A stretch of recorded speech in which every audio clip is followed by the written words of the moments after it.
on in tonight. Zach Britton doesn't care much about the weather. He wants a win, and he hopes the night will look like this.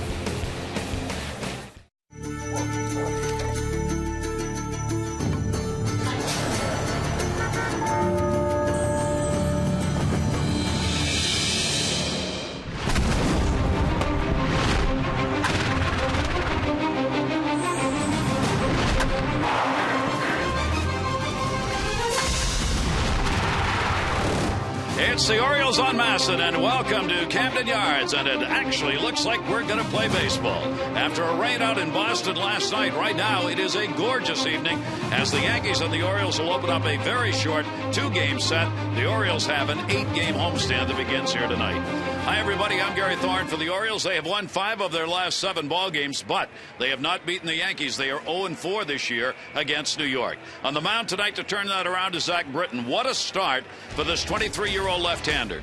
5-2 with a great ERAs among the top 10 in earned run average. You can see the opponent batting average. He's in the top 10 in that department, too. He doesn't walk many, and he doesn't strike out many. He lets the D work behind him. And Mike Flanagan, 1 run or less in 5 of 8 starts. He has really been amazing. He has been on really since spring training. He pitched a couple of times against the Yankees in the spring and did extremely well against them. But he doesn't really do anything wrong. He can field his position. He can hold runners. He keeps them close. Doesn't walk people. Doesn't throw the home run ball and get the grounder, it seems like, at will. I mean, he's been terrific, and I don't see any reason to think he's not going to continue. All right. We wanted to take a special moment here to recognize the passing of Harmon Killebrew. One of the game's not only great players, but one of the game's great people. There are the numbers for him in his career: 8 40 home run seasons, 9 seasons, 100 RBI, the 69 American League MVP, all of that part of the Hall of Fame wall. His home run ranking, that's at the time that he entered the Hall of Fame. Harmon Killebrew was remembered by James Forbes Clark, who is the owner, president of the Hall of Fame. A beacon of light among his fellow Hall of Famers, always enjoying every moment life delivered to his doorstep. So many fond memories of a wonderful baseball hero. We will miss him enormously. Jeff Idelson, who is the Hall of Fame president, said, "It is ironic his nickname was Killer. He was one of the nicest, most generous individuals to ever walk the earth." And David St. Peter, the president of the Minnesota Twins, Harmon's legacy will be the class, dignity, and humility he demonstrated each and every day as a Hall of Fame quality husband, father, friend, teammate, and man. He was one of the nicest people, Mike, that I have ever met in this game. Yeah, you certainly knew him a little bit better than I did. I met him on a couple of occasions. Proud to be around him. I looked up to him as a kid. I watched him play in Fenway Park when I was very young. Great player, but like you said, a better individual. Yep, and that's a great credit for him. So the passing of Harmon Killebrew noted. And today, during our ball game, we're also going to recognize a man who is celebrating a birthday. The great Brooks Robinson is 74 years old today. And Brooksy, if you got a tape machine, you might want to turn it on because you're going to get all kinds of great things tonight. Born in 1937, debuted in 55 with the O's, the American League MVP in 1964. In 83, he was elected to the Hall of Fame. The career stats, but of course, it's all about that bottom line. 16 consecutive Gold Gloves, won by maybe the greatest third baseman ever to play the game. And the skipper of the Orioles right now wants to wish you a happy birthday. Brooks, happy birthday. Come on out here. We need to see you a little bit more, but a real happy birthday to, I think you're a better person than a player from what I've heard through the years, but that tells you how good a person you are. You got a tough act to live up to. And Palmer, you got to get out here and defend yourself against Palmer and Flanagan and some of these guys, okay? But seriously, happy birthday. I think that's probably true. It is true. It's exactly true. Brooksy was the best, and then certainly he was my third baseman when I got to the big leagues, and I was honored to have him behind me. Are you ready to go? Happy ready. Birthday to you. Happy birthday to you. Happy birthday, dear Brooksy. Happy birthday to you.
Hall of Famer, a great player, but more important, a great man, and we appreciate the example that you've set for all of us. Happy birthday.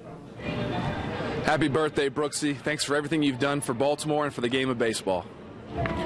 Mr. Robinson, just want to say happy 74th birthday. Mark Teixeira, Derek Jeter and company, along with their manager. Orioles baseball on Masson is brought to you by Southwest Airlines. Find our fares online only at southwest.com.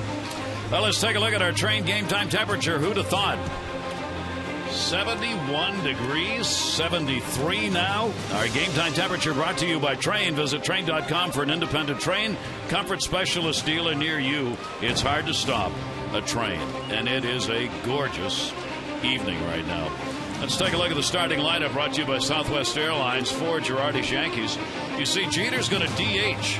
Granderson, Teixeira, Rodriguez, Cano, Swisher. Jones will start at left, Nunez at short, and Francisco Cervelli behind the plate. Against the O's this year, another big season for Jeter so far. Take a look at our scouting report for Zach Britton. That's not Roy. That's a potential rookie of the year. That's just the way I see him. I think he's going to do nothing but get better all summer if he can just stay healthy. Trick or treat. He doesn't have to trick him. His stuff is good enough that he can get you out inside of the strike zone and sinking feeling. And that sinker is working, which it has, seems like every time out. 5 of his 8 starts, he's allowed just 1 run or less. So just amazing, outstanding consistency from the young left-hander. There are the numbers on the season. That .203 batting average is the 8th lowest in the American League. And as we said, his ERA also in the top 10. He is 8th in earned run average. So he has had a tremendous start for the Orioles. And we are ready to go. The Orioles try and pick up a win against the Yankees, which would certainly help the cause of making a move in the American League East. The Yankees come in 2 games behind Tampa Bay, while the Orioles continue to trail the rest of the pack in the American League East. And Jeter will go after the first pitch, and he's got a base hit. So Derek Jeter continues to put the numbers up against the Orioles this year as he leads it off with a single. One thing that jumps out at us, we remember the last time the Yankees were in town, how quickly they jumped on the starting staffs of the Orioles just in that first inning. Just get on the board quickly, swinging at the first pitch, really taking it to before you can get settled in. And again, young Zach Britton on the mound has not allowed a run in the first inning all year long, so a couple of forces meeting head on here in the first. These Yankees in the ball games played, the 4 previous games, have outscored the Orioles in the first 2 innings 11-0. 11-0 this year in the first 2 innings. The Orioles have been knocked out of it before, as Mike said, they ever got started. Here is Curtis Granderson batting second. Granderson down to first. There's 1. Now they've got Jeter in a rundown. Flip will be made, and Andino will put the tag on. How about that play? With Luke Scott getting the start at first base, and a real nice play. Well, I talked about him jumping on the first pitch is Granderson. Maryland Lottery double play contestant is Mary Fitzpatrick from Bel Air. Every double play the Orioles turn, $1,000 from the Maryland Lottery. You could be a winner too. Go to marylandlottery.com/double play. We talked a lot about the double play, certainly with Zach Britton on the mound. That is the 8th they have already turned. And here is Mark Teixeira. So leadoff single, and then the double play, and suddenly the bases are empty and there are 2 down. Say 2 pitches, 2 outs. Wow. I mean, that's the way he defeated. You can see really the same game plan in effect with the Yankees, trying to jump on the first thing straight, take it to the Orioles. Teixeira's .341 against left-handers on the year. The switch hitter. 1 ball, 1 strike delivery to him, and that'll be a roller towards third base. Runners will cut it off. Wow. In what looked like it might be an inning after the leadoff single, Zach Britton comes back and just shuts him down on 5 pitches.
Orioles. Now let's take a look at the starting lineup for the O's, brought to you by Southwest Airlines.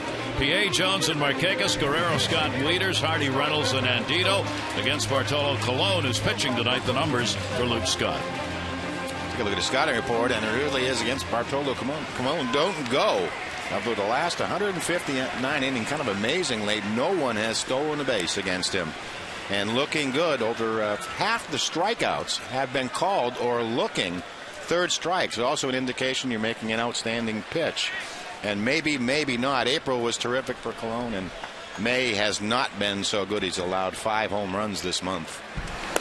And Felix P.A. will be the leadoff hitter for the first time this year. P.A. is getting the start in left field. Brian Roberts is out. Did not sleep well last night. Has headaches. So let the doctors take a look, and he's out of the lineup. That is Swisher in right field. He's got it. P.A. is retired. And the skipper talked about Brian Roberts before the game. Brian came in today with some headaches. They had trouble sleeping, and we'll wait and see. Let the doctor look at him, see what's going on there. It started a little bit after he slid into first base there in Boston, and he came in today with it being an issue. So let's see what the doctor has to say. Part of our Wired Wednesday, Buck Showalter talking before the game. So Roberts is out. Here's Adam Jones moving into the number 2 spot in the ball game, and a strike from Bartolo Colon. The radar gun appears to be well rested. That was logged at 101 miles an hour. I'm not sure. I don't think so. I think it's just the battery's overcharged. Yeah. I think that's got to be recalibrated. Ooh. Might challenge that in court. Yeah. And that's on the outside corner, and right away Dan Bellino, the home plate umpire, looks like that strike zone's got a little width to it. Yeah, Adam Jones already looking back behind the plate. And that radar gun last pitch registered 94, so battery was a little overcharged. I don't think he lost 11 miles an hour in the first 2 pitches. 2 strike count. They play Jones to right field. 0-2 delivery, and he went back out there and got the call. That's a strike. This is what we were talking. Yeah, looking good. Over half the strikeouts for Colon this year have been looking, and the reason why, he's been painting that corner. Mostly away to the right-handers. If you're striking out a lot of hitters, a lot of times they're swing and misses, but to do over 50% is called third strikes is really exceptional and rare. That'll bring up Nick Markakis, who comes in with a 3-game hit streak. Markakis in the number 3 spot for this ball game, so he moved back to the spot where he hit most of last year. Against the Yankees, 5 for 17, a lifetime .303 against New York in 93 games, with 12 homers and 48 RBIs. Against Bartolo Colon, he is 3 for 11. Markakis will take the pitch, and that is a strike. Bartolo Colon makes his 22nd appearance and his 21st start against the Orioles. He has a 10-7 record lifetime against the O's. 0-2 delivery, and Markakis will fight that one off. Let's take a look at the Yankee defense this evening. Jones will be in left, Granderson in center, Swisher in right field. A-Rod will play third, Nunez at shortstop with Jeter DHing, Cano at second, Teixeira at first, and Francisco Cervelli behind the plate. Yankees are 12th in defense in the American League. The Orioles are now 5th. Pitch will miss away. That's what's going on with the Yankees. It's been defensively 28 errors on the year, 21 unearned runs given up by this staff. That's a lot of runs. That's a lot of runs. 1-2 on Nick. 245 on the year for him. Bartolo Colon gets the Cervelli sign down low. Granderson moves way over to left field, exactly the opposite positioning for Markakis, the left-handed batter, as they had against Roberts, against Jones, the right-handed batter. What's amazing is how shallow they're playing in left field and in center field. They have really given him the gap in that right center field and down the line. Here's the 2-2 delivery, swung on and missed. So Colon, who came in 8th in the league in strikeouts for 9 innings, averaging 8.5, has 2 in the first inning.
by Luna. Call today for the Luna Double and get your second room of flooring free. Call 877-241-LUNA.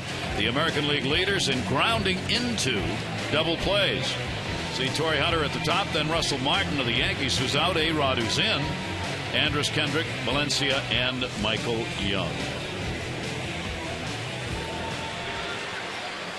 All right, breathe deeply. 2 pitchers in a hurry. Wow. Here are the totals. Yeah. Here are the totals. Here is A-Rod, who looks like the bat's coming alive. 2 home runs last night. He only had 1 in the last 21. Against the O's, he's been alive. 7 for 13 with 11 RBIs. Inside by Britton. Yeah, just amazing numbers compiled by A-Rod. The other one that's astounding is that his lack of success against left-handed hitting this year. 182, no home runs, 1 RBI. 182. That's going to be a base hit. So Rodriguez leads it off, as Jeter did in the first inning. Leadoff man on in the first 2.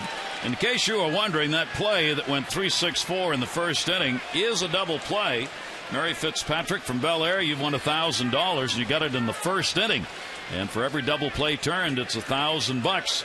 You can find out how you can win that and other great prizes. MDLottery.com/double play. Congratulations, Mary. And that leadoff hitter keeps getting on. She's going to have a heck of a chance to make a lot of money this evening. Yes. Britton has retired 70% of leadoff batters coming into this ball game. Here is Robinson Cano. A lot of first pitch swinging. Cano with a 3-game hit streak will go after the first one and fouls it back. Everybody's in a hurry. Look at Cano's numbers. Last 23 here at Camden Yards, a .510 average. I mean, those are just incredible softball numbers. Yeah. I mean, those are phenomenal numbers. And you look down and you see he's had a relatively quiet month of May. We haven't seen 285. Seems like he's hitting a .120. 0-1 count. A-Rod at first base in the dirt. That's going to get by. Rodriguez will head down to second base. That'll be a wild pitch against Zach Britton. A little tougher for the double play. And they've been doing a lot of first pitch swinging. This one really is just a wild pitch. Weeder's unable to block it and keep it in front. First wild pitch Britton has had.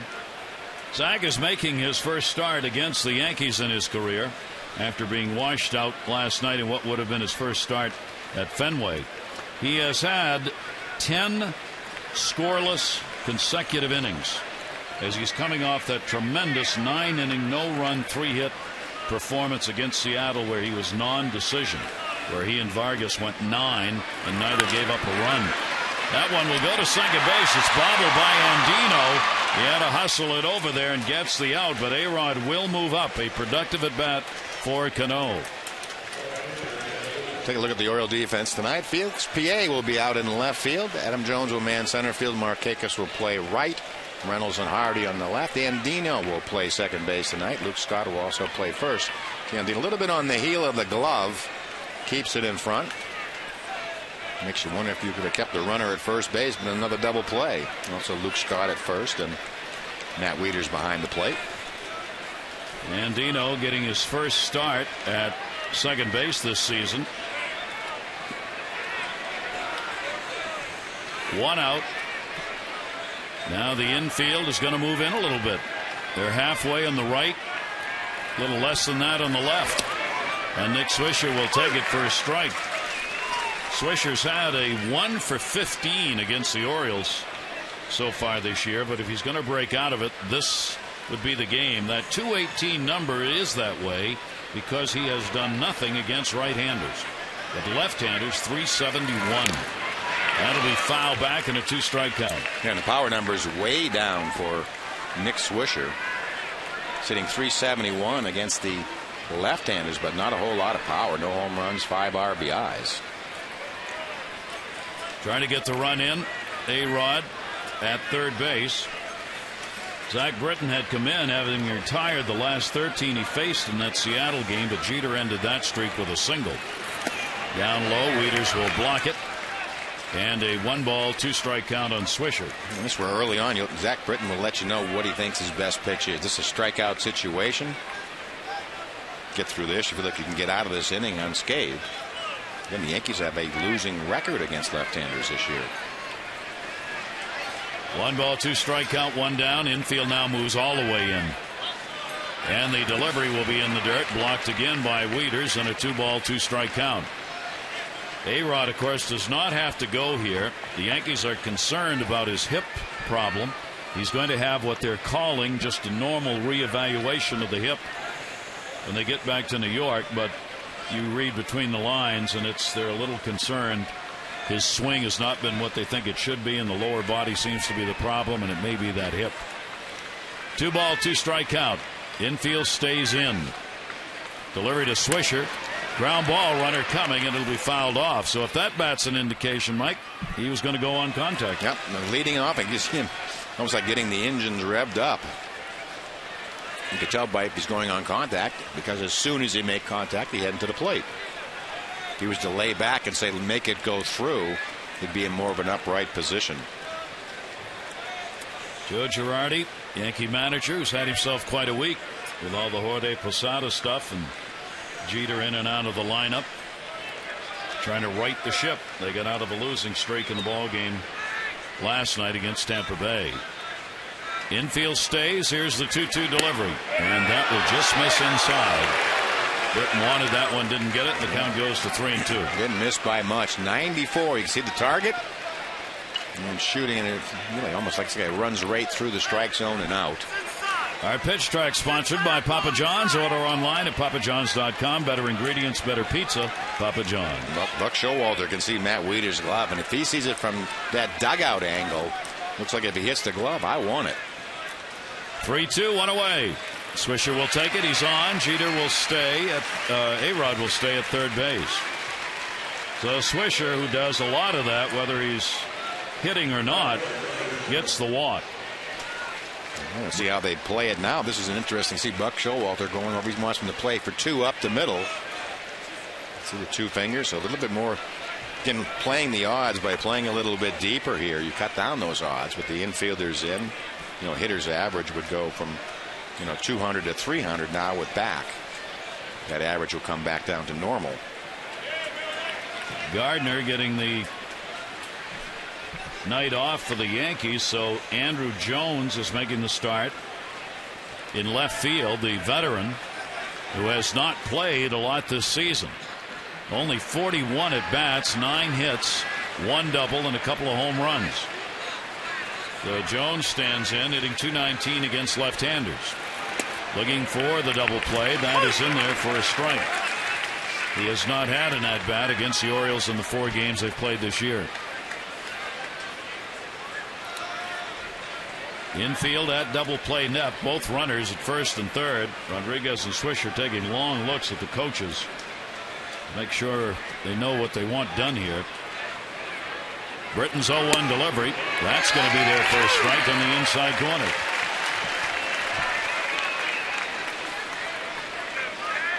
Take a look at the 0-1 pitch. Again, that a lot of late movement by Zach Britton. Also find it interesting where Robert Andino is playing out at second base.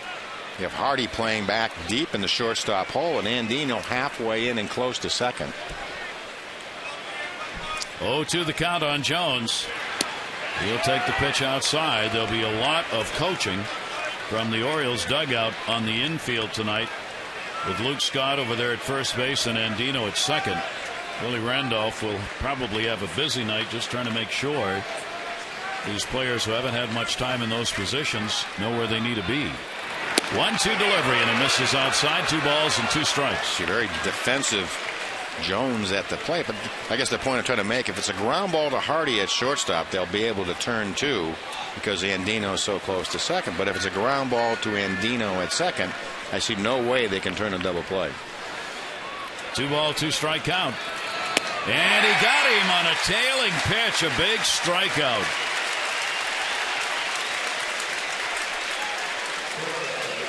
You see the smile on Adam Jones's face.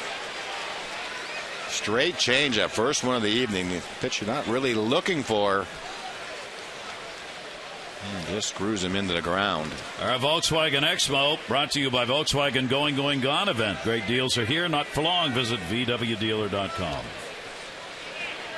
Now Eduardo Nunez with Jeter in the DH role, just given a break from being in the field. Nunez gets the start. He's only had one at bat against the Orioles and has gone 0 for 1. He's 1 for 3 against left-handers, 6 for 20 against righties. Nunez will foul it off. This is where Britton or whoever pitches for the Orioles tonight really needs to make hay. Jones, Nunez, and Cervelli at the bottom third of this order. You do not want to be fooling around with the bottom third here. Get them out. And don't waste a lot of pitches doing it. Yeah, be pitch efficient, and Britton's only thrown 23 pitches so far. And a 5-pitch first inning. Nunez 0-1. Runners off first and third. That'll be in the air to right field. Andino giving chase, and no play up on the top of the tide. And he's got a 2-strike count. Yankees snap their 6-game losing streak, 6-2 at Tampa Bay. Orioles hope they're catching them a bit on the tired side. They had the Sunday night game, arrived in Tampa Bay very, very, very late early, like 5 o'clock in the morning. And then here last night at 2:30. A-Rod off third, Swisher off first. Pitch will be outside to Nunez on a 1-ball, 2-strike count. So it's very late, and very, very late is late. We were very late. So the hope is, you never know. I mean, hey, they're human. So you got to be affected by it at some point, which is why Girardi's made a couple of changes in the lineup here just to try and keep it fresh. 1-2 pitch, that'll be inside. Wieters will stop it. Wieters an active inning here, blocking balls. 2-2. You know, Zach Britton having to bear down. Already a pretty good lather worked up here in the second inning. And this one has a very quick pace to it. And he's just not willing to get in. I mean, that strikeout of Andrew Jones, and breaks out his first changeup of the game in a crucial situation, is able to execute it. 2-ball, 2-strike delivery on the way to Nunez. A ground ball to short. They got to force it second or go to first. Hardy! And a great pick by Scott. That saves a run. As Hardy really had to get that over Nunez with real good speed. It remains scoreless.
Well, Brandon Snyder called up to be a backup on the bench, first baseman. There were so many people at first base today, had to put an order in to get ground balls. Needed to get a bigger screen over there at first base. Markakis, Snyder.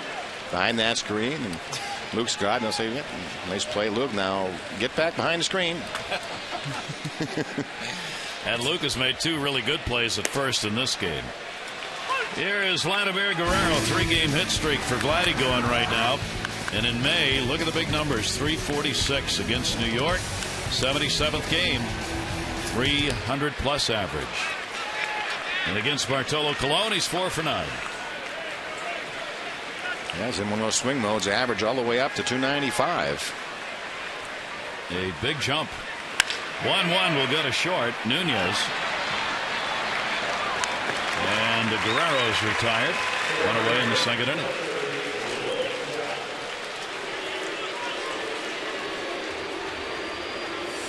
That'll bring up Luke Scott. Luke trying to get out of an 0 for 13 that he is in right now. This has been a very tough month for Luke, but he's had real good numbers against Bartolo Colon. He's 6 for 11 with 2 home runs off Colon. Yeah, I always like to see how these play out. You have the great track record of an individual player against a pitcher, and then the recent history of being in a slump. And the pitch is on the inside corner, and that plate's got some width. He's calling it both ways early. Yeah, and the Oriole dugout is already, involved in this with the strike zone. You could see it early on with Buck Showalter wanting a pitch. I mean, the intensity level of this game is at a very high level early on. 0-1 count. That'll be up in the air, left side. A-Rod, Nunez, and no play right off the front of the stands. You do not. You had Jones and Rodriguez, who aren't exactly going to be racehorses. Nunez. Yeah. He's taking his time and then just kind of. Okay. Whoa. Wilbur.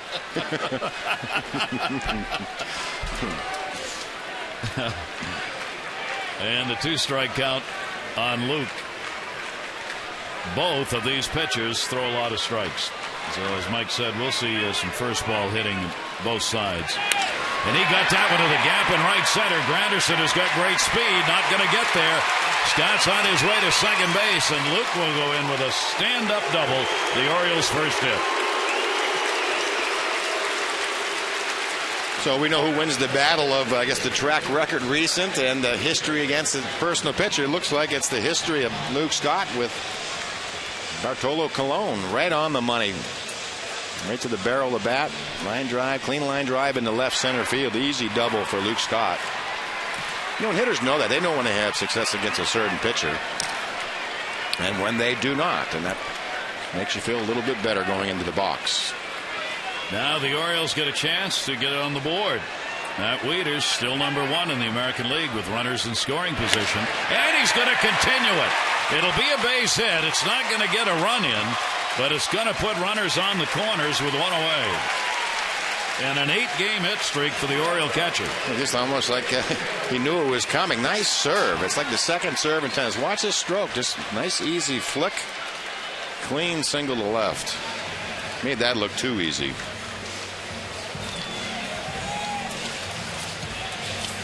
Now here's a great chance for the Orioles.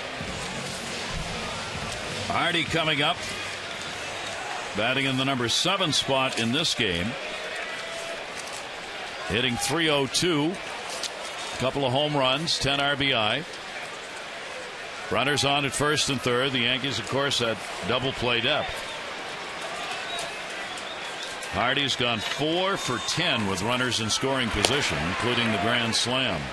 And we'll take it outside, and a 1-0 count.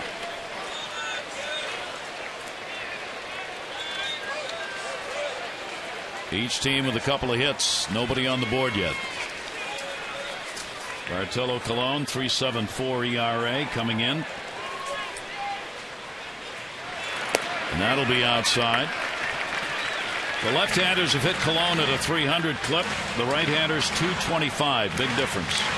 7 home runs. 5 of those have been hit by left-handers. So it's all been offense from lefties against him. Scott and Wieters, the base runners.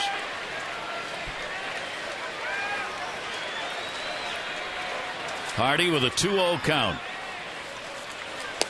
3-0. I say left-handers 300 average with the majority of the power from the lefties. 5 home runs of the 7 allowed by Colon. Again, he allowed 5 of those home runs this month. Had a very good month of April once he was inserted into the rotation. Here's the 3-0 delivery. Hardy, the green light, and it's going to cost them a double play. He hit on 3-0. Right back to Cologne, who gets it over to Teixeira, and Wieters could not get back to the bag.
Is brought to you by Southwest Airlines. Go to southwest.com, grab your bag, it's on. And by Blimpie, America's Sub Shop. Got the grill fired up tonight. Beautiful night. For the grill to be on, it is just gorgeous here this evening, completely contrary to what the weather forecast was. What did I say that for? As the dark cloud rolls over the right field stands. Francisco Cervelli will lead it off. Then the top of the order, Jeter and Granderson against Zach Britton. Zach here at home, 3-1. His ERA is 1.85. That is the fourth best home earned run average in the American League. Cervelli making only his fifth start in the air to right field. Markakis has got it lined up, and a pitch and an out. And tonight's league leaders brought to you by Lexus of Towson, Baltimore area's #1 Lexus dealer. We invite you to come see why they're #1. Earned run average by the rookie, Zach Britton on top. Benita, whom we saw, outstanding. Jeremy Hellickson, Brandon Beachy, they are the leaders. Kyle Drabek of Toronto, who got some time in last year. But right at the top of that pile is this guy. Well, the Yankees have a similar plan of attack against Zach Britton. It's just not working. First pitch, they let it fly. He's throwing that first pitch fastball. He's not trying to trick them. Here it comes. Hit it. So Derek Jeter is in the DH role for only the second time this year. He's been in the DH role 20 times total in his career, never more than 5 times in a season. As a DH, he's hit .265, 2 homers, and 7 RBI. He led the ball game off with a base hit, and just a chance, Joe Girardi said, to give him a rest, to get him off the field. Girardi knows he's going to have to do that with both Jeter and A-Rod and try and make these moves along the way on days like this. That'll be a chopper back. Britton's got it. Jeter's out of there. 2 down, 3rd inning. Orioles Yankees are going to wrap up this brief 2-game series tomorrow night at 7:05. Hope you'll be here for the great classic AL East Showdown. Tickets 888-848-BIRD or go to Orioles.com. In the 4 games these teams have previously played, it has really been all about the Yankees offense. The Yankees come in with a .311 average against the Orioles. They've averaged 8.5 runs a game in those 4 previous games, hitting 9 home runs. And the Yankee ERA is 3.46. So the Yankee offense did in the Orioles in those first 4 that were played. Curtis Granderson will take it up high, hit into a double play his first time up.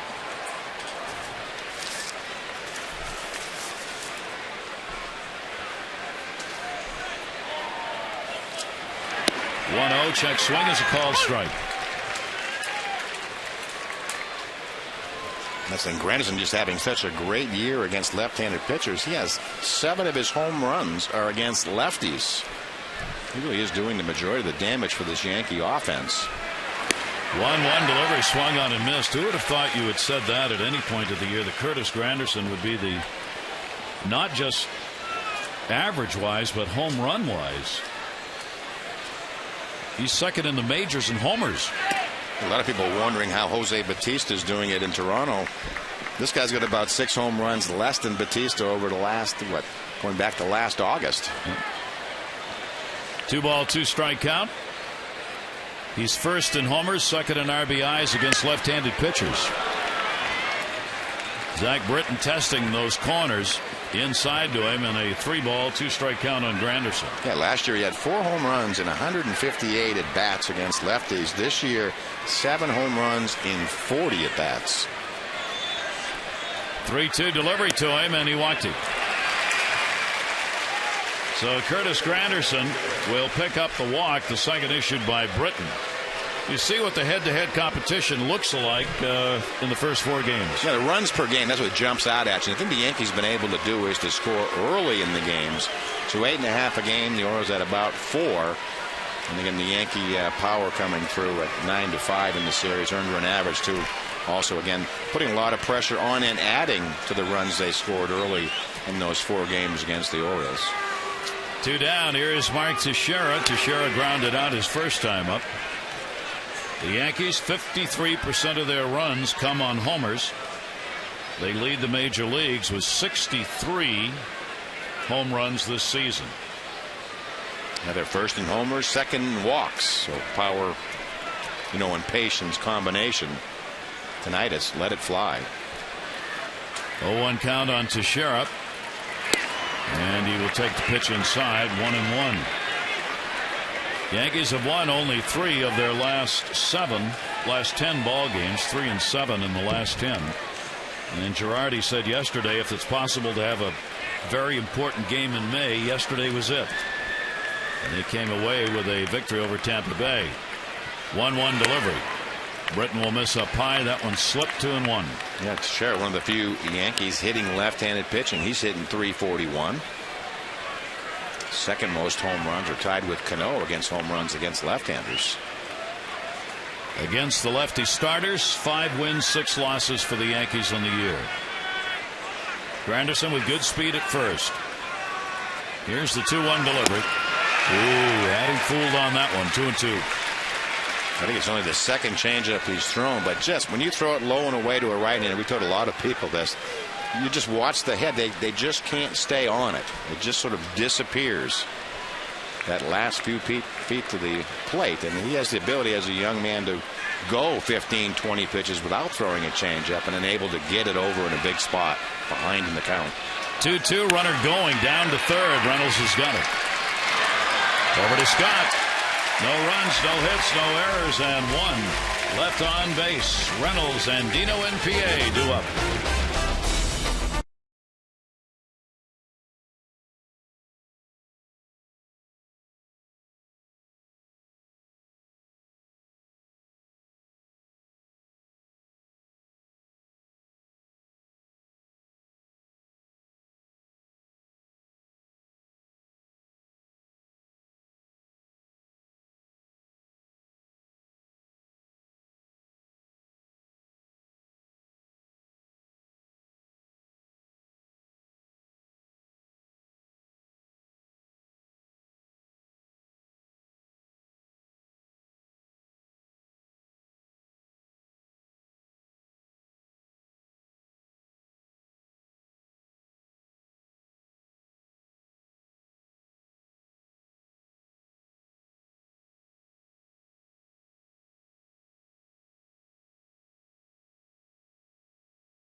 Third inning, scoreless ball game. The veteran, 37-year-old Bartolo Colon, and the youngster, 23-year-old Zach Britton, going against one another. Buck Showalter, you happy the Yankees won a game and came in without the losing streak? Regardless of whether they've lost 7, won 1, whatever, it's about us. We got to do what we need to do, and the Yankees, I'm sure they get bored sometime with what they're able to do out there. They got so many weapons, kind of like Boston, and Tampa, and we just got to do some things to get on their level. We better worry about, and on a given night we just got to carry it out over 9 innings. So we're more focused on the Baltimore Orioles and what the Yankees have been doing or not doing. Orioles manager on our Wired Wednesday before the ball game. But as Mike pointed out, you can feel the desire in this ball game to get that W for the Orioles, and the same thing for the Yankees. As we said, they won last night, but that's only one win in the last 7 ball games. Yeah, for a game in mid-May, this one's a high intensified, combatant outing. Shattered the bat, Colon, and Reynolds is retired. A lot of first pitch swinging going on. A lot of first pitch fastballs being thrown by Bartolo Colon and the young Zach Britton. And a lot of first pitch swinging.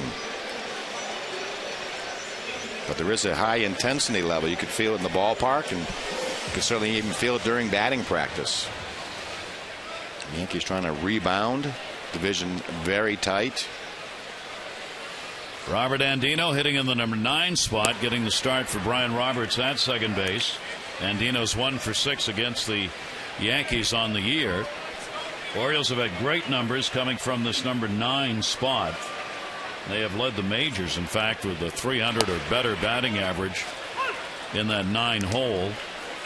Hardy, of course, a big part of that. Colon gets the strike call, 1-1. So Andino gets another shot here. When Hardy was out, he was playing short. Roberts out for this game. He's back at second. And there's a strike. There is JJ, who's been a major contributor to the Orioles' output from the 9 hole. He's batting 7 tonight.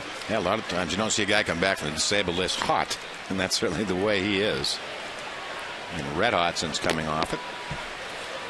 Bartolo Colon with a 1-2 delivery. Andino will take it, and there's the strike. I mean, whether it's actually in that so-called strike zone, it is a strike every time. Yeah, we're saying over 50%. Again, of the strikeouts by Bartolo alone had been called third strikes. I mean, it's pretty accurate. You can check I guess also the catcher's glove and also the signal being called. And that clearly was in the strike zone. It's clearly a pitcher making good pitches, 0-2, 1-2 to get these strikeouts.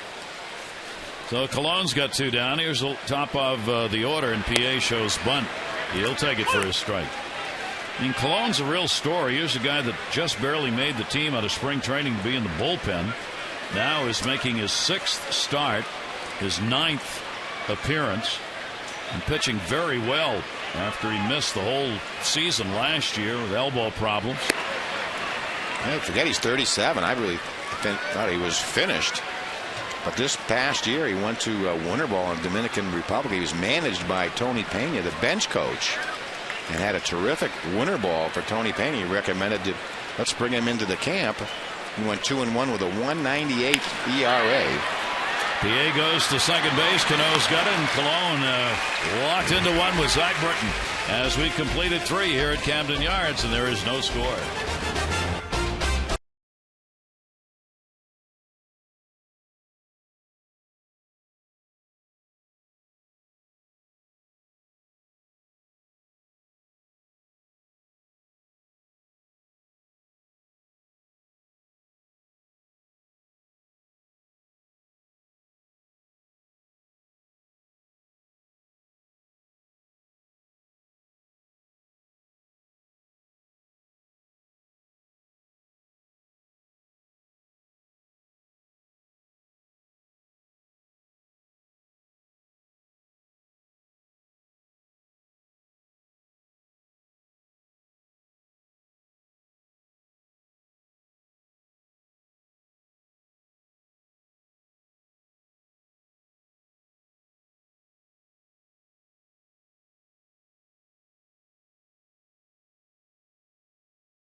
Brought to you by Verizon Fios. Switch to Fios and network ahead. To learn more, visit Verizon.com/getFios. 1892, yes, the Orioles.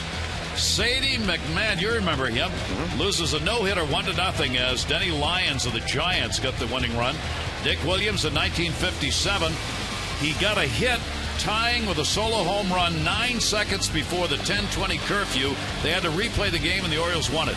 And in 1983, Rich Dotson, a one-hitter, but the Orioles in that ball game would end up winning it. Dan Ford got the hit.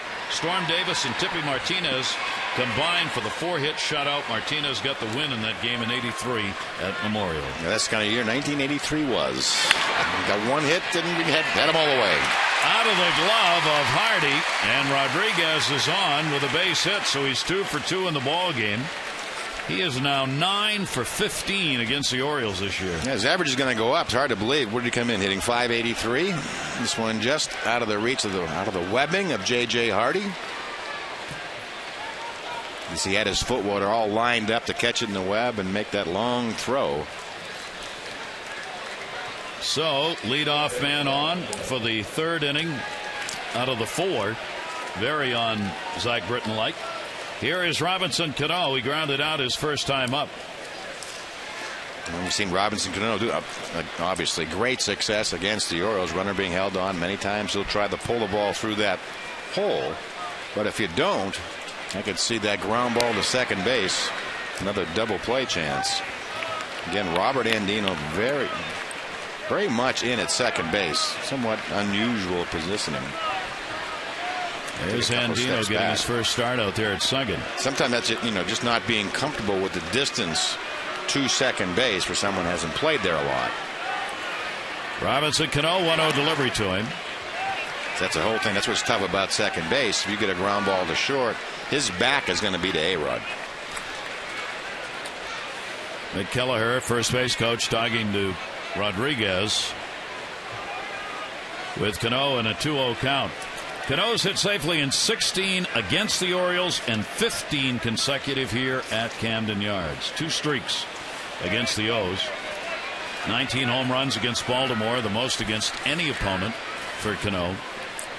And a ground ball chopper to Andino. He's got to go the other way, and he'll go to first to make sure of the out. That's probably a good idea. The runner will advance one away. Rodriguez at second base.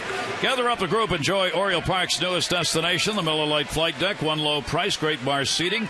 Everyone in the group gets a food and beverage voucher you can use anywhere in the yard.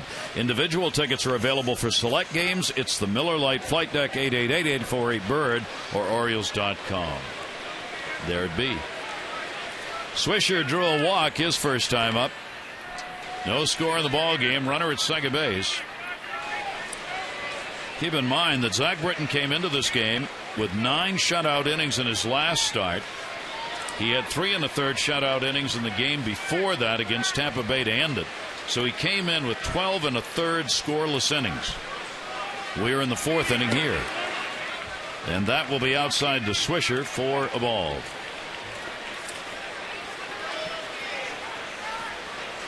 What a performance. What a game that was. He and Vargas matching numbers for 9 innings, neither giving up a run. Look back to Rodriguez, who's going nowhere. And the pitch will be taken away and missed, and the count goes to 2-0 on Swisher. Nick Swisher's long ad, the on-base percentage going. He's got 24 walks, 32 strikeouts this year. Switch hitter, who, as we said, all of his numbers offensively so far have come from this side of the plate. He's got the 4th lowest batting average in the league against right-handers. Here's the 2-0 delivery. Swisher will take it, and that's in there.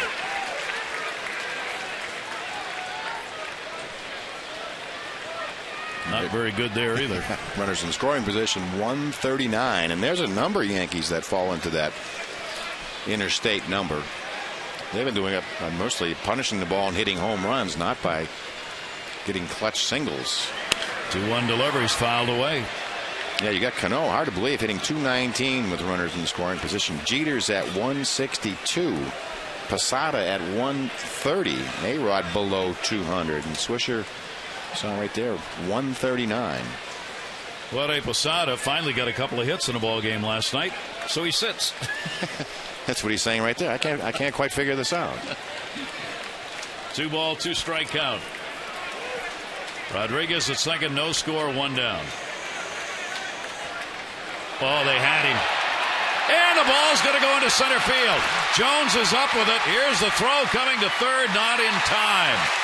And Andino's really struggling at second base.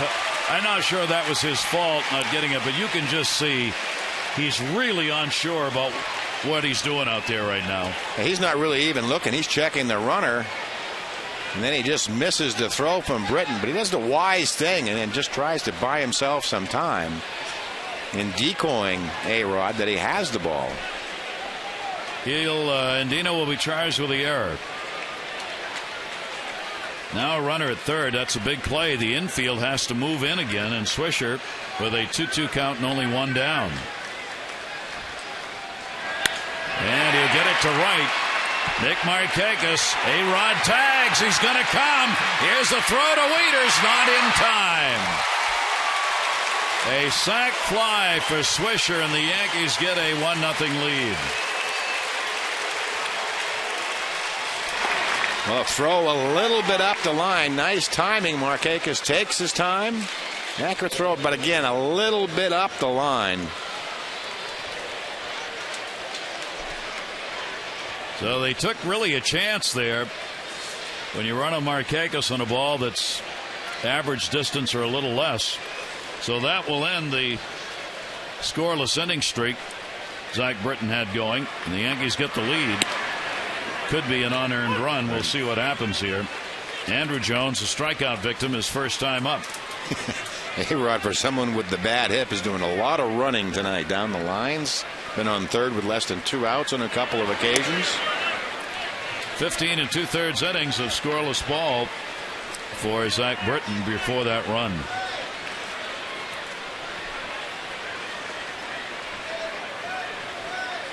One ball, 1 strike. Jones, a chopper to second. Andino. And that will record the out, so it will end up being an unearned run.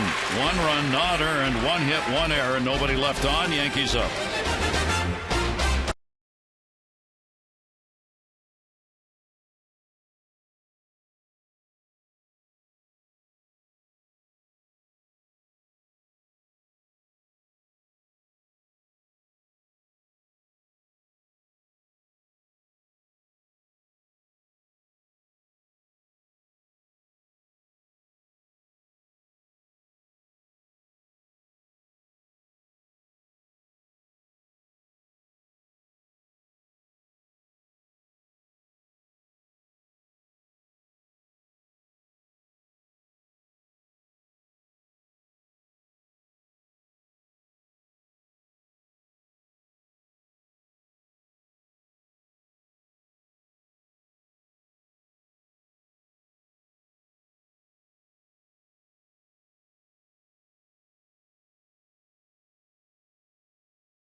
On Masson is brought to you by AT&T, Rethink Possible, and by Sonic, America's drive-in. It's new, it's better, it's the new Sonic Good.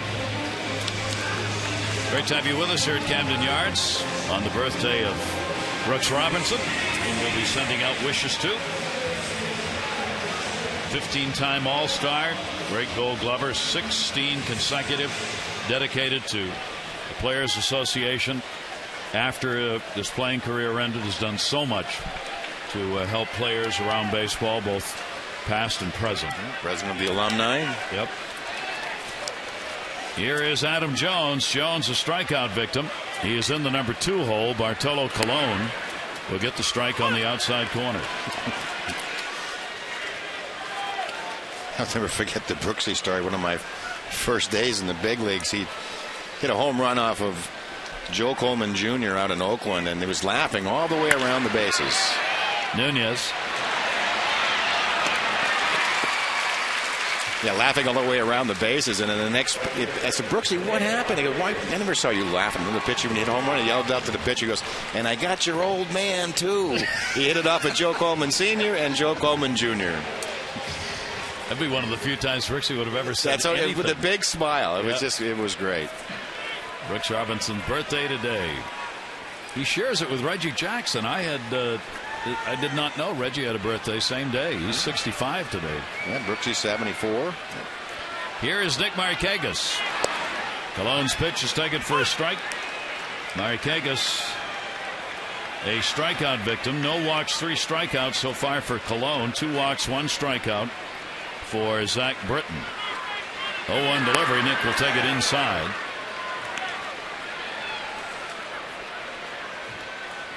Nick now with a 3 for 12 lifetime against the Yankee right-hander. CC Sabathia, the scheduled starter for the Yankees tomorrow night. That'll be a fair ball to Teixeira. And there are 2 down. Let's take a look at our minor league report, brought to you by PNC for the achiever in you. Bobby Bundy, the right-handed pitcher. See the numbers at Frederick and A ball, 4-3, real good ERA. Great walk to strikeout ratio. 36 innings pitched. Opponents hitting .254. Good start for him at A. 2 down, and Vladimir Guerrero grounded out his first time up.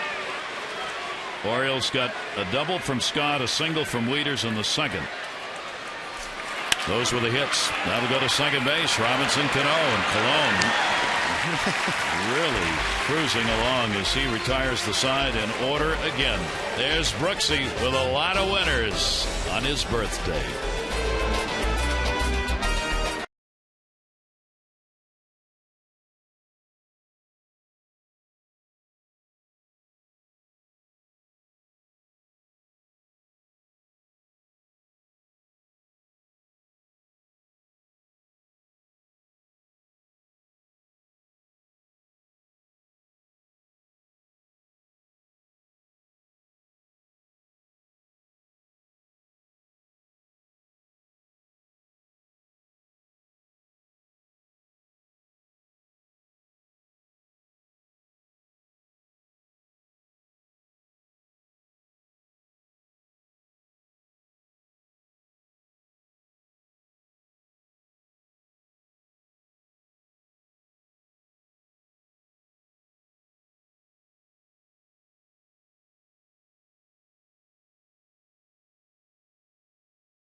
Brooksy, that's outstanding, man. Happy birthday to you, man. I'm glad I'm on your side for now. I watched you play, and you know what? You're still the best, man. Happy birthday and many, many more, man. We love you. Tributes from, I'll tell you one thing today. These players, managers, coaches, you're looking at doing this. Before the game, we talked to them. All you had to say was, Brooksy, they stopped in their tracks, said, when do you want to do it? Sure. When do you want to do it? And do it right now? I mean, A-Rod came out from working in on the bench press stuff. He said, for Brooksy, we'll be right out there. Jeter was walking across the back of the batting cage and said, I said, what are you doing for Brooksy? He was like, oh, yeah, absolutely. Let's do it right now. First ball hitting, Nunez, Markakis. They're all eating in Little Italy. They're going to be there early for the reservations, I'll tell you that. 1 away here in the 5th inning. First pitch fastballs, first pitch swinging.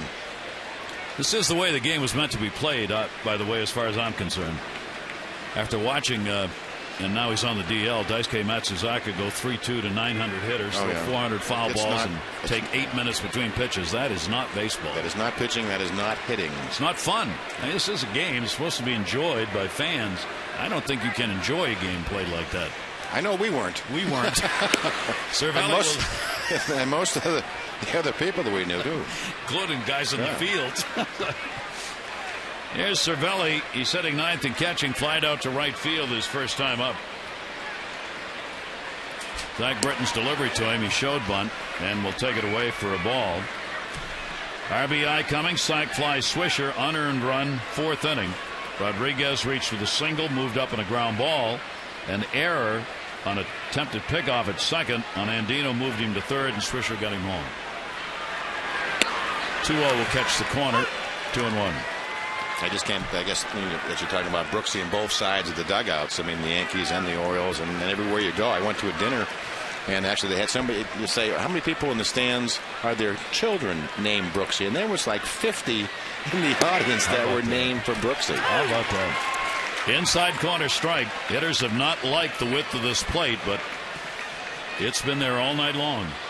Yeah, that's what he said. They don't name their kids Brooksy. They name their dogs Brooksy. They name their kids Brooksy. A 2-ball, 2-strike count. And he got it. That'll be strikeout number 2 for Zach Britton. Again, he hasn't thrown many. He gets ahead with the fastball. Straight changeup. Identical to his fastball. And watch the bottom fall out late. That is his real strength. Our pitch track sponsored by Verizon 4G LTE. Rule the air on the most advanced 4G network in the world. Derek Jeter has a single. He is grounded out. Single he got in the first inning is his 300th hit against the Orioles. More hits against the O's than any other team. Only Carl Yastrzemski and Al Kaline have more hits against the O's than the franchise history here in Baltimore, starting in '54. Yastrzemski 363, Kaline 326, and Jeter now 300. Pretty good club. You look at Jeter's. This is his 243rd game against the Orioles. I mean, that's about a season and a half. His unbalanced schedule is going to create these kinds of numbers in every division. Yeah, lopsided numbers. And there's two. Very aware of the numbers and what this playing in this division means. Here's the 2-0 delivery to Jeter. It will miss down low, and the count goes to 3-0. Zach Britton's got 2 down, nobody on, and he'll back off a little bit to regroup. Jeter's hit 282 off lefties, 244 off right-handers. He's taking all the way. Pitch 60, number 65 for Zach Britton.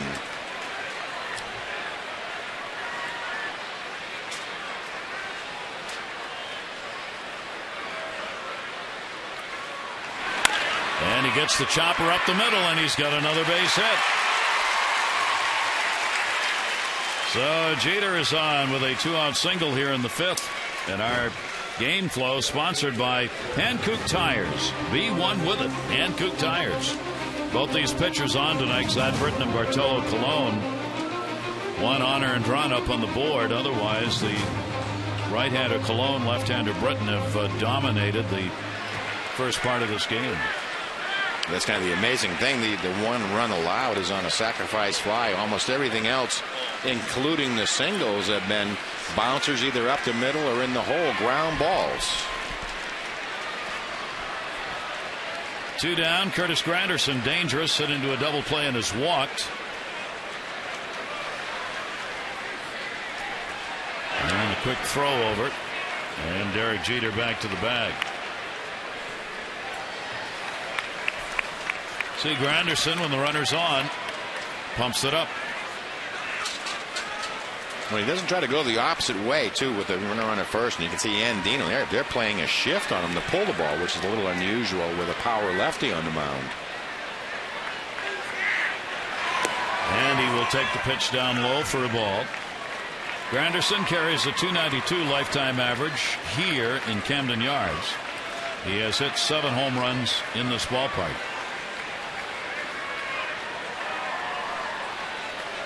And you know, Zach Britton going through the lineup of the Yankees, they talked about this guy with the big numbers against left-handers.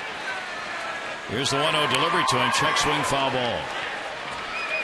We do have to get the story on. We were talking before the game, Mike, about Harmon Killebrew passed away in the next game after his passing in Minnesota last night. His number was number 3. The final score was 2-1.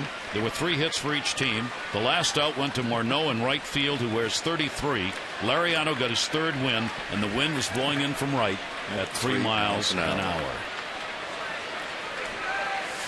Here's the 1-1 delivery, and whoa, whipped that one right into the Oriole dugout. Rebounded all the way to first. Mick Kelleher catching it.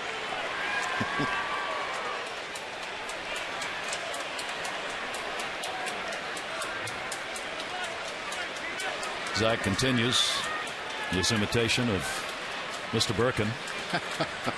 Yeah. The two of them would tilt their hat the same way when they wipe their brow. Here's the 1-2. Good play by Wieters. This is that first time showing any emotion. Really wanted to get that closer or throw it for a strike. He knew he had him set up for a breaking ball to finish him off.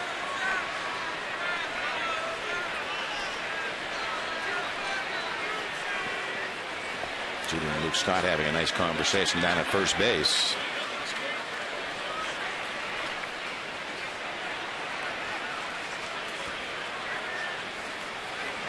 Jeter at first, 2-2. I'm not sure Jeter can get a good enough jump against Zach Britton. He has stolen 36 bases against the Orioles. That's been caught 9 times in his long career. Doesn't do a whole lot of running. You see his numbers, 325 out of 4. Well, about 80%. That'll make you a base stealer. 2 out of 4 this year. 2-2 delivery.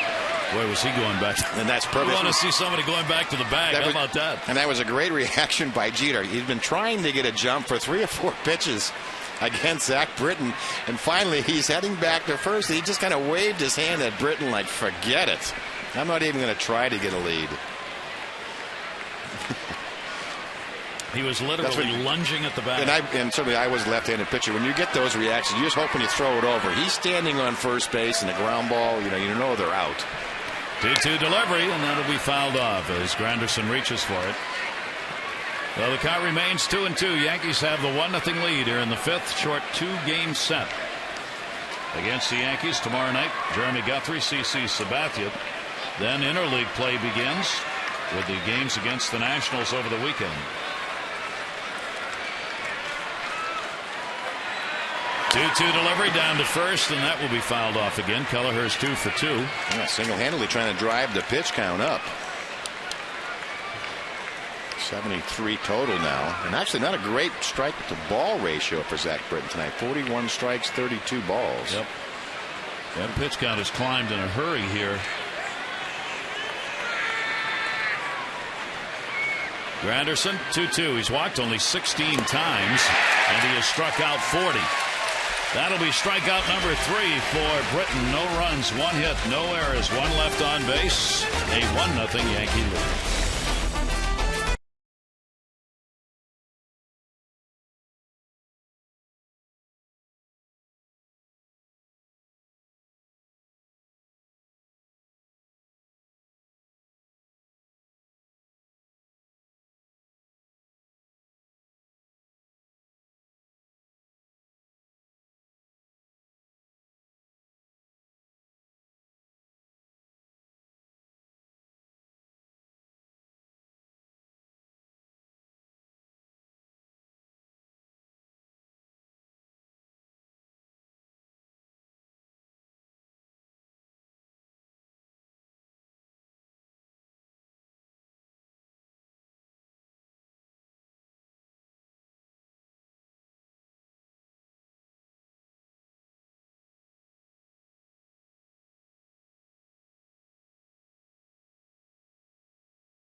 sir, we'll find your room. Come on in with us. And Brooksy said he just laughed because that's when I knew I had to do some dinners. Brooks Robinson birthday, and happy to be part of the celebration here at Camden Yards for him. And a real good ball game. These two pitchers are on tonight. I guess it's a question of who gets to the bullpen first. Yeah, two of them been strike throwers all on. You know, Bartolo Colon coming really off the scrap heap to have a good year, and Zach Britton, who has really lived up to the billing. He's no longer a secret weapon. Clubs know he is coming. Luke Scott coming, an unearned run on the board for the Yankees, and it's the only run that's been scored in the ball game. Scott will take the first pitch, a breaking ball. Haven't seen a lot of that from Bartolo Colon in the game. And a 0-1 count. Luke had a double and was stranded at third in the second inning. The only chance the Orioles have had, it's the only time they've had base runners on. Colon's retired the side in order. First, third, and fourth. And he struggled his last couple of starts, but the control is back. That is really the key to his game now.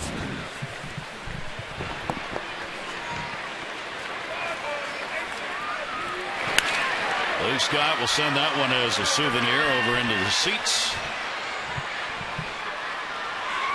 And a 1-2 count.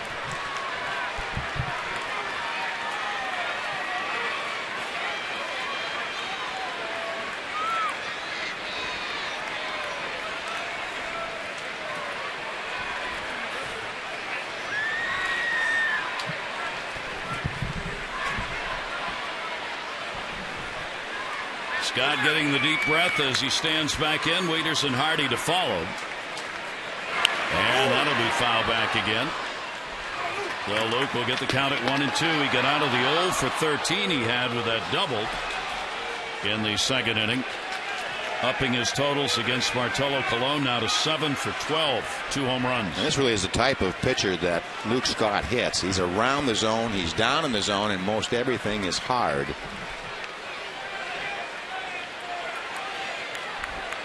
Colon with a 1-2. He's thrown just 42 pitches. Changeup will miss away. So he has been very efficient through the first 4 innings worked. They got a loss last time out against the Red Sox. Threw 103 in 6 innings. Left with a score tied in that. Got the loss. Start before that, went 4 1/3 through 76 pitches. 2 ball, 2 strike count. Here's the delivery to Scott. That'll be towards the hole, but Cano will get over. And Luke is retired. 1 away, 5th inning. Still time to sign up for the Junior Orioles Dugout Club, 14 and under. They get tickets to 10 games, hat, membership card, lunch bag, subscription to the Orioles Kids magazine, and more. It's only $20. Family and friends can then get tickets as low as $6. And you can even upgrade to a lower level seat. First Dugout Club game Saturday against the Nationals. 888-848-BIRD or Orioles.com for info.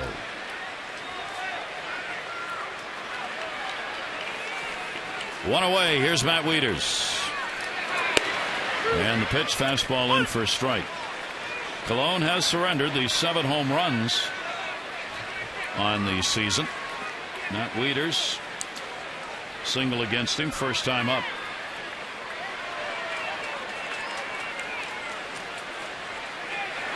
0-1 delivery is going to be fouled back.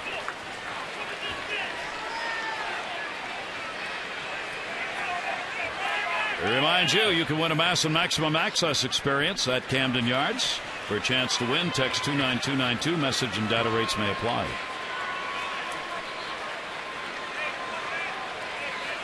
Wieters hitting .270 on the season. And again, the shifts, the Yankees have played many of the Oriole hitters much more exaggerated shifts. In center field, Granderson's moved way over to left.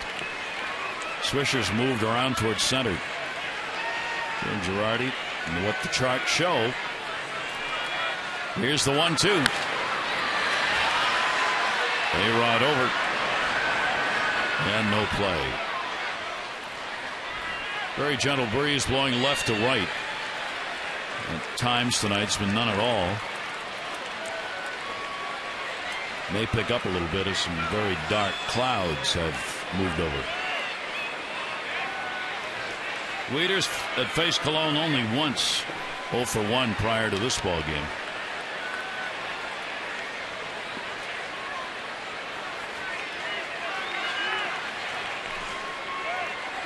Right-hander with a 1-2. Leaders does go the other way, and Jones is right there. 2 down. Well, pretty good when you have someone like Andrew Jones who can play left field. Outstanding center fielder in his day. And they play very shallow between Jones and Granderson in center. And well positioned. Bartolo Colon has really got it in Cruz here. Here's Hardy. Hardy hit into the double play. He had the green light on 3-0, and he lined one back to Colon, who caught it and was able to get Wieters doubled up at first base. Now that's the pitch of the evening and the defense of the evening. That's the thing. Colon, for a hard throw, it really ends up in a good fielding position. It wasn't any accident. Right off the glove of Cervelli for ball 2.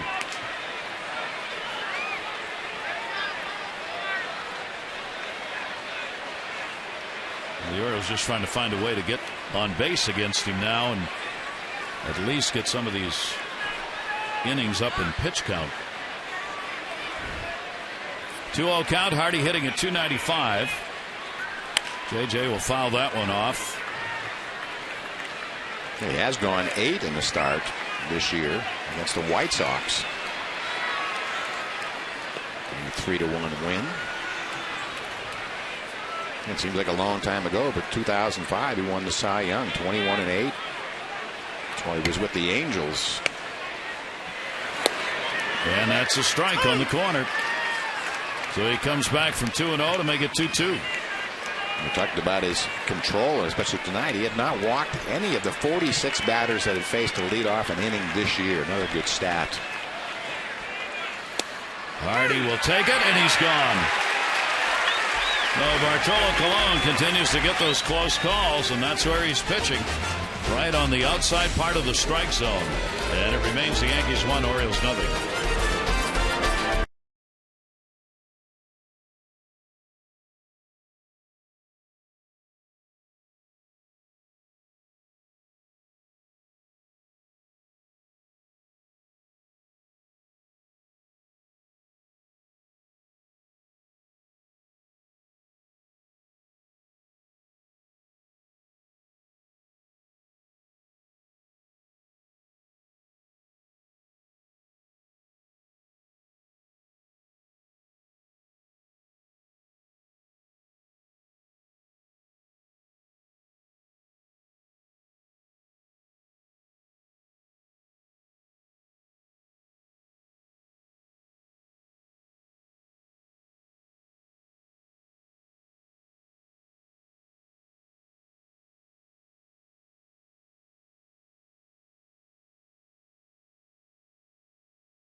Time for the Coors Light freeze cam. Couple of big plays in the ball game.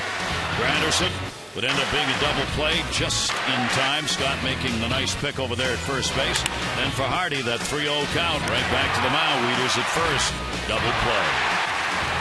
Coors Light freeze cam brought to you by Frost Brewed Coors Light. Gary Thorne, Mike Flanagan, Sea of Orange. And a 1-0 lead. 1-4-0 for the Yankees. 0-2-1 for the O's. Zach Britton with 2 walks, 3 strikeouts. Mark Teixeira will lead it off. He is grounded to third twice. Article today, BaltimoreSun.com. Teixeira talked about being a Baltimore guy. I always loved Baltimore, always will love Baltimore, but baseball is baseball. Of the 5 offers I received, the Orioles were by far the lowest offer. I don't know if they were ever serious about signing me. We had one meeting, that was it. I'm not sure if they were ever very interested. Long been a discussion for Baltimore fans when he was a free agent about whether he wanted to come here or not, and he made no bones about it, that it was going to be about the money. No, he was very honest going into the free agent market. I'll go for the highest paid. And I thought he was very honest about the whole thing. 2-1 delivery on the way. Center field. Jones started back. He'll retrace his steps. Teixeira's retired. One away, 6th inning. 2 pitchers just dominating in the ballgame. Orioles have only had 1 man left on and only 2 on base. That all came in the 2nd inning. Yankees have stranded 4. Only 1 of those in scoring position. Here's Rodriguez, 2 singles so far. He continues his big season against the Orioles, hitting at .261 and a strike taken. Britton's numbers have not varied a lot through the lineup. 192 the first time, 224 the second, 191 the third. Third time through right now. And he's hot. A-Rod's got another base hit. Jones will pick it up. A-Rod will make the turn. He's going to try for 2. They got a shot at him. They got more than a shot. He's out. A single, and Jones gets him.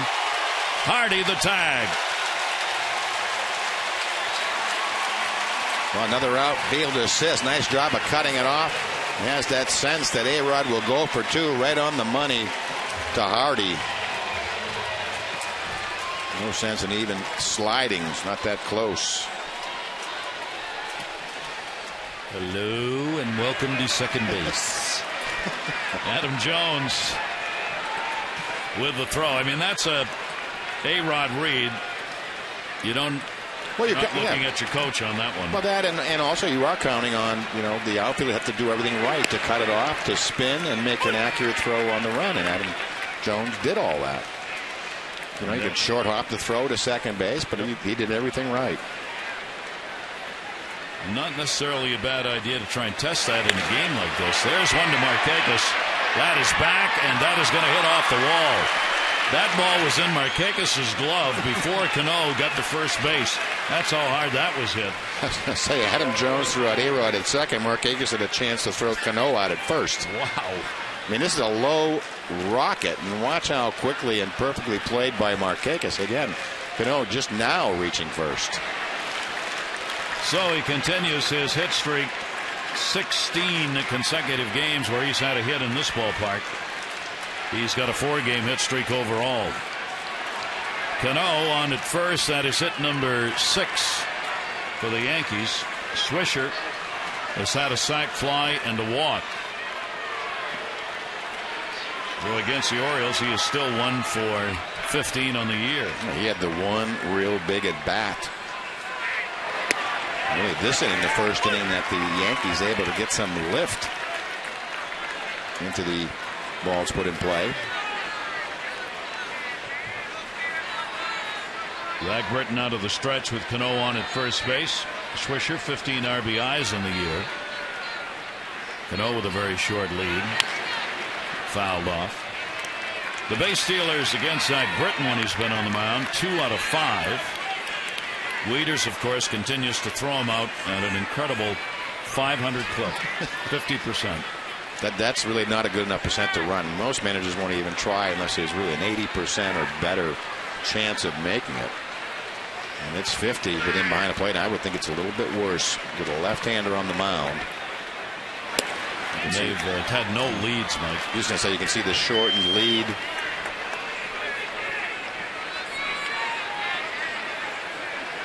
So that's one thing Zach Britton will always have going. That's why you look for his double play totals to be extremely high, because he can hold that runner close to first base and keep him at first base.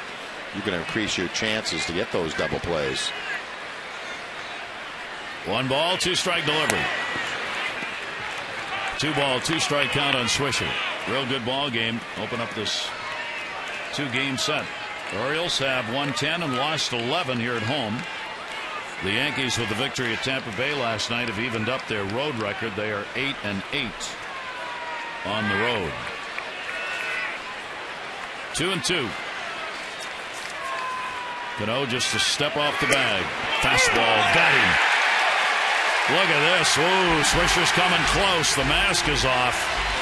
He dropped the bat, turned to the umpire, put his arm up like, you got to be kidding.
tomorrow for the series finale here in the short two-setter. Jeremy Guthrie, CC Sabathia, Masson HD, 6:30 O's Extra.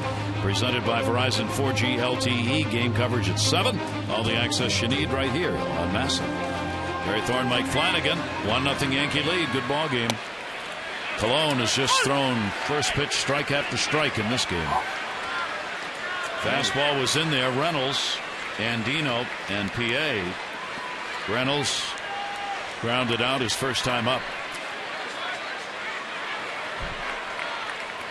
Yeah, just 16 balls so far thrown by Cologne. Saw Cervelli freeze that one. That's a call they've been getting most of the night. He didn't get it there. And a 1-ball, 1-strike count. Well, we talked about it in the open. Most of the strikeouts he's been getting, or over half, have been that called third strike. In the air to right field, but an Adam ball. Swisher. Reynolds is retired. A pretty high percentage. Cologne 13 of 17, 76%. Zach Britton 15 of 24. Then we had that other number. He hadn't walked any of the leadoff men he's faced all year long. All these little things that Zach Britton and certainly Bartolo Colon doing this year are conducive to keeping the score down and keeping in the ball game. Strikes, not walking people, holding runners. And that one in the air to center field. Another Adam ball. Granderson. Andino's retired. It's 12 in a row he's set down. Entertain clients, colleagues, and more. A custom suite package at Oriole Park at Camden Yards. Private suites available. Lots of locations and packages to offer your company a sophisticated, affordable way to make a statement. Find out more. Orioles.com/suites or a private tour at 410-547-6076. Yeah, almost Cologne get a little cocky on the mound, watching him between pitches, flipping the ball in the air. You know, you throw a pitch down the middle, they line out. They're always right with the world. Certainly is for him right now. Like I say, first and third, line drive, back up the middle, turns a double play. PA, another first pitch strike. PA has flied out, grounded out. We're 4 in a row retired. Scott doubled. Wieters singled. Double play was turned. Nobody's gotten on since. That was in the second inning. The 0-1, PA got jammed. Cano up with it. And another 1-2-3 inning. So Bartolo Colon putting on a show, but it is still just a 1-0 ball game.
Happy birthday to you, Brooksy.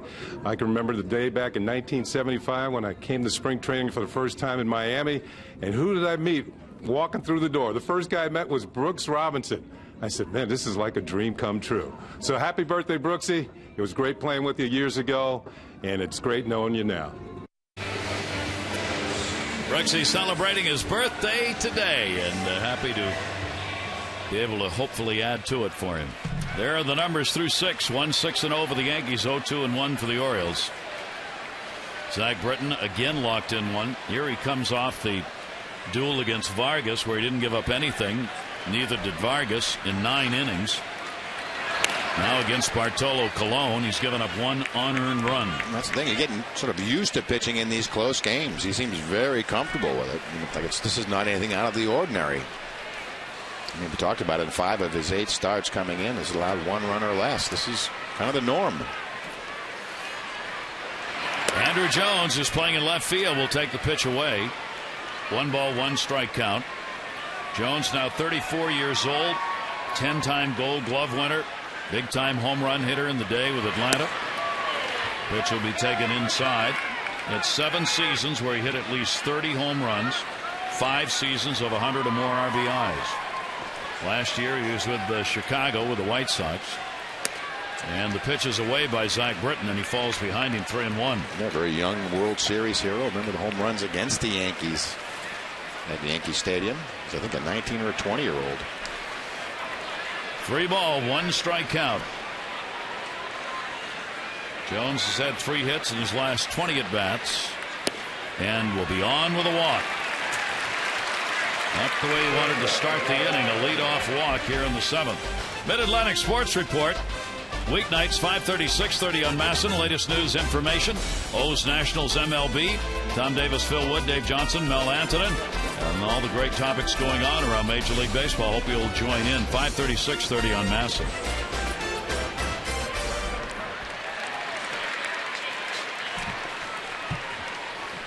So Jones will come out of there, and the speedster Gardner will come on to run for him. Gardner just getting the night off. Not anymore. And here's somebody, despite the moves that Zach Britton has to first base, a guy who might run. Bunt is shown by Nunez. Yeah, I would think he's, and it's a strike. I would think he's bunting all the way. Nunez checking down at third with Robbie Thompson. He's got 1 sacrifice. Has not played very much. Reynolds is in at third. Gardner, first lead we've seen of any kind against Britton in the ballgame. Takes the bunt, and it'll be up high, 1-1. That's the thing. Gardner really does most of his running against right-handed pitchers. Just had a difficult time, or has had a difficult time getting a jump against lefties. Only has 1 steal. Has been caught twice.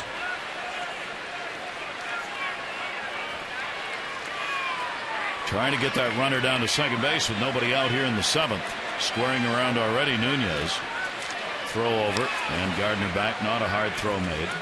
3 walks surrendered now in the ballgame by Britton. I can tell you, just not an easy read, Zach Britton, for the runner. They're not sure. It's one of those things, a left-hander with a good move. I won't say he has a great pickup move, but he has a great move that they're not sure when to go.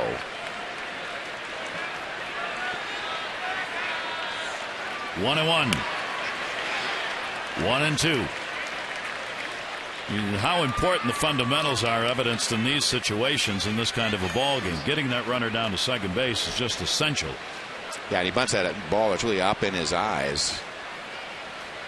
It also shows you, Britton's tough to hit, equally tough to bunt. Yep. And our Jeep Exmo brought to you by the 2011 Jeep Compass.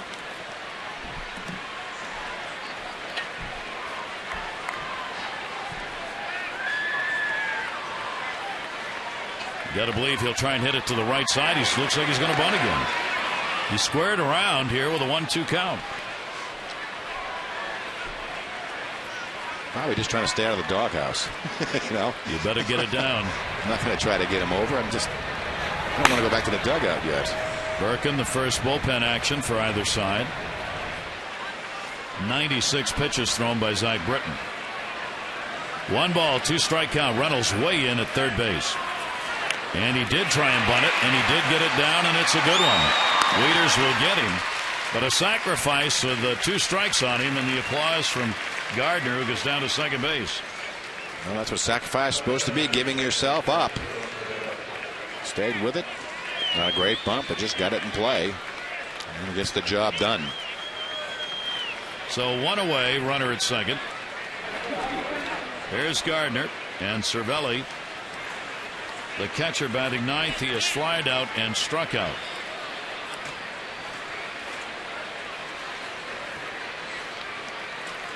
Yankees only one man in scoring position of the 5 they have left on base in the ball game. They get another runner down there, and Dino will try and hold Gardner close. Obviously a potentially big run, 7th inning.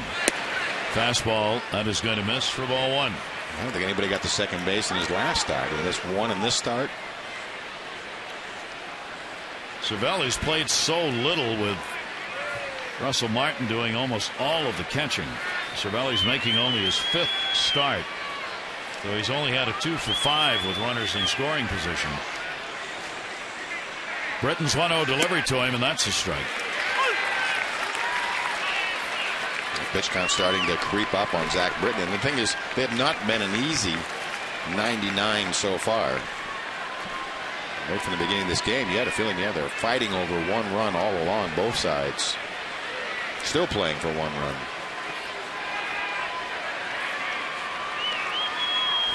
Gardner off second. Takes a look back. I don't know if you said it, but that Cervelli started the year in a DL. Missed the first 22 games with a fractured foot. They were really short-handed in the catching department at the first month of the year. Seems to be going around, the shortage of catching. Boy, you know, yes. Look at the Red Sox. They've got problems with their catching. Britton, a very long look. Here's the 1-1. Center field, Jones started in, backs up, makes the catch, runner halfway.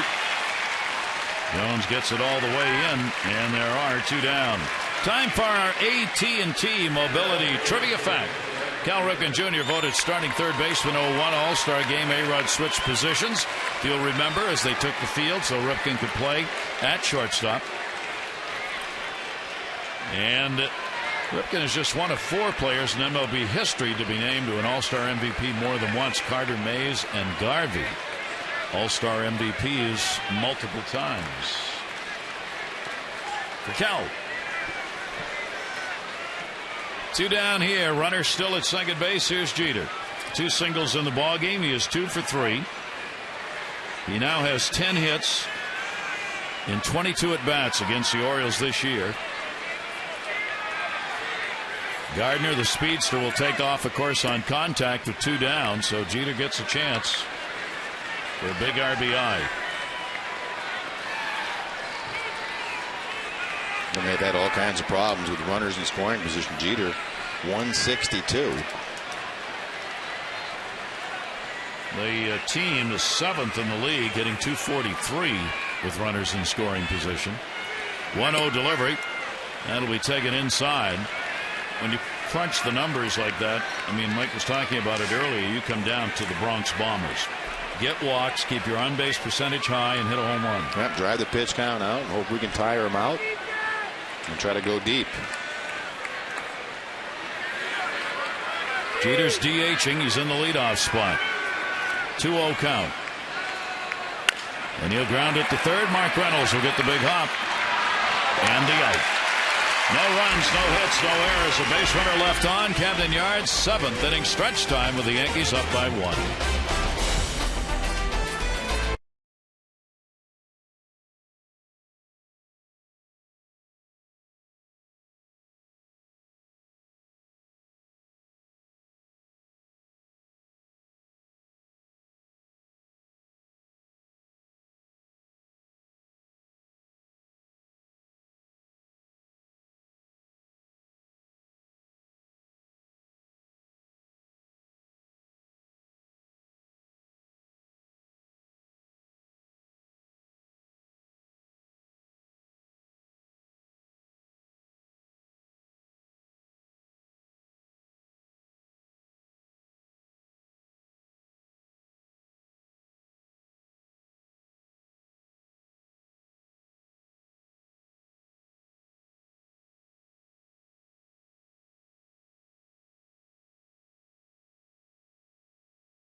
Inning stretch time here at Camden Yards. Gary Thorne, Mike Flanagan with you. The Orioles come off a ball game in Boston where they had the 6-0 lead the day before yesterday, did not get the win. Obviously felt as though they should have had it. What you were talking about earlier, now you're in a ball game where you get a start like they're getting for Britain, another game where you feel like you ought to win. Yeah, you feel like you ought to win, and you're starting to lean on the young man. You're looking forward to him pitching. This is another one of those old-fashioned pitching duels that I seem to really enjoy, and I'm sure everybody else does too. Well pitched, well played. You know, the professional in Cologne and the youngster in Britain who was holding up his end of the bargain. It's a lot of fun to watch. Anything you think he can do here against Bartolo Colon to try and make things move? Maybe pinch hit Britain. He can go deep off him. That would about pinch hit another Britain. column. Yeah. Okay, good. Okay, we'll send or the pitcher. Always pitchers talking about hitting. You know, they always do. Gardner is going to stay in the ball game after coming on the run. He will play in left field for Jones.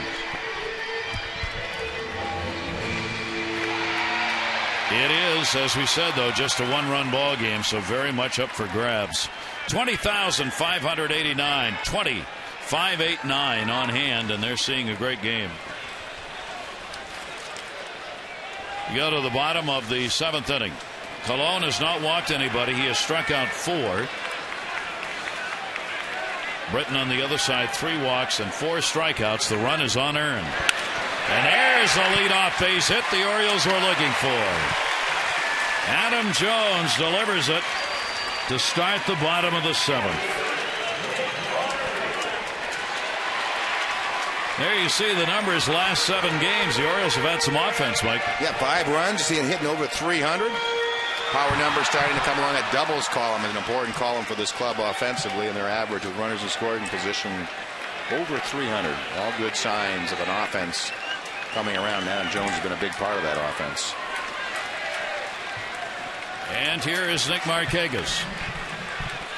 Nick has struck out and grounded out. Hitting at 242. Jones back to the bag. Bear in mind, Mike pointed it out earlier, Bartolo Colon, you do not run against him. Nobody runs against him.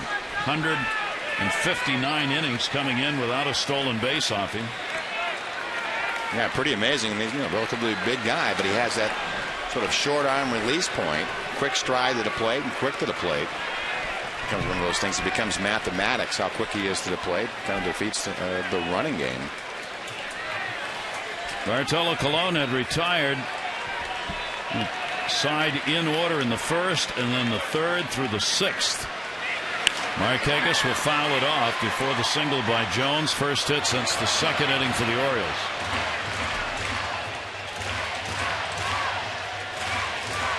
Yeah, just 62 pitches thrown, just 17 balls here in the 7th inning. 13 in a row set down in order. Jones now on. First leadoff batter that's reached. 1 strikeout, Markakis. Nick will drill it in the air to right field. Swisher slipped, gets up, makes the play, slips again, and Jones tags up and goes to second base.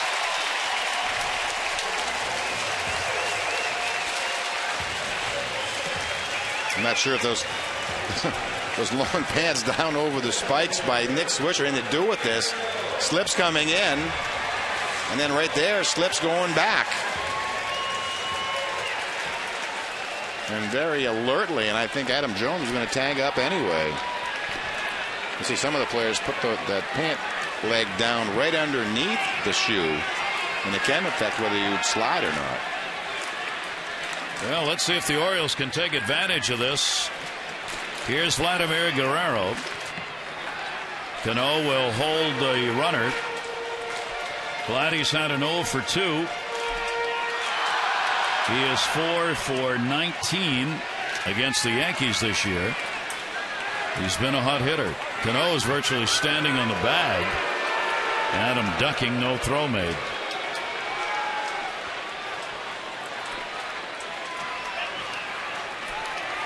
Orioles with a chance to get this thing tied up.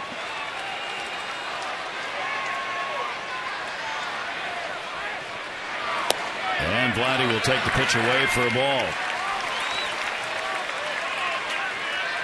See the numbers against Bartolo Colon for Guerrero. Vladdy has had 7 hits in his last 16 at bats. 3 consecutive multi-hit games coming into this one.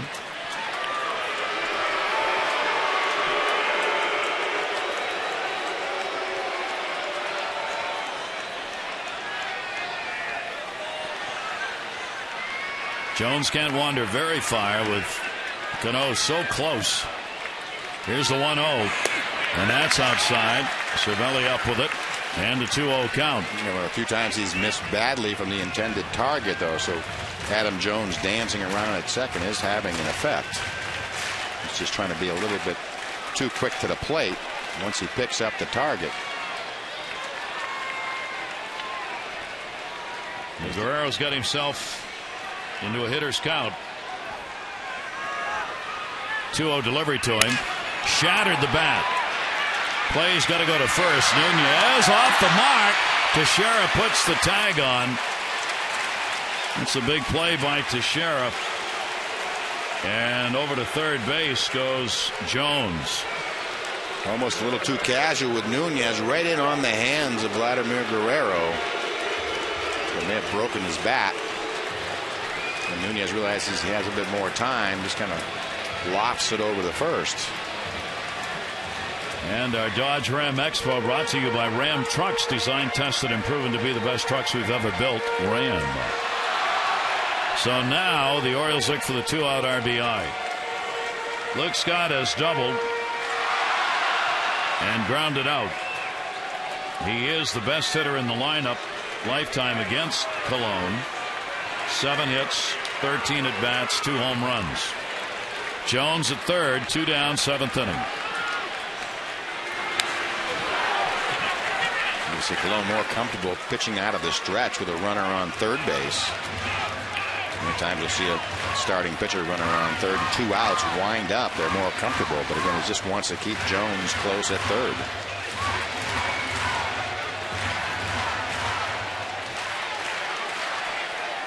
Outfield swung around to right. See Granderson cutting off that power alley in right field. Here's the 0-1 delivery. That'll be towards first base. Teixeira's got it. And the Orioles cannot take advantage of the leadoff single. No runs, 1 hit, no errors, and 1 left on.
Back early on, first and third, line drive up the middle, early played by Cologne.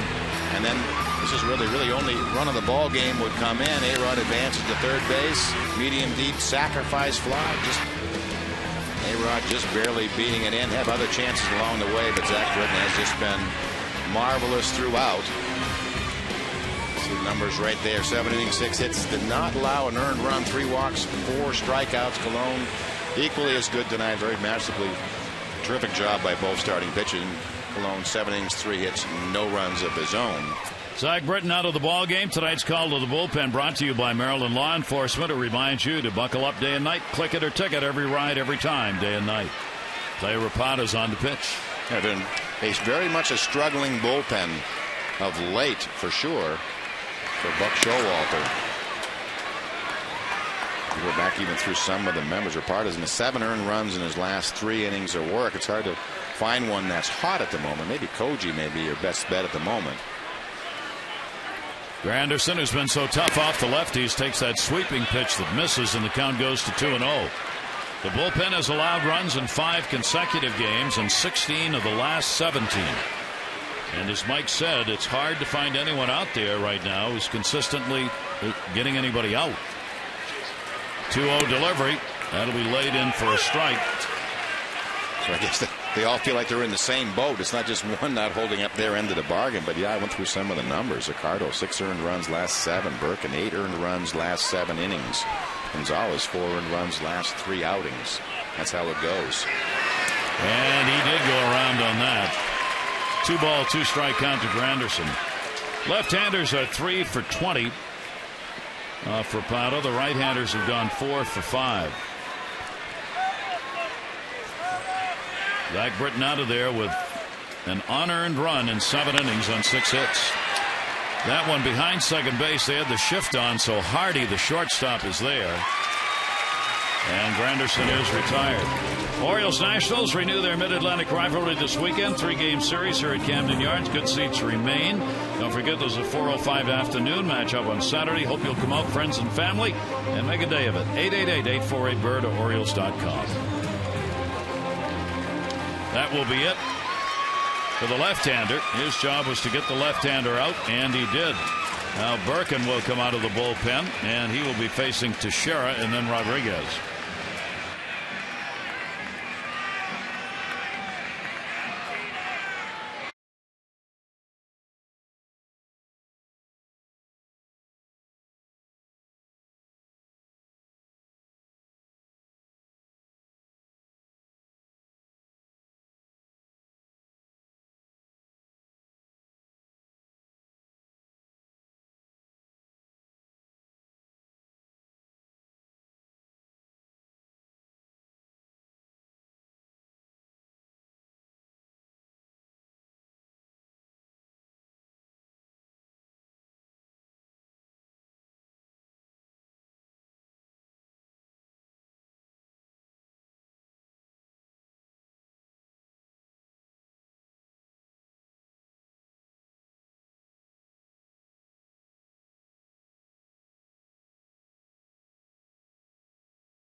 Presented by authority, the Orioles may not be reproduced or retransmitted in any form, and the accounts and descriptions of this game may not be disseminated without the express written consent of the Orioles. Well, with that, Jason Birkin will come out of the bullpen, 14th game on the air, and again, he has another one that's been struggling. 0-2, 5.28 ERA, 15 innings of work, 8 strikeouts, and 15 innings. 8 walks, 15 strikeouts for Birkin. But again, he has struggled. But he's still been very tough on right-handed hitters. And well, he has pitched to some pretty tough luck. And given up some bloop hits along the way that have come around to score. So I don't think it's been all that bad. He would like to have a nice clean inning here. Mark Teixeira is 2 for 5 off him. Teixeira stands in with 1 away, nobody on. We are in the 8th inning. And the pitch will be taken away for a ball. Orioles are 0-4 against the Yankees, who have really had the Orioles number over the last 3 years. Orioles have not had any success even at home. The Orioles have lost 18 of the last 24 games against the Yankees in this ballpark.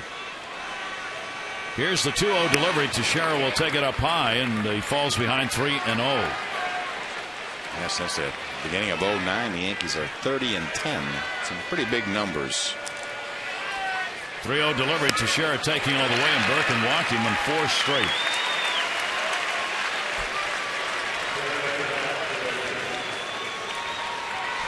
Leaders will go out. We talked about the Yankees second in the league in walks. Yankees overall, their offense is 8th in average and 2nd in runs. That's what we were talking about with the homers. They lead the majors in home runs, and their on-base percentage is 3rd, led by the fact they have picked up 156 walks, 2nd in the American League coming into the ball game. They've added 4 in this game. A-Rod will take it inside, 5 in a row out of the strike zone by Birkin. And uncharacteristically missing up in the zone. Well, the Yankees have already scored over 200 runs, and their offense is really not clicking on all cylinders. And we're about the quarter pole, so they're looking at 800 runs again. Yeah. Rodriguez with the 3 for 9 off Birkin throw over. You see tonight, Jeter, Rodriguez combined 5 for 7. The rest 1 for 17. Jeter came in hitting .421 against the Orioles, and Rodriguez .538. They have kept it up. The numbers may have gone up. But it is the unearned run that has made the difference. It came in the 4th inning. Jeter with 2 singles, 2 for 4. And Rodriguez with a 3 for 3. 1 ball, 1 strike count. Runner at first base down to Reynolds. Got a chance for 2. There's 1. Relay to first. Nice double play. No runs, no hits, no errors, and nobody left on. Another $1,000 just given away when we come back.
And Mary Fitzpatrick from Bel Air, another $1,000 from the Maryland Lottery double play contest on the second double play turn tonight.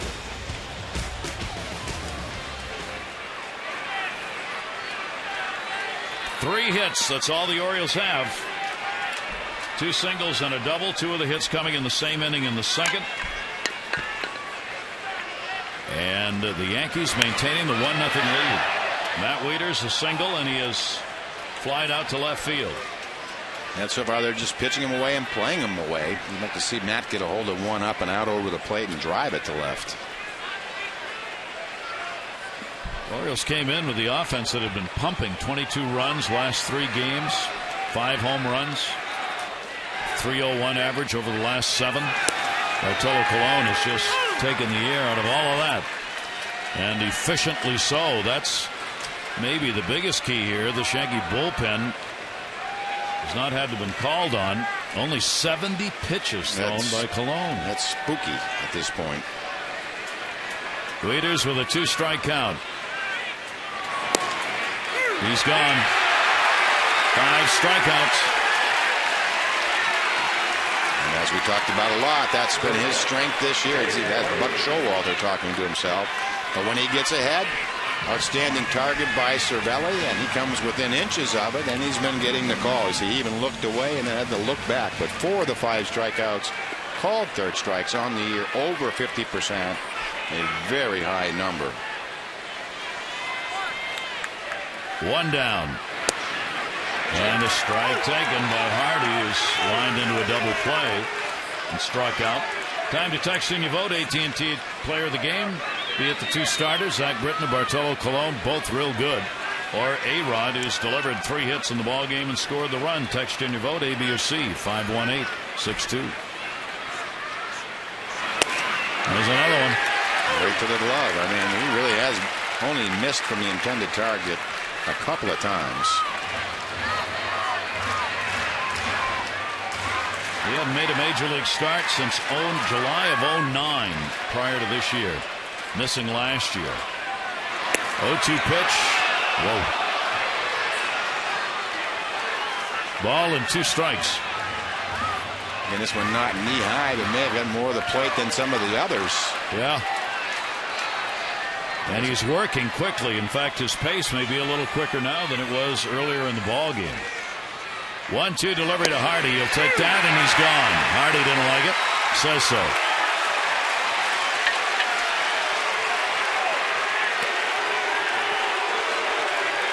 I think the hitter's just showing a lot of the frustration. Look, Showalter just shaking his head, but I think this pitch is going to be a strike. I mean, he has just been hitting the glove on the outside corner, and he's been doing it pretty much all year. And some of it's Hardy thought it was low. You better get to Colon on the first or at least the second pitch. After that, it's over. Here's Reynolds. He is grounded out and flied out. He goes after it and fouls it back. I'd like to see Reynolds run into one before he gets ahead. Telling you about the Orioles offense and how it had been heating up prior to tonight. Orioles need the long ball right here to get this thing at least tied up. 0-1 delivery. Outfield as far back as you can get without buying a ticket. They're kind of playing a no doubles defense. Oriole closer warming up. We are in the bottom of the 8th inning. Here's the 1-1.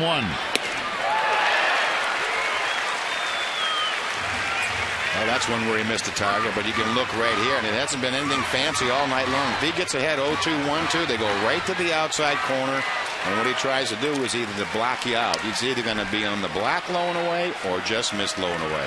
Off the plate, not on the plate. Let's see if they continue that pattern. They'll just slide away, check his eye line, and then go right to the outside corner.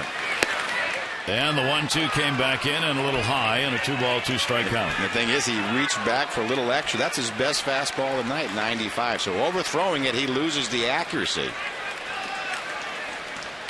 Bartolo Colon 2-2 coming into the ball game, 10-7 against the Orioles. I think he'll go right back out there. Here's the 2-2 delivery to Reynolds. He did. Yankee infield had a step and a half to the dugout. They back up. See, I think this one's off the plate, but again, that's the game. Block or a ball. Throw for the outside corner. Again, just off. But you hit it enough, you start to get it. 3 balls, 2 strikes, 2 down. Reynolds here in the 8th with the bases empty. And he's on. You see how everybody hesitates on these calls, waiting to see what it is. Well, you can see Colon was frustrated because he had 4 shots at the outside corner, and for the first time all night, missed. Now Robert Andino, the number 9 hitter, playing at second base. He has struck out and flied out. Here's a chance at redemption in this game of redeeming features. That's the thing. Andino has a little bit of pop. Maybe a tendency to let down. I think it's the bottom of the order, and Andino could run into one. Andino committed the error that has allowed the unearned run, which has been the only run of this game. It came in the 4th inning. First walk surrendered by Colon.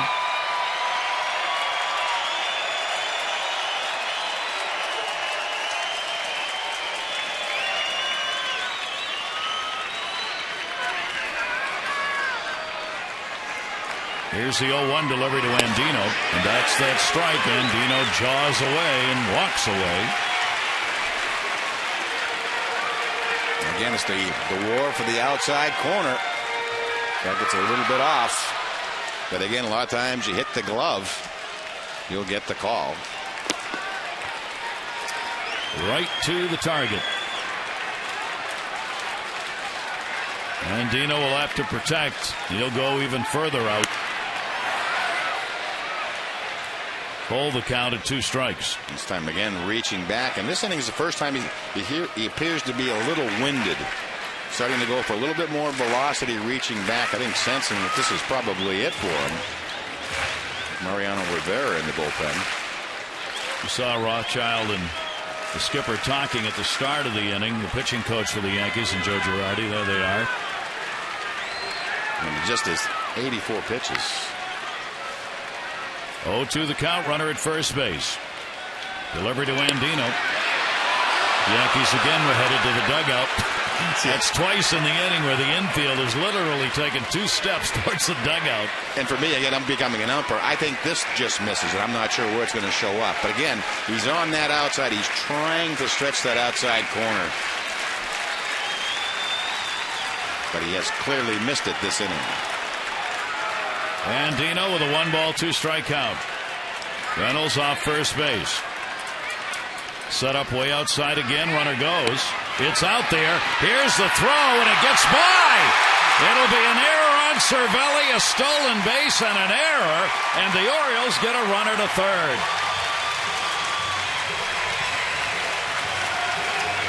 I think it really has cost Bartolo Colon being anxious, trying to get this inning over with a strikeout to the outside corner, and now we've witnessed something that we haven't seen for 165 or so innings. A stolen base with Bartolo Colon on the mound. Reynolds gets his second. He's 2 for 2 in stolen bases. Now can the Orioles get the big hit? Andino's got a 2-ball, 2-strike count. 166 innings between stolen bases against Cologne. Andino playing a little gamesmanship.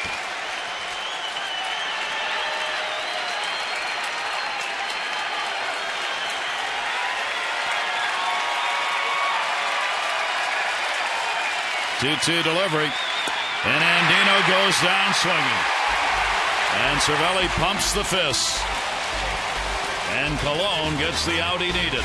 Runner stranded at third. We go to the 9th.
Is brought to you by Southwest Airlines. Find our fares online only at southwest.com. And by Honda. Visit your Honda dealer during the Really Big Things sales event for great offers on all Honda cars and trucks. So the one unearned run that came in the 4th inning is still the only one on the board, and we go to the 9th. And Kevin Gregg will come out of the bullpen. Try to hold this where it is. Going back to Fenway Park, third of an inning. Couple of walks, retired the first man, and then wall ball by Adrian Gonzalez. And give the Red Sox the come from behind win. But it was really the walks in that game that hurt Kevin Gregg. Here's Cano, and he will foul it back. Cano, Swisher, and Gardner due up in the inning here in the top of the ninth. 1-6-1 for the Yankees. 0-3-1 for the Orioles.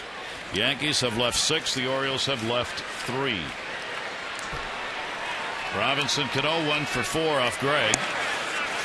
Pitch will miss outside. 1 ball, 1 strike. Mariano Rivera getting ready to go.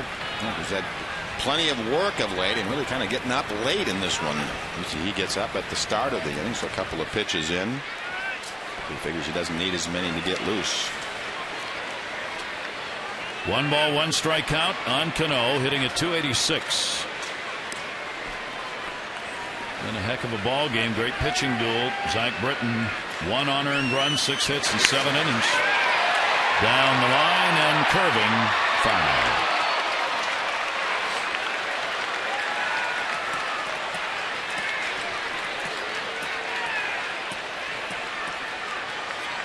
And Cano will make his way back.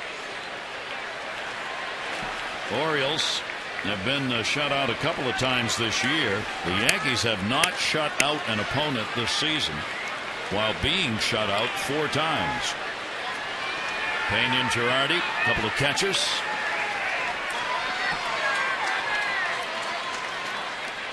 One ball, 2 strike count on Cano. Gregg's delivery again, half foul.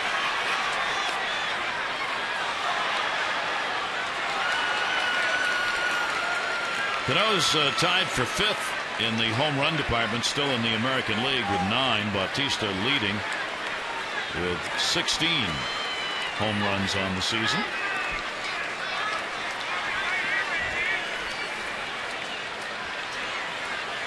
One ball, 2 strike count still. And he got him.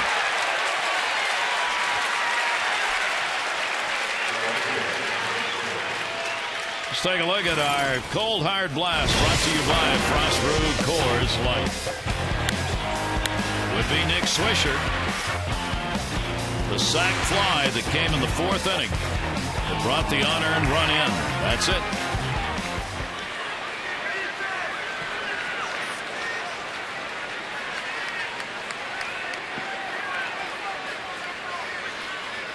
Now Swisher will turn around.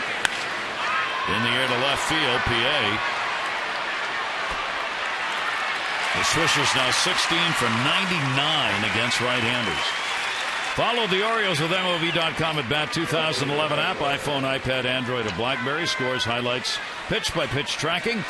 You can text at Bat 31826 or go to Orioles.com for details. Jason Birkin worked an inning, walked 1. Rapata came on, walked the 3rd of an inning, got the lefty he needed. Now Gregg on, 2 down, 9th inning. Gardner will get his first at bat. Came on as a pinch runner for Jones and stayed on in left field.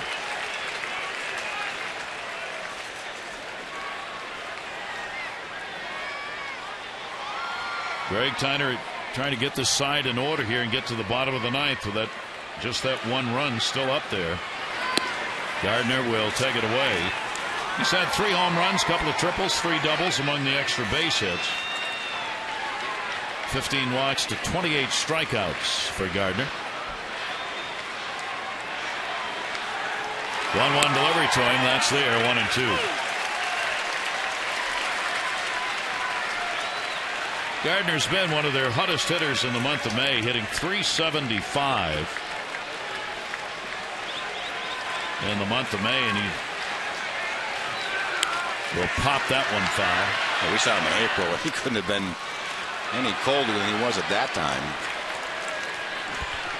And now it turns around. The game has a way of evening itself out. Second best average in May. Cervelli talking to Bartolo Colon. Is Cologne, you think, going to come back out? Not well. I'm trying to think. Who's top of the order, leading off? I just wonder because Mariano out there has kind of been, as you said, he started late and he's just kind of wandered, and Cologne's still there. We didn't see Girardi shake his hand. No, we haven't seen yet. Cologne go down into the tunnel, which happens many times. We'll find out. Yeah, it doesn't seem to be any. I guess we'll know. I mean, the two ways to play it: go out and if the leadoff man gets on, you're finished.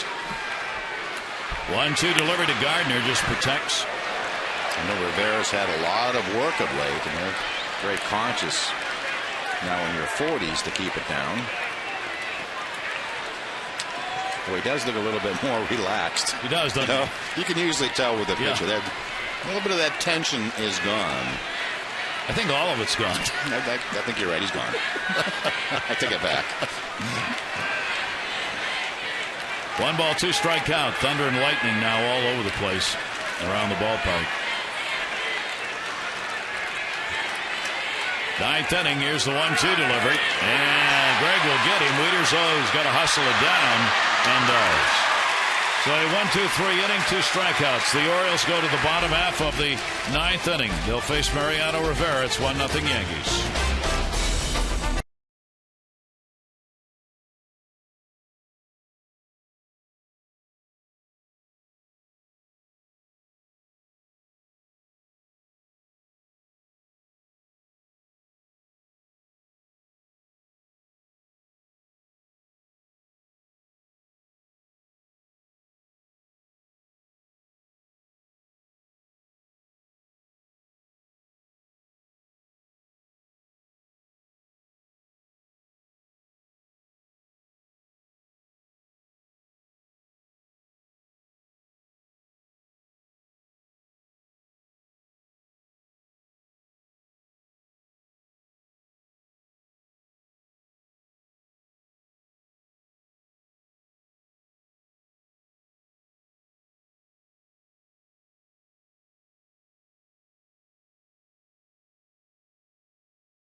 Verizon Wireless update. What you're seeing here is a complaint by Buck Showalter.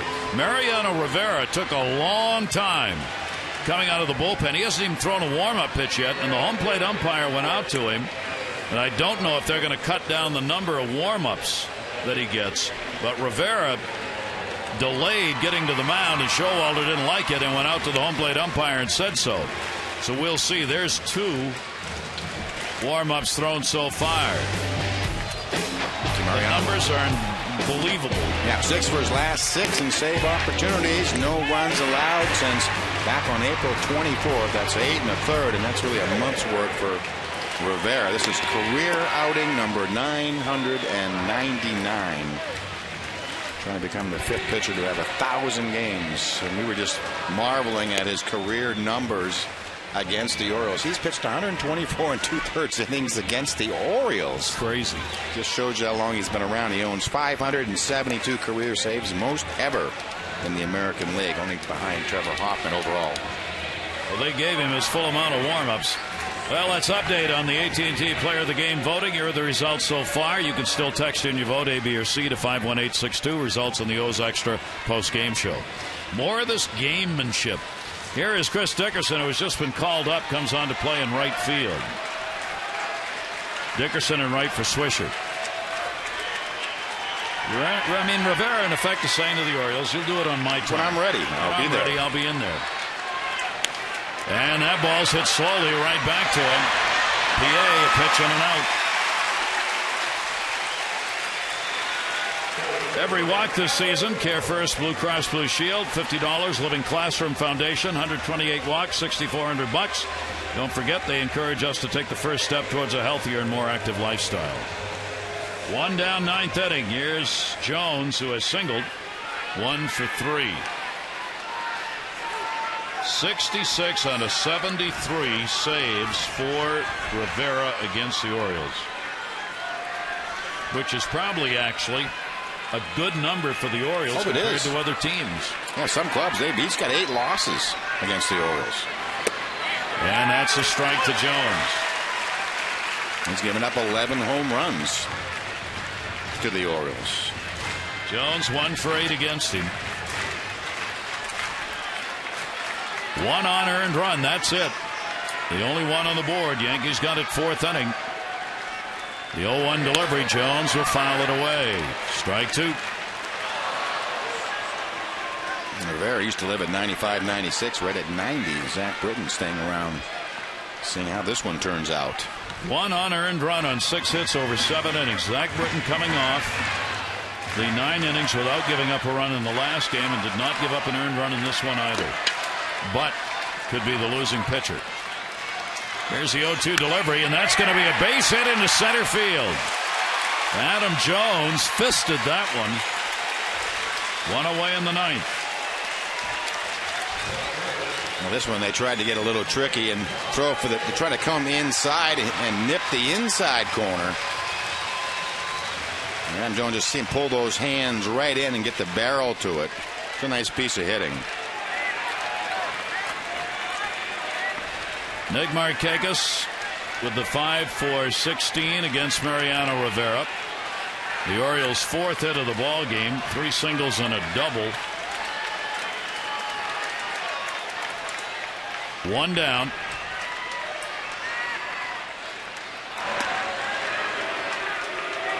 Yankees are trying to get their first shutout as a team this year.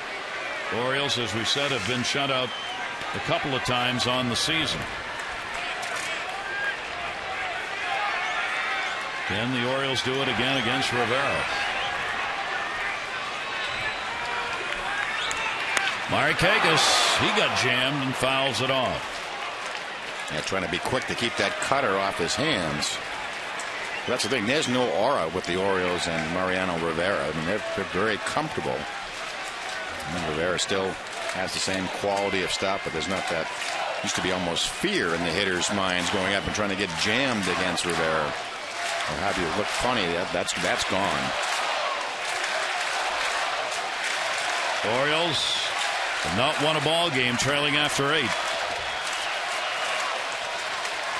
Here's the 0-1 delivery. Markakis, he's got a base hit. Can he take third base? Dickerson up. Here's the throw. It'll be cut off. The Orioles cover the corners with 1 out.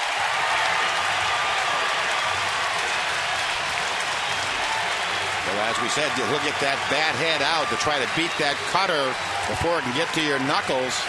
And with Adam Jones being held on, he said that's exactly what Markakis does. So a nice at bat by Adam Jones to get on base. A nice bat by Markakis to hit it through that hole. And with speed with Adam Jones. See how the Yankees are going to play it.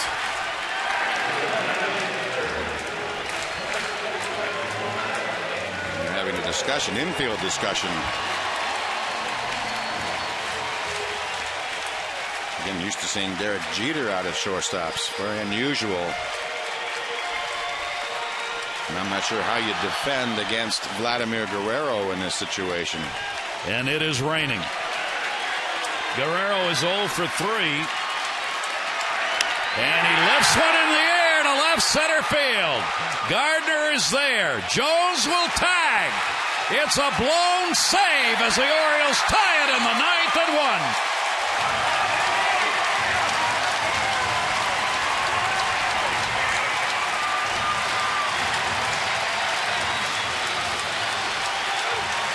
You can see how easy it is and how well played it is to score. Inside fastball from Rivera. At first I thought Vladdy got enough of it to hit it out. A little bit down on the handle.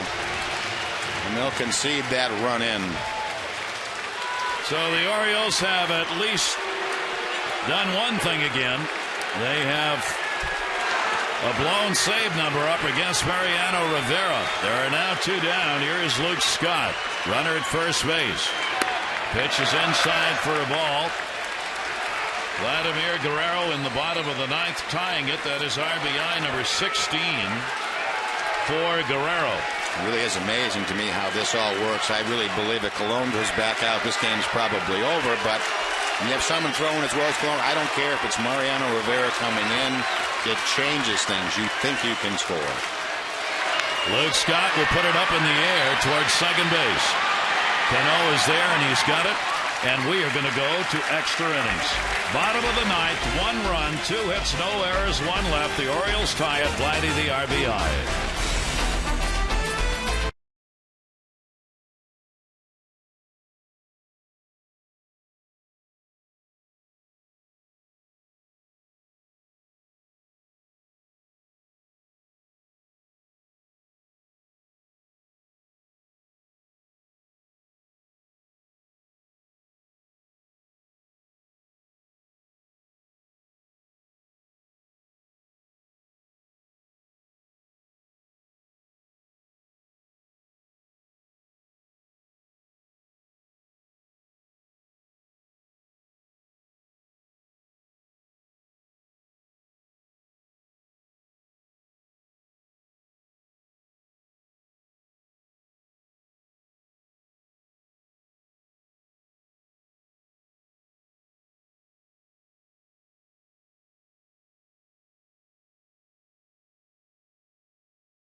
His third save of the year. Ball game is tied at 1-1. Yeah, first game in the 17th appearance for Koji. 17 innings of work, just 11 hits and the 19 strikeouts, and pitched in that wild one up in Fenway. Pitched the 8th inning. Yeah, the leadoff double to Euclid and a couple of ground balls, outs, and then intentional walk. And was able to strike out Jed Lowry, get Kyle Crawford to get out of that 8th and the somewhat faithful 9th. But again, of all the relievers, he has probably been the most reliable of late.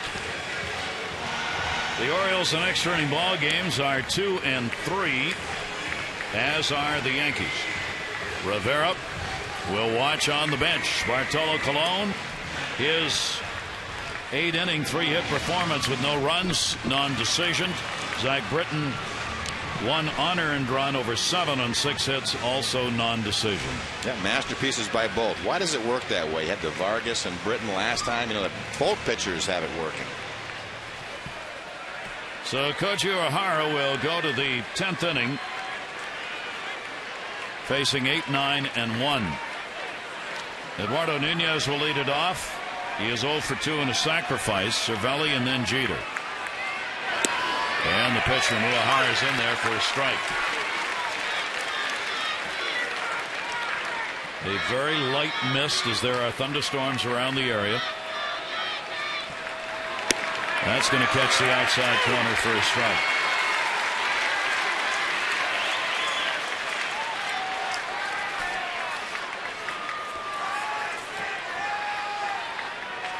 Koji with the 0-2. That's only Koji's second game against the Yankees this year. Hasn't allowed anything. No walks, couple of strikeouts. Lifetime, Koji's got a win, 2 losses, and a save in 7 previous games. ERA of 4.2 against the Yankees. That will miss outside, and a ball and 2 strikes.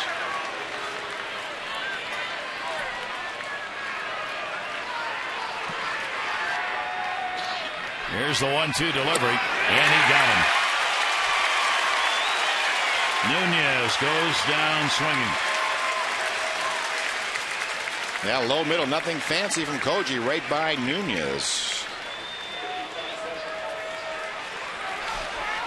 The regular catcher is now going to pinch hit for the Yankees. Cervelli, who caught in the ball game at an 0 for 3. This is Russell Martin.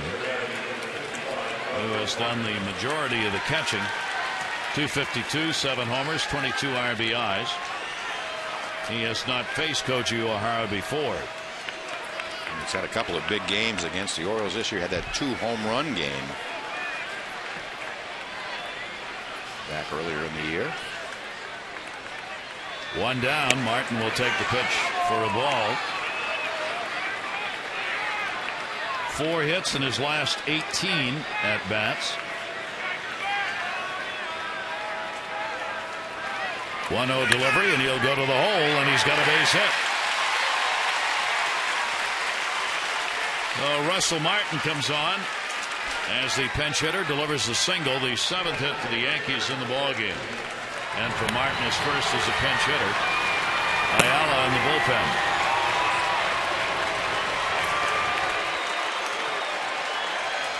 Derek Jeter 2 for 4.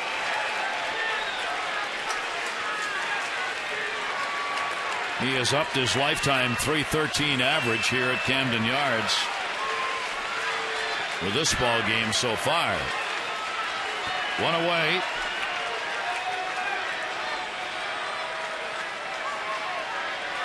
Infield looking for 2, and it's a strike. Jeter 2 for 7 off Koji.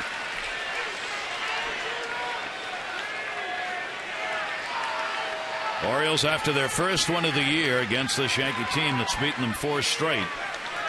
This is only a 2-game series with Sabathia and Guthrie going tomorrow. Here's the 0-1. Wieters will block it. 1 ball, 1 strike count.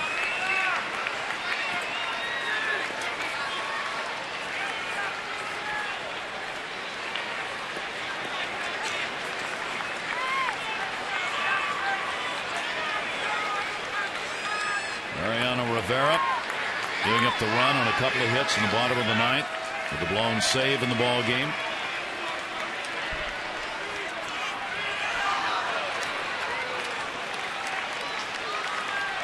Martin back.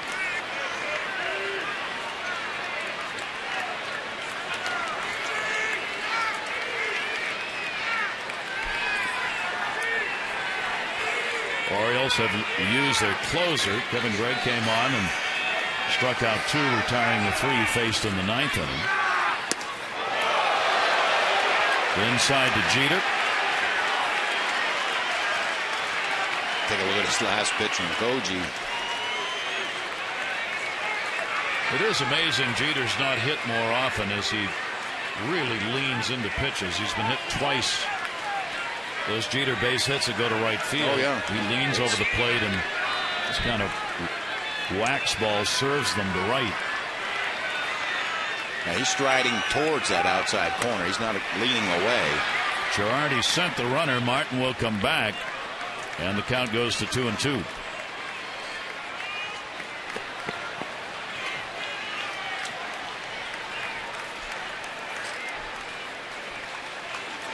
Koji really not a sinker ball or ground ball type pitcher, more of a fly ball pitcher.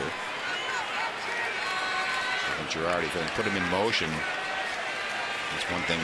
And looking at some of Jeter's numbers and why the average has been down, is hitting so many ground balls as a way of staying out of 2. He'll foul that one back again. Jeter, for the first part of this season, has been the #1 ground ball hitter in the American League. And that's usually, and many times it's a player in decline when you see those numbers go up. That's why the New York press has been all over the story about the demise of Derek Jeter. Despite those, he's only grounded into 3 double plays on the year. 2 ball, 2 strike count. Martin not going. Jeter gone. Foul tipped into the middle. Well, the Orioles strikeout starting to mount. That's 2 now for Koji this inning. Kevin Gregg struck out a couple. See Jeter now Curtis Granderson. Yeah, Koji tried, or certainly Jeter trying to inside out that ball. The ball just beat him. Only one of the Yankees strikeouts of the called variety. That'll be in the dirt. Wieters again going down to block it. And the Orioles, 7 strikeouts, only 1 swinging.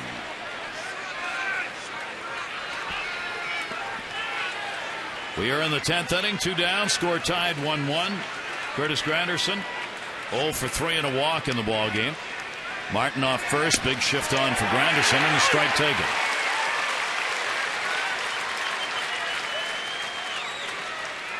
The 1-0 pitch. Again, very expansive zone. Up, down, in, and out. Good night to be a pitcher. 1-1. 1-2. The Yankees coming into the game as a team 9th in strikeouts offensively in the league.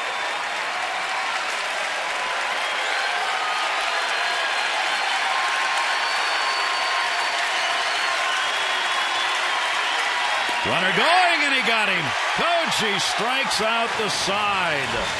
No runs, 1 hit, no errors, 1 left on. We go to the bottom of the 10th inning, Scott. Wieters, Hardy, and Reynolds.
The starters numbers, 1 unearned run in 7 innings. He gave up just 6 hits, walked 3, and struck out 4. Britton giving the Orioles a chance in the 7 innings that he worked, and over the last 8, Mike.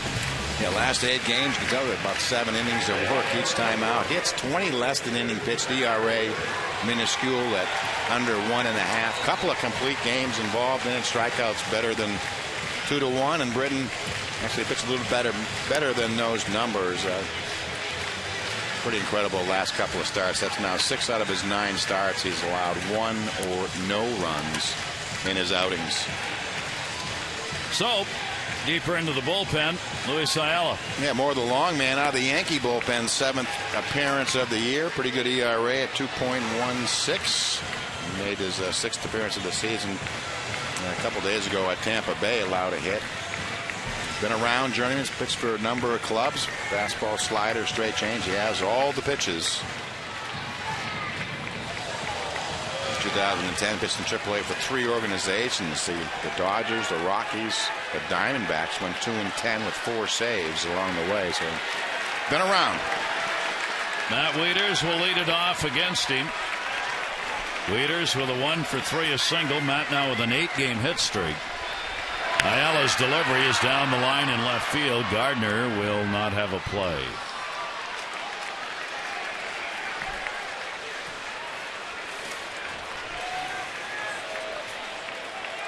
Those extra will be coming up next. For the Orioles, they hope that's real soon. Just like Jim and Rick. They don't want to be extra. No. Here's the 0-1 delivery. And Wieters will take the pitch outside. Trailed all the way to the bottom of the 9th inning. The unearned run scored, sac fly by Swisher in the fourth. Bottom of the ninth. Jones got the one-out single. Markakis single, moving into third. Guerrero brought him home with a sacrifice, and Wieters has got another base hit. So Matt, with another multi-hit ball game, leads off the 10th inning with a single. The Orioles need one. Well, we'll see what happens here. There's a nice piece of hitting by Matt Wieters. Go with a clean single into left field. And this is really textbook. Right off the barrel, clean single to left. The 12th multi-hit game for the Oriole catcher this year. Here is J.J. Hardy. A-Rod has moved in at third base. Hardy 0 for 3. Yankees playing for the sacrifice. He does square and takes it outside for a ball. Hardy has one let me check. One sacrifice this year. I think Matt Wieters going to have to get a pretty good jump. Not a lot of foot speed with Wieters at first base. Oop. That's what I mean. He's trying to get a good jump. Got him on a half step towards second. I mean, I'm sure this is one of those cases that he had a chance he'd pinch run. Watch the lean. Orioles playing short-handed. Lee's not on the DL, but he's not available to play. And there's a bunt that's going to be foul. His Torres did go on the DL today. Snyder taking his place. Petrol having to play short on that bench. Fortunately for a game like this, with the rain out, the Orioles have the bullpen rested. Hardy looking down to third to Russell. Jim Johnson is ready in the bullpen. Rapata worked a third of an inning to get a lefty. Burke in 2/3 of an inning, 1 walk. Gregg 1 inning, 2 strikeouts. Koji O'Hara 3 strikeouts in the inning he worked so far. Martin is doing the catching as he came on to pinch hit. Stays in the ball game. Russell Martin. Nobody out. 1 ball, 1 strike count on Hardy. Luis Ayala with a look. Not bunting to short. Played by Nunez. 1. Relay to first is not in time. A-Rod breathing a sigh of relief because he was charging at third base. Right in close. Take the bunt off. Goes to the hit. Nunez pretty good relay to Cano. Cano just keeping it down 1 hop at first. I think what he was trying to do is to keep Matt Wieters off him, get him into a slide early so we'd have a clear throw to first. So the Orioles will exchange runners at first base. Hardy for Wieters. Mark Reynolds grounded out, flied out, drew a walk, made it all the way to third in the 8th inning, but was stranded. Wieters back on the bench.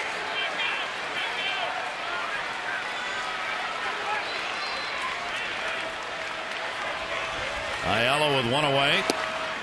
Will miss outside for a ball. Better with the runners on.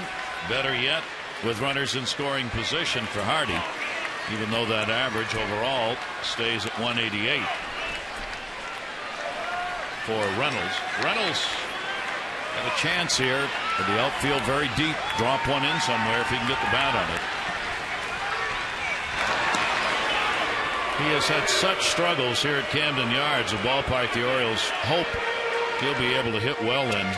He's hitting 0.97 in his own home yard. Yeah, just 6 for 64 now.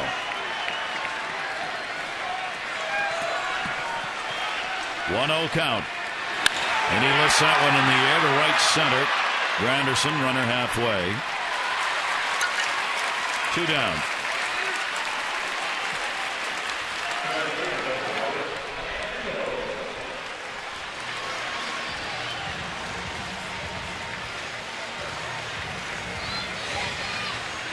Robert Andino Andino came up with that runner at third base in the 8th inning and struck out. The only time he's been up with anybody on. There haven't been many on in the ball game for the Orioles, stranding 4.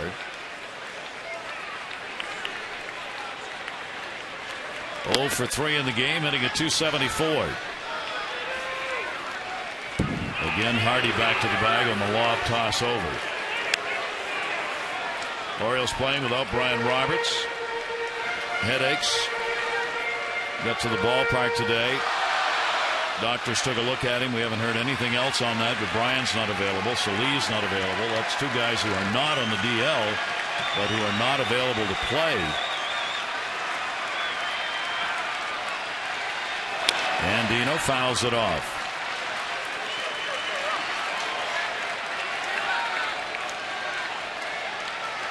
So Andino got his first start at second base in the game. P.A. got the start in left, and Scott moved into first.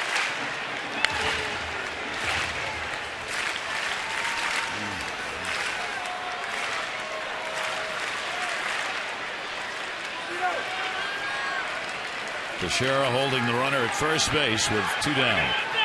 Andino to short. Nunez. We had a second. Cano there, and that's the inning. No runs, 1 hit, no errors, and 1 left on base. We go to the 11th, tied at 1.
Monday at Boston for the bullpen, and tonight against the Yankees completely different. Yeah, tonight 3 innings, just 1 hit allowed, a walk and 5 strikeouts. A game in Boston, a whole nother story. So now with the off day yesterday, Jimmy Johnson will come in. 19th outing of the season for Jimmy, 2-1 with a 4.09. Was really frustrated after his outing in Boston. Felt like he gave up some bloop hits. I know Veritek hit a shot down the line. There was a ball that got by Luke Scott in the outfield. All these little things that added up to a tough outing. And felt he had great stuff, and he has had great stuff for the most of the season.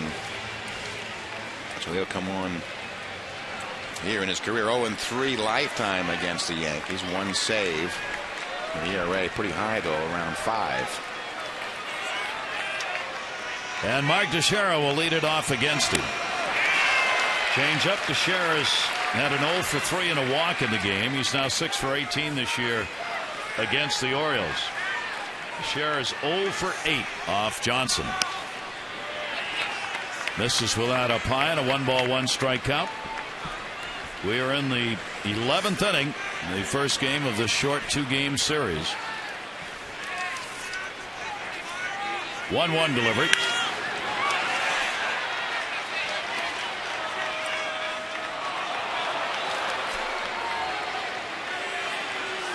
Joe Girardi's Yankees, who have struggled getting out of the losing streak last night, winning their first game in 7. Had the lead going to the bottom of the 9th in this one and lost it. Rivera the blown save. The Orioles, Guerrero the sac fly to tie it. Buck Showalter's team trying to make it a comeback win in extra innings. 2-2 delivered it to Sheriff. He got him. Now Jimmy Johnson throws in the whole assortment. This 2-2 pitch will finish him off with a breaking ball. So he saw the changeup, the 96-mile-an-hour fastball, and then finished off with the breaking ball. And the Orioles going to that strikeout mode. 6 of the last 8 Yankees have struck out. Here is A-Rod. Big night, 3 hits, runs scored. He hits in there for a strike to him. Rodriguez has also hit into a double play. 3 for 4. Ball game, 3 for 9 lifetime off Johnson. I think Jimmy Johnson going through the heart of this lineup. Last pitch, 101. Well, one day Rod's going to come inside. Again, I'm not sure if that Raiders had a couple of blips with the battery being rested for a while, but clearly when A-Rod walks in, pitchers go back and get a little bit extra. 1 ball, 1 strike count. Orioles outfield back, swung around a little bit, squeezed the middle of the field, and that will miss down low, and the count will go to 2-1.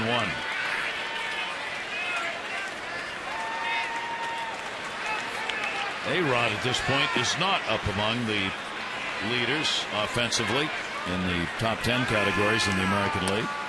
Fouls that one back into the screen, and a 2 ball, 2 strike count.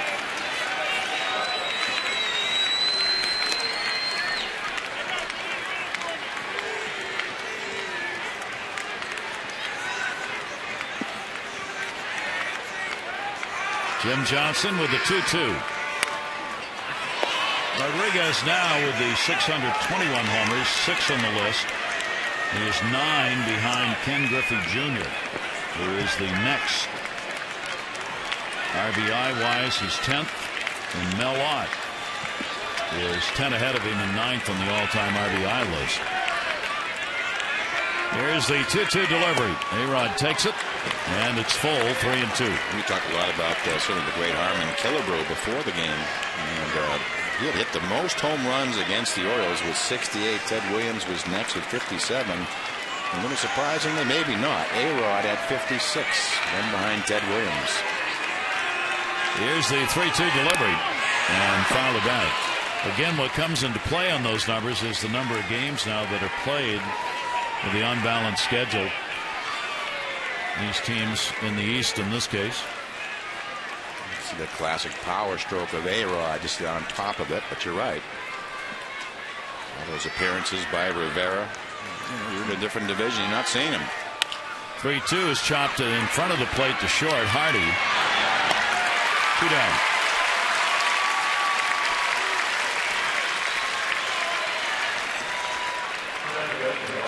And I guess this will tell you what Buck Showalter, thinks is his best reliever, maybe other than your closer, who's sort of assigned certain innings.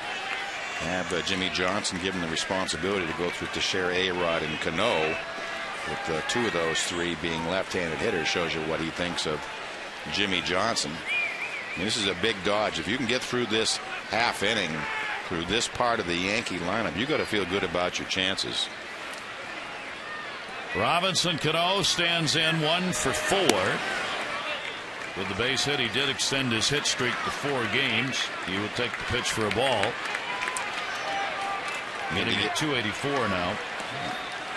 Big numbers against Jimmy Johnson, a little surprising. But the Orioles have the top of the order coming. That's how a manager will look at this game. And a fair ball. Wieters plays it and gets it. Well, Johnson retires the side in order. We go to the bottom of the 11th inning with P.A. Jones and Markakis.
For game 2 and the final one of this short set, Jeremy Guthrie and CC Sabathia.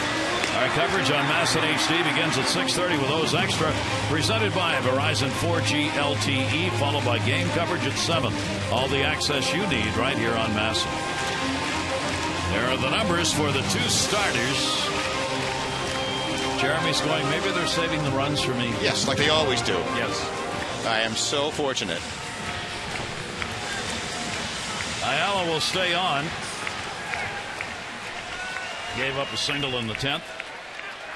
Here is Felix Piet in the leadoff spot, an 0 for 4. Jones and Markakis will follow.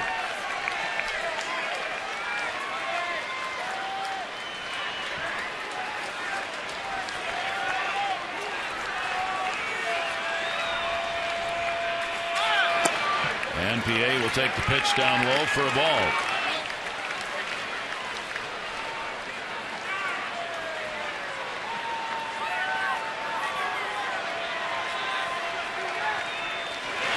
Delivery and gets that one in there. Piet with a 1-ball, 1-strike count.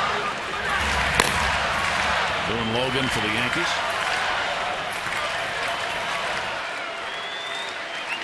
Here's the 1-1. Piet with a 1-ball, 2-strike count. Well, you think these Oriole left-handers will get a good look, sort of a sidearm slinging action by Ayala.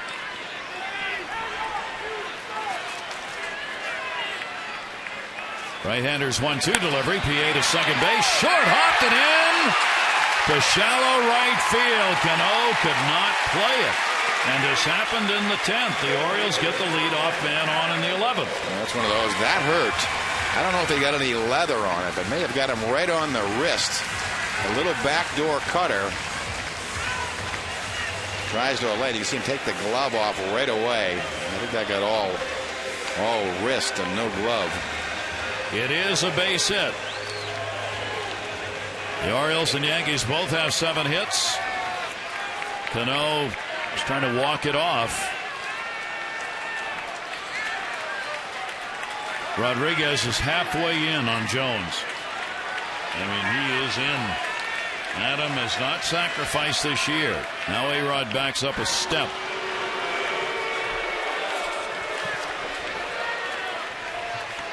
Piet with real good speed on at first base. Wayne Kirby talking to him as he looked over to Russell at third for the signs. Ayala's delivery is swung on and missed. A good slider. The first slider we've seen thrown in a ballgame. Yeah. Sidearm, sort of slingy slider. But again, he's much tougher on right-handers than left. Left-handers hitting .318 against Ayala with a home run. 0 on the count. A-Rod backs up even with a bag at third.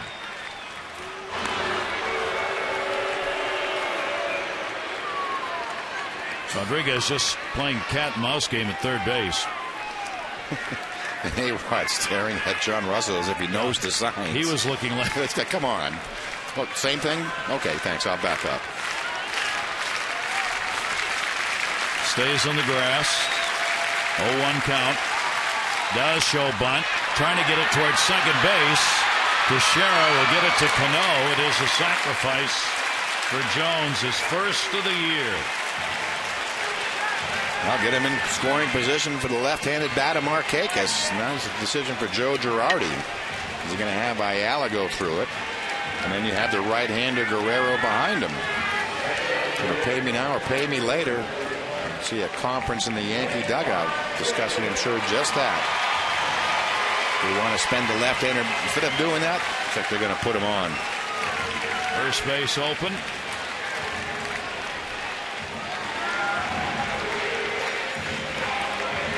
As they signal for the intentional pass to be given.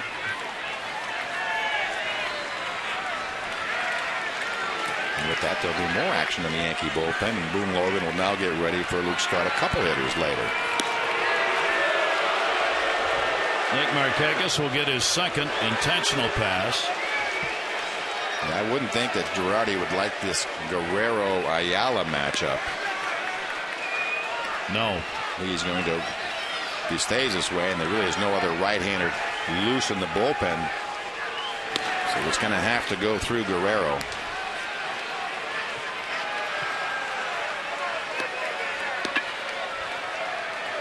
And there's ball 4. So runners at first and second here in the bottom of the 11th with one down. That will bring out Larry Rothschild, the pitching coach.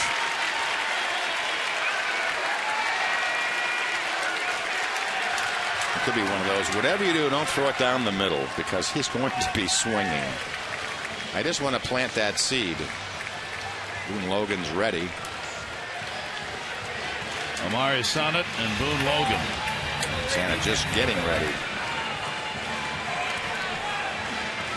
This is about how they're going to pitch to him. Home plate umpire Dan Bellino's on his way out. I mean, this is the big matchup of the evening, so Larry Rothschild just making it straight, getting it straight how they want to go about facing Guerrero. It's like throw it over, but don't give him anything to hit.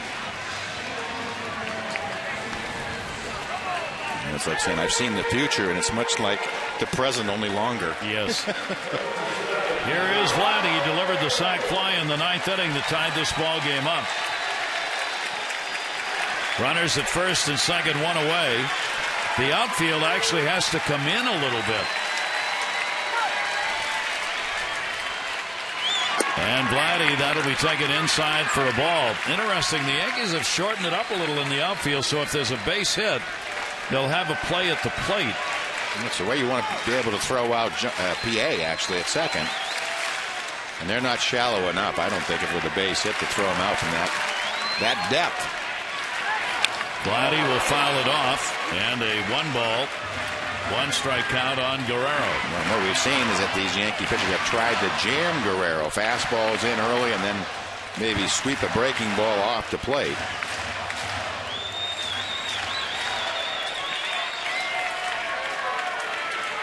Guerrero officially 0 for 3 in the ball game.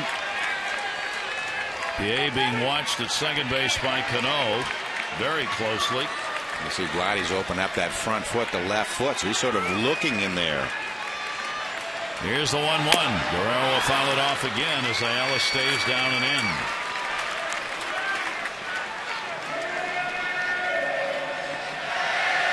A late breaking runner from Ayala. Tough ball game dominated by the pitchers. Each team with a run on 7 hits. Each team's committed an error. Orioles have left 8. The Yankees 7. PA's a potential winning run on at second base. 1 ball, 2-strike count on Guerrero, set up way outside, and he doesn't chase. 2-2.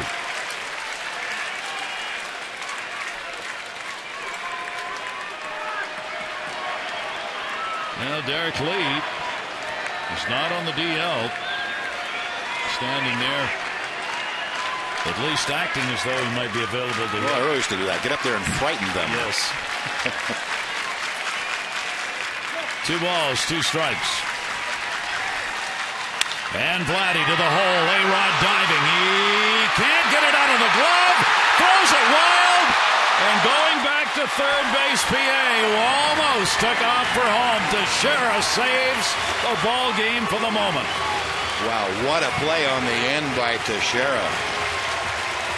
A-Rod couldn't get it out of his glove. He had an easier play to second base, and watch him change his mind. It was a nice job of cutting it off. Can't get it, then from his knees, just about throws it down the right field line. And PA was ready to go home. He's watching the throw, and he thought he got just a great play by Teixeira. That will bring Girardi out. That will be it for Ayala. And Boone Logan will come on. The Orioles in the 11th inning with 1 down have loaded the bases. They only need 1 to win it.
Logan will come out of the bullpen, making his 17th appearance on the year. 11 innings, 11 hits, 5 earned runs, 5 walks, 6 strikeouts. He really was the go-to lefty. He had a terrific year last year for the Yankees. Hadn't quite had the same type of season. He just dominated lefties, held them to a 190 average last year. This year, they're up over 300 against Boone Logan.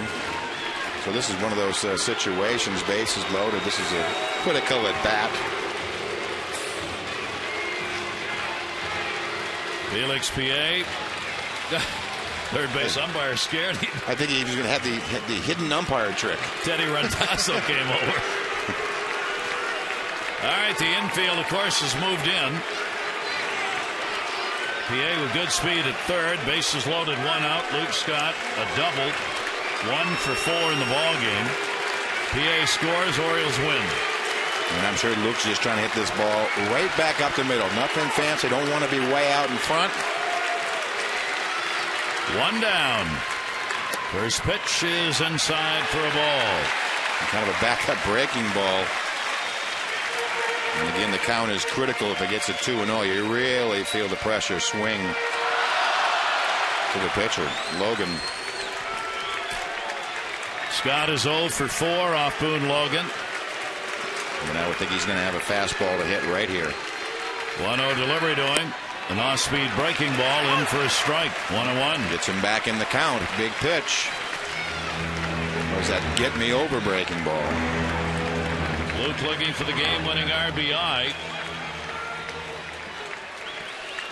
Here in the bottom of the 11th inning of a 1-1 ball game.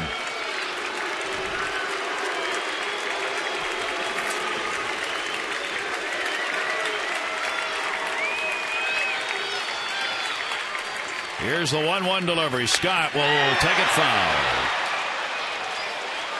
And 1-2. Well, Logan obviously after the strikeout ground ball. He's got him 1-2 in the count. And this is where now Luke has to defend with Logan having the advantage. 1-2. So if you're a pitcher, if it gets to 2-2, you just start thinking about that walk in the back of your mind. So this is the pitch right here that Luke needs to defend and put in play. PA the potential winning run. 1 ball, 2 strikes. Infield creeps in a little more, and he did get the strikeout. That's why the count is everything in the game. With that 1 pitch to get ahead. Now we can expand the zone.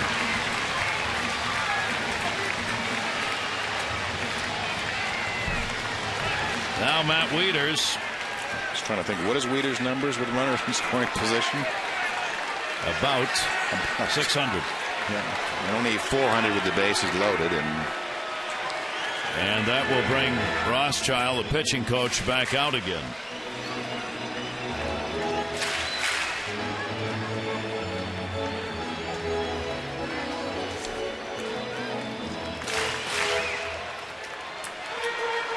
There are the numbers with 2 outs with runners in scoring position. A near 600. Well, 9 for 15. That's a pretty good body of work. That's not like 1 for 3 or 2 for 6. They will leave the left-hander in because this is not Matt's stronger side. 233 right-handed, 275 left. And actually, Logan's had better success against the right-handed hitter, just hitting 125, 2 for 16. Somewhat of an anomaly. Orioles have just got the score here. They got the bases loaded with 1 out. Scott could not get it done. Now Wieters, 2 singles. 2 for 4 in the ball game.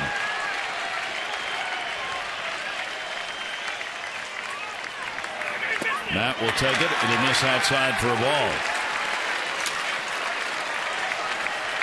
20,000 plus have hung in for the most part. And why not? Heck of a ball game. PA let it off with a single. He's the run the Orioles need at third. Outfield can back up now with 2 down. 2-0. There's no place to put him. No. I mean, this is a critical pitch here to be a strike. You don't want to go 3-0. That strike zone gets real small, so this is going to be Matt Wieters' pitch right here. Here's the 2-0 delivery. Wieters got one, but he popped it up to right.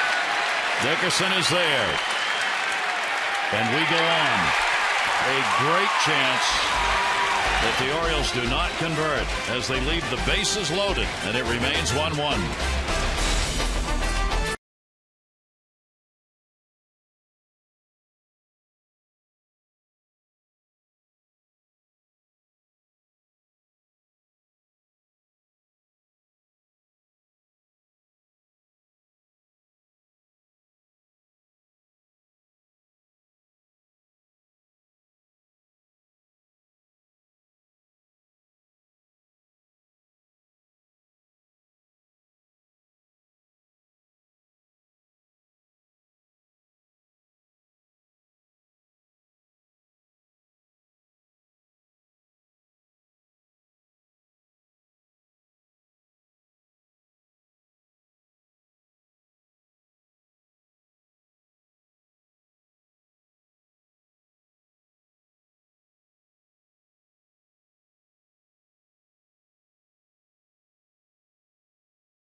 Haven't been into Camden Yards yet?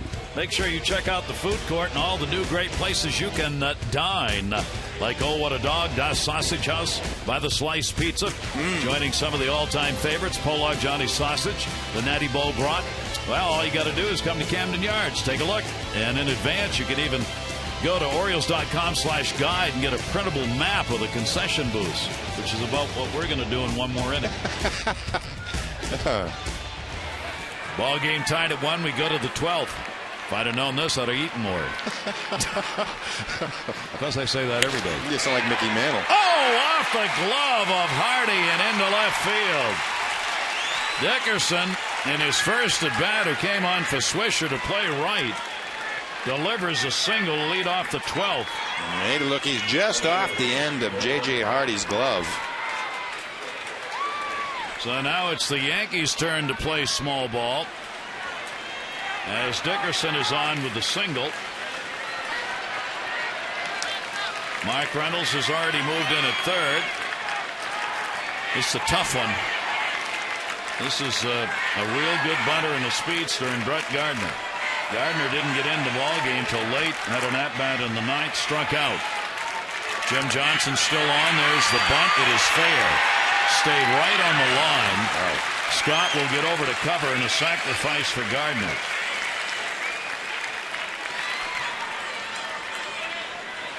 First glance, I thought it hit him. Take a look at this bunt. If that ball started foul and just crept fair. 5 of the 9 sacrifices for the Yankees belong to Gardner. So now the potential go-ahead runs on at second base. Eduardo Nunez, the shortstop, has an 0 for 3 in a sacrifice. Martin is now in the number 9 spot, the Yankee catcher, Russell Martin.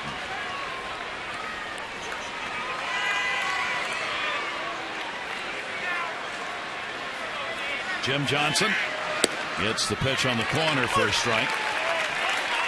Johnson retired the side in order in the 11th inning. Rapata, Birkin, Gregg, Uehara, and Johnson have worked out of the bullpen for the Orioles. Rivera, Ayala, and Logan for the Yankees. Rivera blowing the save, his 3rd of the year. Down to 3rd. Reynolds will hold the runner. Get the out. 2 down. Well, the Bullpen certainly had his problems in Fenway Park. Not tonight so far.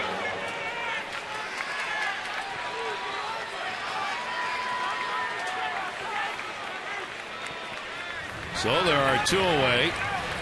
Nosey in the bullpen.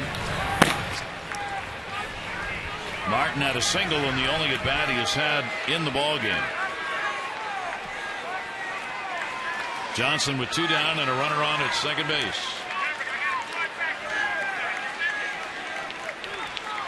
And Russell Martin will take one up and in. There are the numbers tonight. 0 for 6 for the Yankees, 2 for 8 for the Orioles. Orioles are 3rd in the league in that department. The Yankees are 7th overall. Yankees coming out of Tampa Bay where they went 7 for 14. Johnson will step off a little too far off the bag. Dickerson at second base.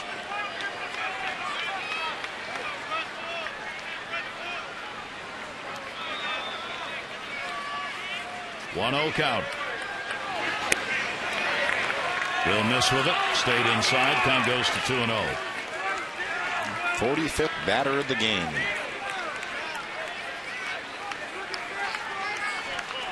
Yankees got an unearned run in the 4th inning. Knocked in by Swisher, bringing Rodriguez home. That stood up until the 9th inning. When in the bottom of the 9th, Jones got a single with 1 away. Markakis singled. Guerrero a sac fly to tie it. Strike on the upper part of that strike box, and it's 2-1. Martin to third. Foul ball. Game of inches again.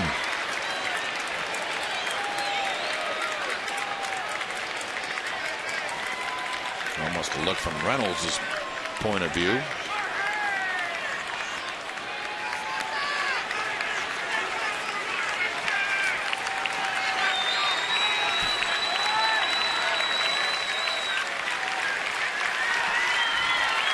Pretty good lead at second base for Dickerson. And Dino, the second baseman, holding him a bit. Here's the 2-2 and a chopper. This is going to be a very tough play. Hardy bare hands it, nowhere to go. Infield hit from Martin over to third base. Dickerson. Very wise play by Hardy to just put it in his pocket. The all or nothing rolls up his arm. Actually, pretty nice job of just getting a handle on it. I think you can tell about Hardy, he has good hands. So runners at first and third, a little more bullpen talk. There are 2 down, but here's Jeter. Jeter 2 singles. He is 2 for 5 in the ball game. This ball game has been filled with moments.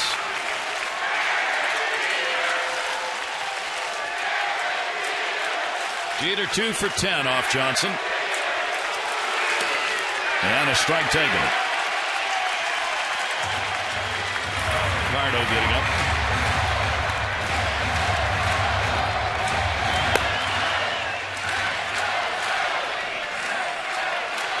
Jeter has hit only 162 with runners in scoring position this year. Overall, 258. Johnson really jammed him. Staying right in on the hands.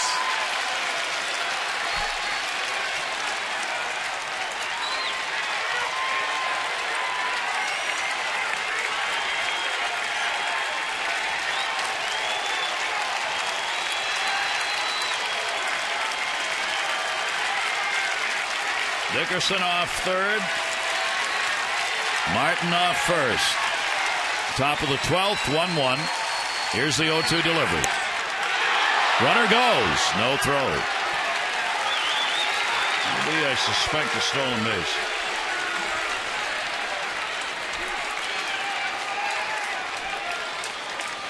So now there are 2 in scoring position. I mean, that can really matter on the base hit. A chance to get 1 instead of 2. That eliminates a base for a force, too. Yep. Martin gets his third stolen base. 1-2 count on Jeter.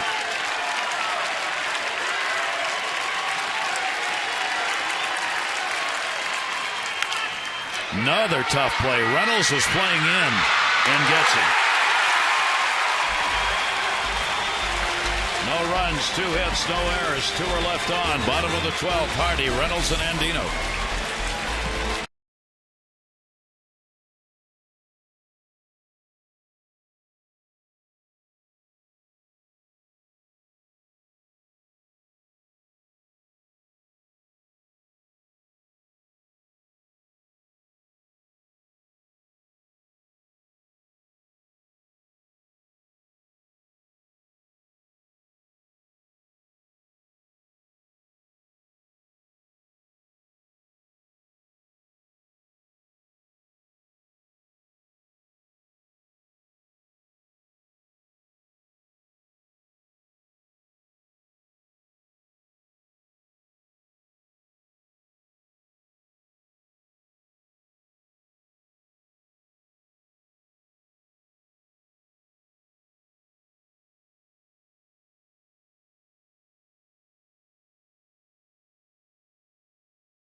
Esperanza, Dominican Republic, 6'3", 200 pounds, 24 years old, and making his major league debut here in a tight 1 in extra innings here in the 12th. We'll have to go through the bottom third of the Oriole order. As he had Buck Showalter handing some instructions to Andino of different situations when he goes up to the plate. His numbers at AAA Scranton in 4 games. He's a power pitcher in the minor leagues at a 8-to-1 strikeout to walk ratio. So we'll get our first look at him too. Game tied at 1. What a night for Buck Showalter to be playing with that short bench. 2 guys unavailable but not on the DL, Roberts and Lee. Brandon Snyder was put on the roster just before the game as Torres went on the DL. He had some numbness in his fingers that were bothering him, so they're taking a look at that. Brian Roberts had headaches, apparently from the headfirst slide in Boston in the game 2 days ago. He was being examined today as well. And Girardi's Yankees wear him out a little more. They've had some long nights lately. So he's in the books now as his first major league pitch is a strike. J.J. Hardy leading it off. Hardy's had an 0 for 4. Reynolds and then Andino. Nosi's delivery down to third and foul.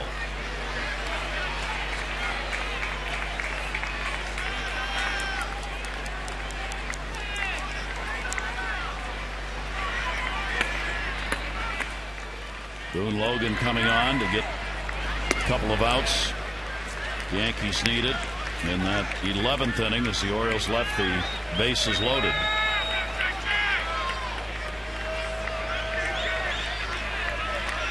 Here's the 1-2 delivery. There's a good breaking ball. A pretty good breaking ball up in the eyes of J.J. Hardy. Wanted it low and away, just a spinner in the middle, really swung through it. 1 down in the bottom half of the 12th inning. Here's Reynolds. Reynolds is 0 for 3 and a walk. Martelo Colon, midpoint of this game, retired 13 Orioles in a row from the end of the 2nd all the way up to the top of the 7th. Then the Orioles offense got going late, real late in the bottom of the 9th inning. And that'll be outside for a ball. Though we've played, the Yankees have come to the plate for 12 innings, haven't scored an earned run in this game.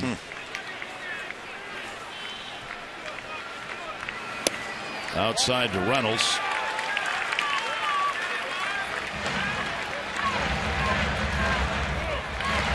Ricardo's been up for an inning plus. There's only one left. That's a very lonely feeling.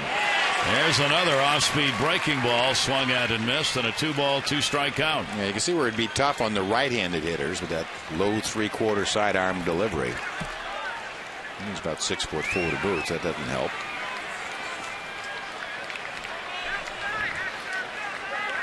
Here's the 2-2. Came back inside and got him. 2 strikeouts to start his major league career. As Reynolds talking to him, so I think Girardi's saying the same thing. You know what? He just hung that one so badly. Watch it just stay in. He's trying to throw it low and away, and it's a spinner to the inside. So he's been a little bit fortunate in this debut. He's having the same conversation. Hey, you know, it's really. We better get him through this inning. Who do we have left? A 1-0 count, Robert Andino. Yeah, who is going to go through the middle of this lineup next time? And who's going to go through the middle of the Yankee lineup next time? Here's the 1-0 delivery. Andino will take it outside. And a 2-0 count.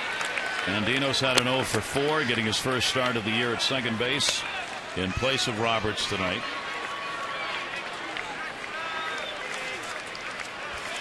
Hector Nossi with a 2-0. And outside again. He's been looking at the scouting reports, knowing Andino tends sometimes to flail at those pitches down and away, but he hasn't gone after any of those 3.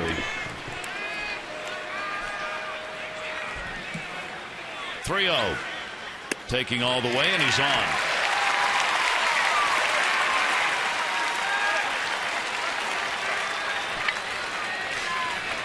Orioles have had only 3 walks in the ball game, and one of those was intentional. Well, there hasn't been that many pitches thrown in this one period for a game into the 12th. Rothschild is going out again. 3rd trip he's made to the mound. And they don't want things to happen too quickly. Got the first 2 outs very quickly, and then what you don't want to do is walk the 9th place hitter on 4 straight pitches. I was going to face really his first left-handed hitter. I'm sure they tried to go through those 3. PA's going to get a good swing. Russell Martin has thrown out 7 of 27. 26% behind the plate.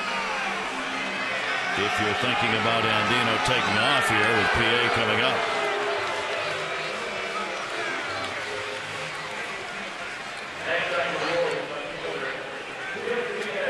There are 2 down. PA in the leadoff spot got a single in the 11th inning and was stranded. The Orioles got the leadoff man on in the 11th and in the 10th and could not convert, leaving the bases loaded in the 11th inning. I just don't think he has a lot to get PA out. Andino back to the bag. A real good low fastball hitter. So far the breaking ball we've seen has been rather average. I'm sure it's better, but again, this is his debut. I'm sure he's nervous. But PA's going to get a good swing. Nossi's delivery to him. That'll be hit hard into right field, base hit. Andino's going to make a turn. Dickerson up with it. Here's the throw coming to third base. A good one. Not in time, and that was pretty close. Nice throw by Dickerson, but taking the chance, Andino, and he gets in. PA gets the single.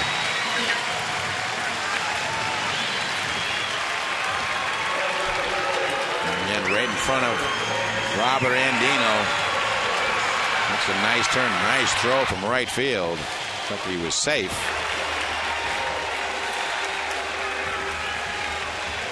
Same thing here with Adam Jones at the plate. Adam's turned into a pretty good breaking ball hitter. He throws him one of those spinners in the middle. He's going to be all over it.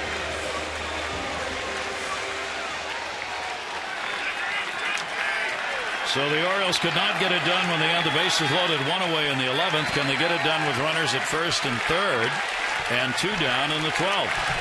Adam Jones, 2 singles, 2 for 4 and a sacrifice. 1-1 game in the 12th.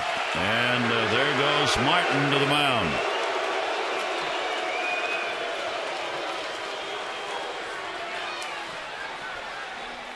And understandably so, with the debuter on the mound.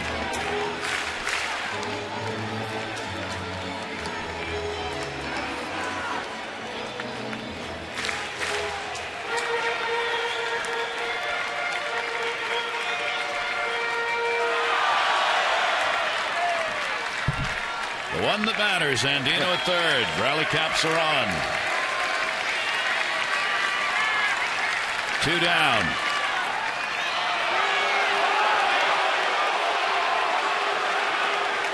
Boy, I'm not sure what that was all about. Really not much sense running that play if your first baseman is. I almost had a heart attack up here.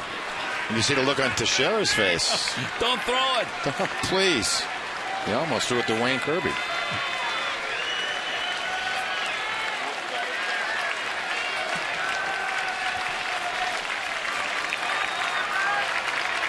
Adam Jones waiting. Runner goes to second. There'll be no play made there. No PA down. Just to take away the potential force at second base. Defensive indifference. No stolen base. 1-0 count.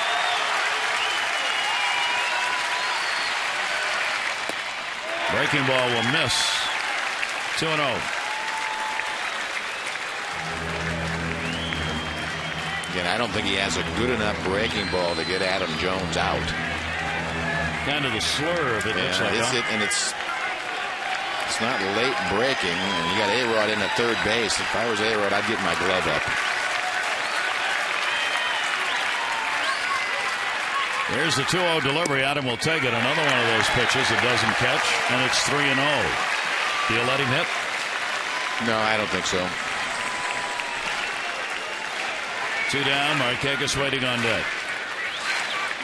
You get on to get the left-hander up, and the odds just keep going in your favor. Andino off third. 3-0 delivery showed and takes, and it's a strike. It shows they're not going to give in. 3-0 breaking ball. Like I said, I think if he throws that same breaking ball here, Adam's going to hit it hard. Adam has had 18 RBIs in his last 26 games. Third highest batting average in May in the American League. 3-1 delivery to him. In the air. Towards the seats. And in them. 3-2. Oh, Nosey comes back on him. I threw him a fastball. Jones hitting .379 in the month of May coming into this ball game. He has been red hot, picking up multi-hit games as he goes along. Andino's at third base, the potential winning run. I think if he threw him a breaking ball 3-0, he's going to throw him a breaking ball 3-2 with first base open. 3-2 delivery.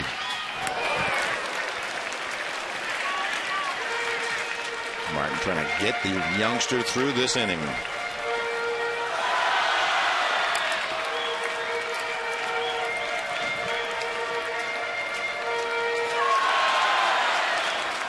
A lot of pacing and watching and not much more maneuvering because they're out of players. Pretty much. Starters will start going down that bullpen. So this is when you start getting nervous when you're a starter and you're in the dugout and they say, we'll put your spikes on just in case. Again, the 3-2 delivery. Adam Jones takes it and he walked it. They're loaded.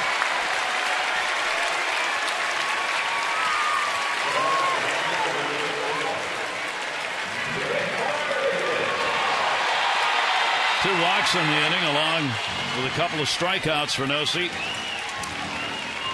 So the Orioles have loaded him up. Nick Markakis will stand in. Nick has had a single, 1 for 4, and an intentional pass.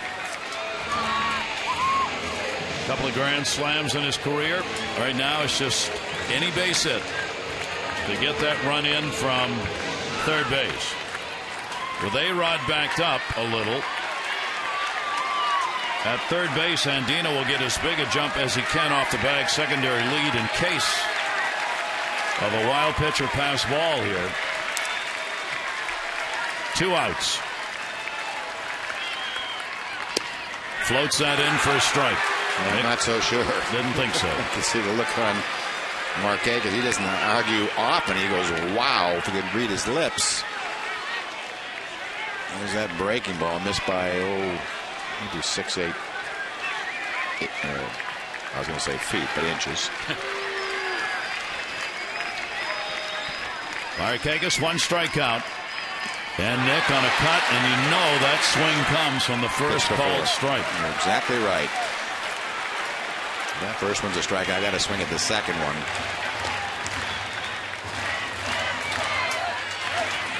And actually, it's a better breaking ball than I've seen so far. It has some bite and finish to it. Bounced it off the plate. 2 strike count, 2 down. Orioles trying to win it on 1 swing of the bat by Markakis. Nelsie with the 0-2 delivery. Way up high. Nick's having a very solid May, coming in, hitting at .311. He's had a couple of home runs this month. Improving on a tough April. He's had 7 multi-hit games in the last 11. So after a 2.04 in April, he's got a .311 in May.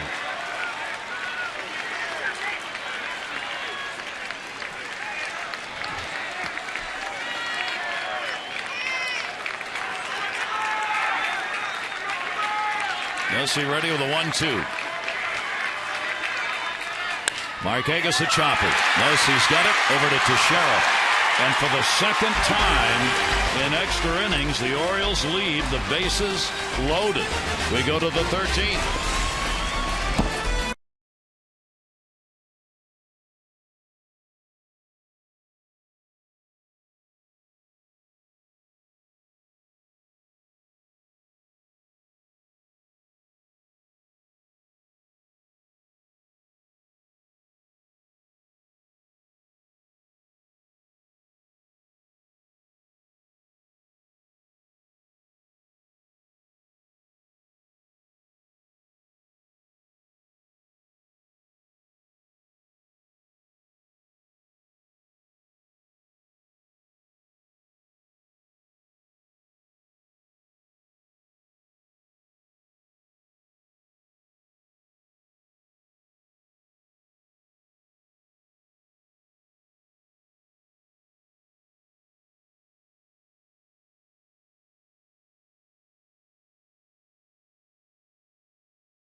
Innings again for the 23-year-old left-hander. He gave up just 1 unearned run on 6 hits in his outing, and he was good. He was masterful. 58 strikes, 44 balls, and 102 pitches thrown. No earned runs allowed. 3 walks, 4 strikeouts. Really just more of the same. His stuff seems to be predictable. It doesn't really matter the opponent. Just seems to be able to get it done, and done making it look rather easy. Jeremy Mercado make his 15th appearance of the year. Pitched in that 1-game series. Would end up being up in Boston. Had a real tough inning. 12 walks, 10 strikeouts in 17 innings of work. So tonight trying to right that bullpen. Michael Gonzalez is the only reliever left in the bullpen for the Orioles. Jim Johnson, a couple of good innings. 2 hits and a strikeout. And that a busted bloop. That will be into the first row. Deep in on the knuckles. Curtis Granderson has had an 0 for 4 and a walk in the ball game. These players taking their 6th plate appearance of the game for the Yankees. RBI by Swisher, sac fly 4th inning unearned. RBI, sac fly Guerrero, 9th inning to tie it. Rivera the blown save. And we're right there, 1-1, 13th inning. Pitch will be taken inside, and a 1-ball, 2-strike count on Curtis Granderson.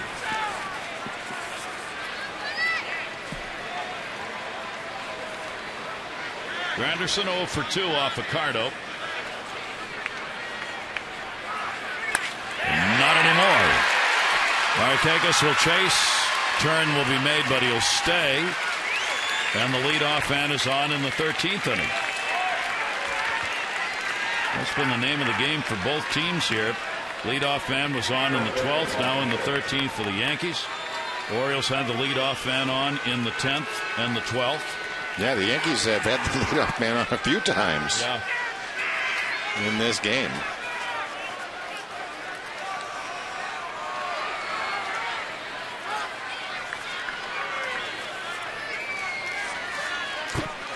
Now here's Mark Teixeira. And the pitch will be up high for a ball. 6 out of the 13 innings, the Yankees have had the leadoff man on base. They've scored 1 unearned run. Boy, that doesn't happen very often for any team. Teixeira's had an 0 for 4 and a walk. Ricardo will get him back. The Yankees are 9 wins, 8 losses against the East, while the Orioles are 7-10, and it's been this Yankee team for the Orioles that's made the difference in that Eastern record since the Yankees have won 0-4. Teixeira will take the pitch. It is outside, 2-0.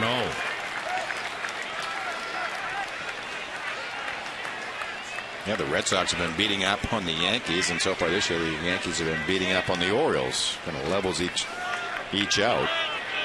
Boston beat Detroit 1-0, and the White Sox beat Cleveland 1-0 tonight. Tampa Bay got a 6-5 win over Toronto. Yeah, Toronto had won 6 straight. The bunching continues in the American League East. 2-ball, 1 strikeout to Teixeira. Granderson at first. Teixeira will hit it down the line. That's heading into foul territory.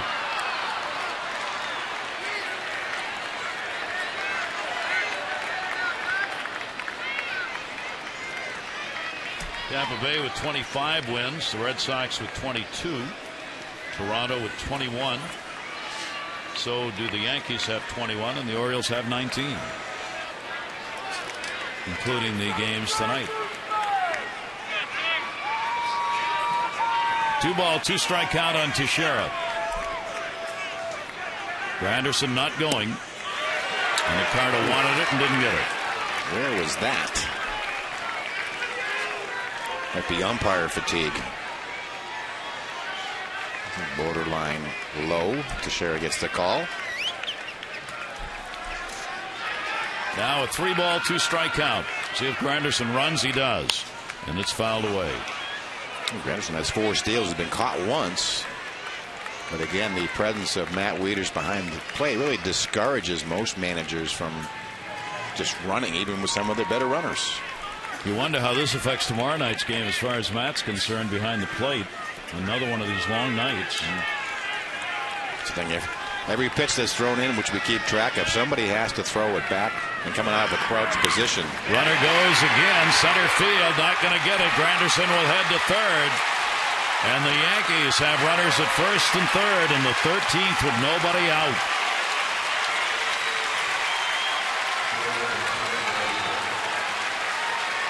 Again, low middle. Teixeira just bloops it in the center. Nothing fancy.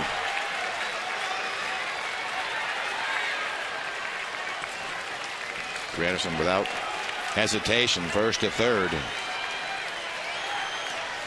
So the best chance in extra innings when both teams have had chances goes to the Yankees here in the 13th with nobody out.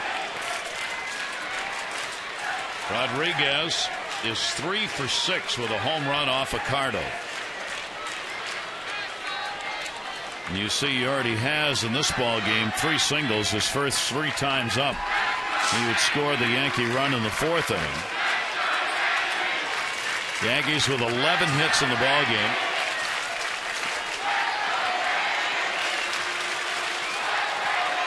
Infield will play at double play depth.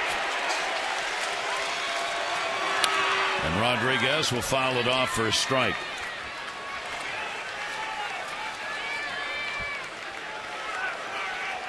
Ricardo, this is the third game this year he has worked against the Yankees. He'd worked 2 innings, giving up nothing prior to this 13th inning.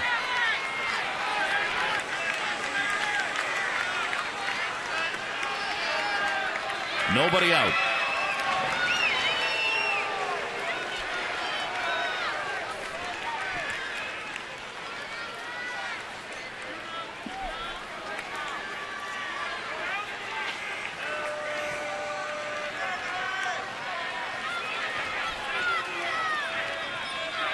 And the 0-1 delivery to him. Wieters will block it down low. 1 ball, 1 strike count on Rodriguez. Nice block by Wieters. Kind of gets lost in these games how often he does this.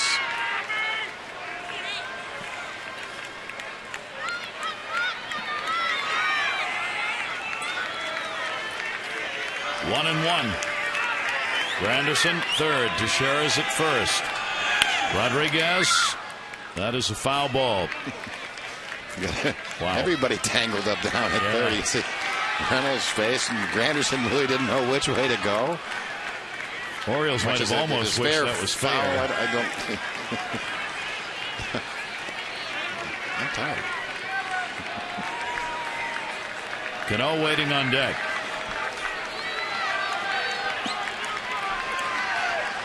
You go for the double play here, even though it's extra innings. You give up the run in hopes you can get the 2 outs and allow only 1 in the inning. And got him!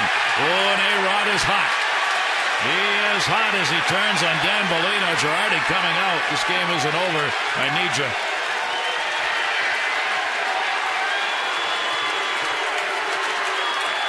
You see the head shake from Alex Rodriguez. Let's take a look. 1-2 pitch. It's right there. He watched it all the way into the glove. So Ricardo gets the strikeout. Now they will want Cano to load the bases and bring Dickerson up. I figured that was the way that Buck was going to play. If he could get through A-Rod and go ahead and put the hot-hitting Cano. Put the pressure on that young man. Whenever in doubt, never let the proven major leaguer beat you. Especially one who has never pummeled the Orioles the way Cano has over the years. Cano with just 1 hit in this ball game. 1 for 5, and now the intentional pass. There's ball 3.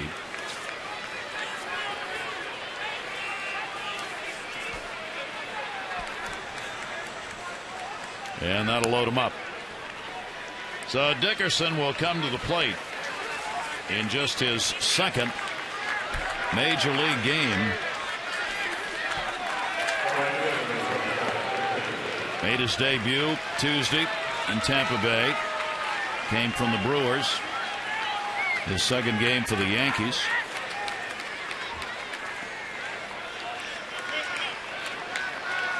Now he stands in with the bases loaded. He came through with a base hit in the 12th inning to start the inning off.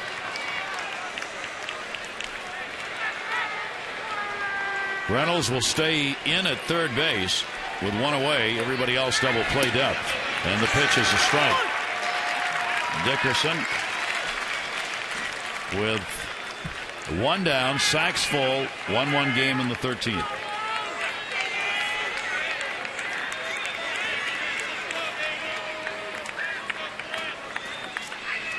Ricardo with the 0-1. Close, but not quite. Well, pretty good sinker, just missed.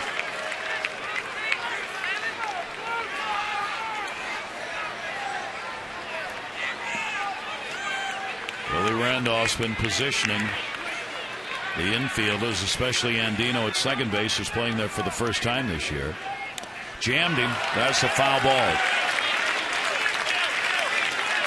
1-2.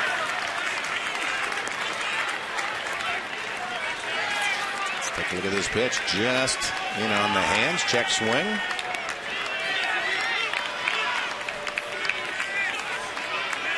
think the pressure is really on the Yankees in this situation.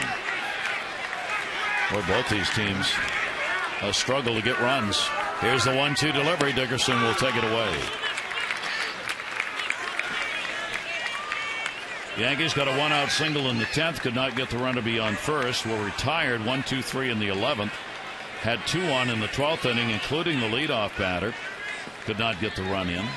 And this is where you want it all to happen. You don't want to run the count to 3-2. So right here, this should be a strike.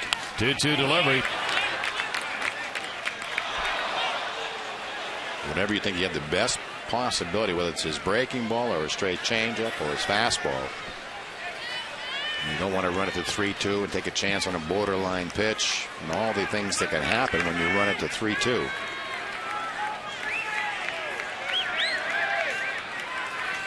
Again, the 2-2 delivery by Accardo, and he struck him out. Foul tipped into the mitt, and there are 2 down. What a struggle in this game by the hitters. Yeah, he expands his zone. It's out of the zone, or at least the upper extreme of the strike zone.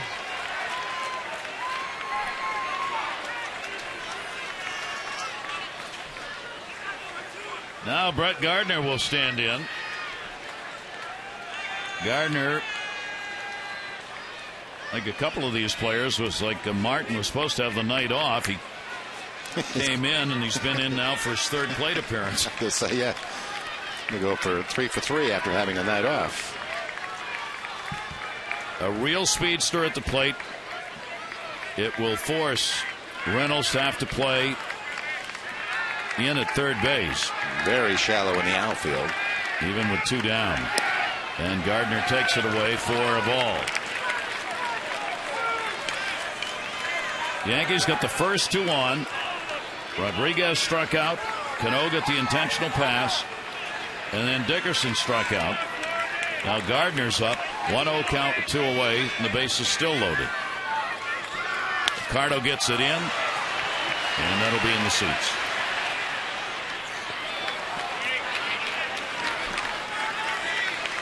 Gardner's faced Accardo once, 0 for 1.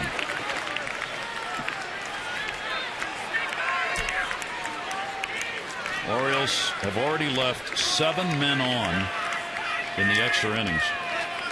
The Yankees have so far left 3, but they've got the bases loaded here.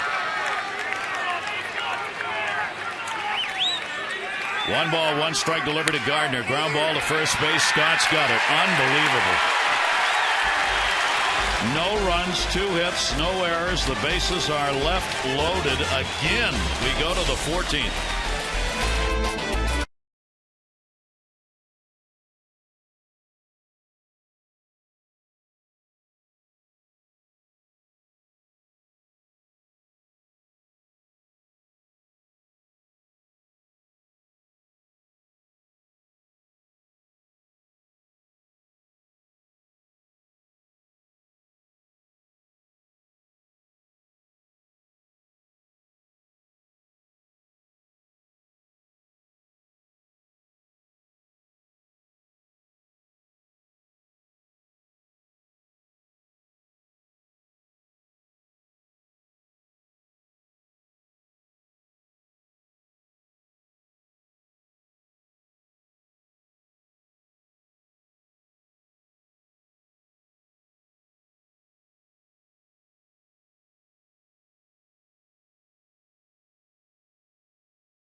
Umpire Tony Randazzo did a lot of listening to A-Rod.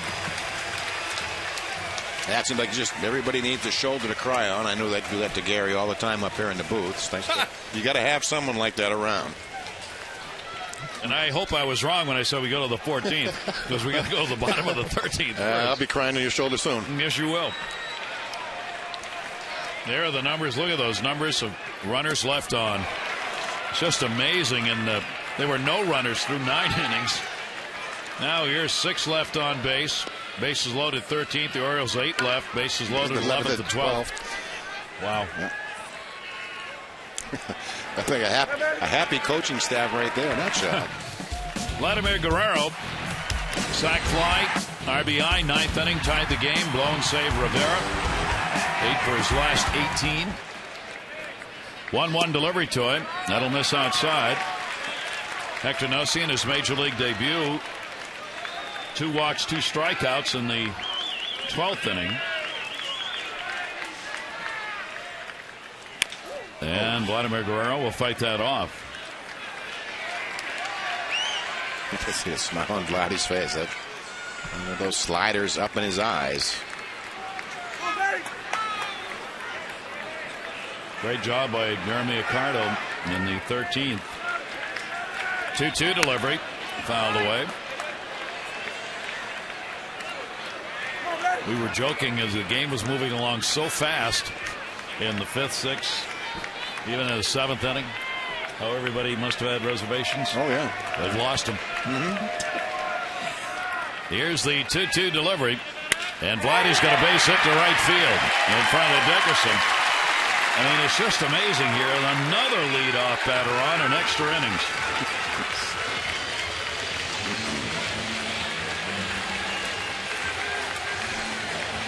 Three of the 4 extra innings, the Orioles have gotten a leadoff man on base. Brandon Snyder, just added to the roster, will come on to run here in the 13th for Guerrero.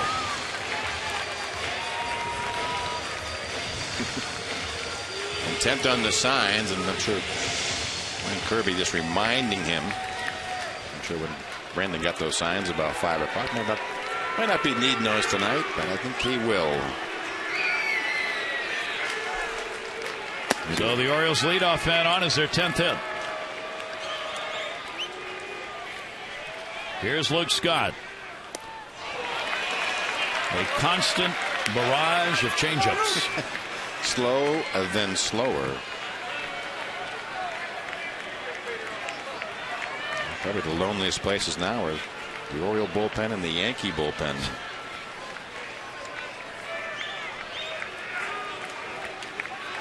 One strikeout. I don't see anyone in the Yankee bullpen.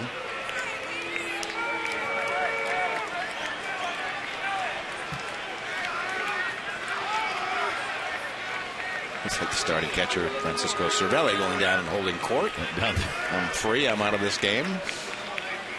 He spent more time down there than he did in the ball game. Yeah. Time-wise. Here's Luke Scott's pitch outside, and a 1-1 strike count. Snyder on at first base, the pinch runner here in the 13th inning. Orioles now have had 10 or more hits in 7 of their last 8 ball games. We've had 2 runs scored on 21 hits. And 23 men left on. 23 left on base. And 2 scored, and one of them was unearned, right? Right.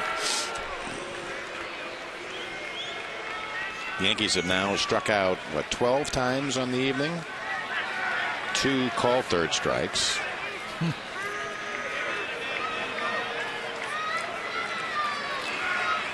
One ball, 1 strikeout on Scott. And a breaking ball in the dirt on a changeup again. And trying to feature something else. 3-pitch pitcher, fastball, slider, and now a straight changeup.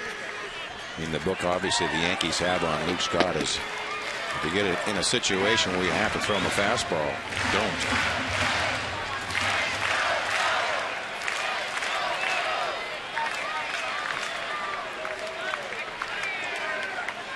You just tell Luke is trying to just pull one right through that hole. 2-1 delivery time is in the air to left field. Gardner. He's got it. So Scott retired. Had a double in the 2nd inning. Since then 0 for 5. And he'll bring up Matt Wieters. Wieters with a 2-hit ball game, 2 singles. He's 2 for 5.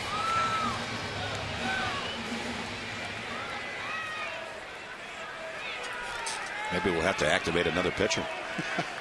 How you feeling? Yeah. Me? Oh, I could pitch. It's just the recovery time.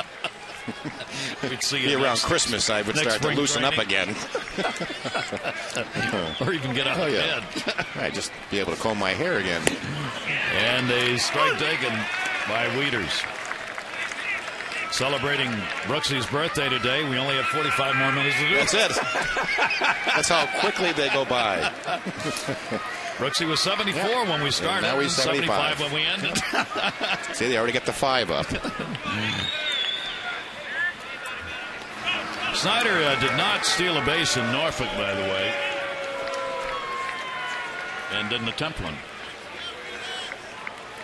He's the pinch runner at first base, activated just before the ball game to take the place of his Turris, who's on the DL.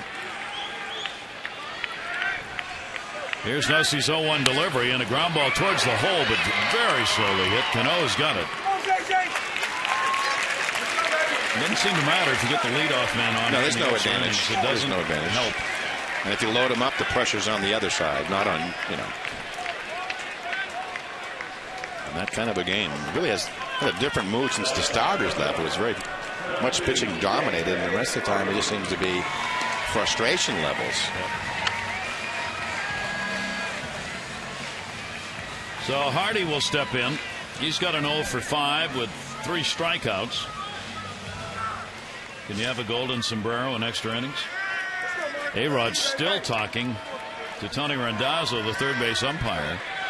Well, what does he want Randazzo to do? I don't know. Perhaps call and move that reservation. Do you have your cell phone on you? Intentional pass will be surrendered to Hardy. Ooh. That almost came in. Oh, it's been done before. Remember Todd Williams pitching to Miguel Cabrera when he was with the Marlins, trying to do this and gave up the game-winning hit. I'm not sure I would do this with Reynolds, the next batter, with Nosey with that kind of slurve. If it's on that plane. If you make a mistake with a plane pitch like that, Reynolds will drive it in any event. Hardy draws the intentional pass, and Reynolds will come up. Runners at first and second here in the 13th inning with 2 down.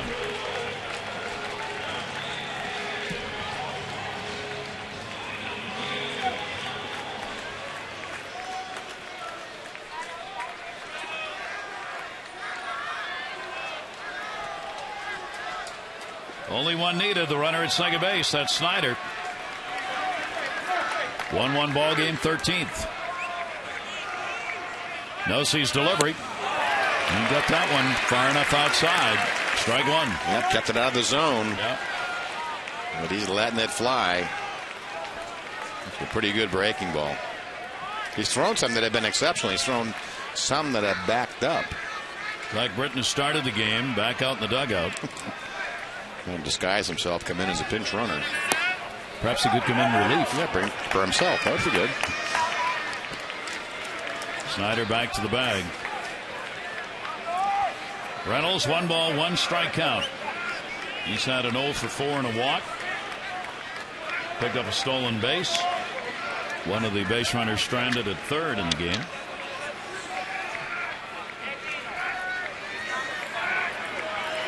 Here's the 1-1 delivery. 1-2.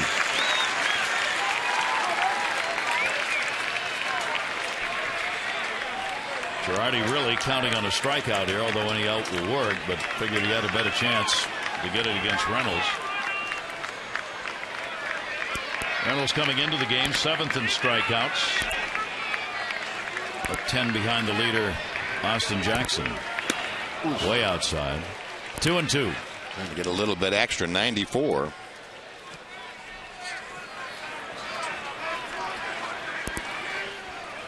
So far in this game, 52 Yankees have come to the plate, and this is the 53rd Orioles. 105 men have come to the plate. 2-2 delivery. Oh, got him on a called third strike. His third strikeout. And unfortunately, I was right. We go to the 14th, tied at 1.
Runs being scored.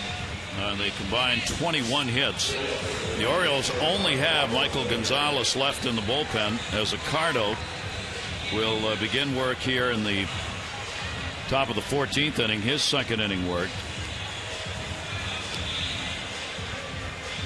And then it starts to get dicey. Everything's a little thin at the moment. This is the type of game where you end up seeing pitchers in left field or pinch running, or if you're a starting pitcher, you're probably ducking and out in the clubhouse somewhere, just afraid that they spot you and say, we want you to do the pinch run or the bunt or go down the bullpen, maybe pitch an inning. Become very scarce. Jake Fox is available on the bench, but he, of course, is the backup catcher for the Orioles, and the emergency catcher is Torres, is on the DL. Yeah, well, Brandon Snyder can catch, I guess, if need be. Nunez, and he's going to get on to lead off the 14th inning. Leadoff man has to get on. That's a bad sign. It's a league rule. So the teams continue to be able to get the leadoff man on, and then we'll see what happens again. The last 3 innings, the Yankees had the leadoff man on. Yep. 12, 13, 14. Leadoff man's been on for the Yankees. In those other innings, they've had a couple of hits in each of those innings and not scored. 10, 11, 13 leadoff man on to the Orioles. And nothing across. And what is that percentage? I know Palmer used it all the time. The percentage 75% of leadoff men scored. Well, none of them have scored tonight. Down to 60 now. This game single-handedly brought the percentage down. Russell Martin. Martin also did not start this game. This is his third plate appearance. He's had 2 singles and a stolen base in a game he didn't start. The night he's supposed to have off, he's had as many at bats as the starting catcher Cervelli, who's now down the bullpen telling stories. He does not have a sacrifice this year. Reynolds even with the bag and closer at third, and that hit his foot. So a 2-strike count from Jeremy Accardo.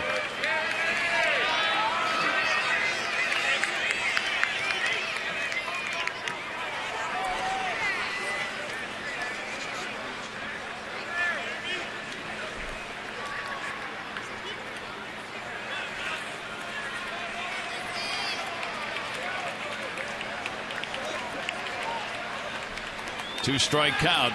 There goes the runner inside, and Wieters cannot get the handle. It'll be a stolen base.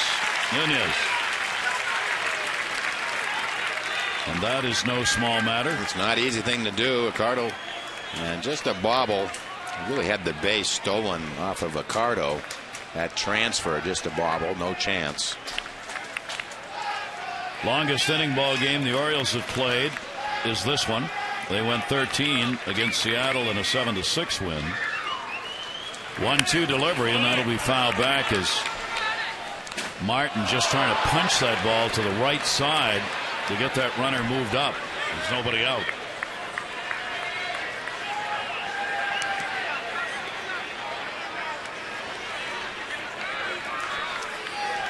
Nunez in limited games, 5 out of 6 in stealing bases. So he's on at second. Here's the 1-2 delivery by Accardo, and again tried to go to right.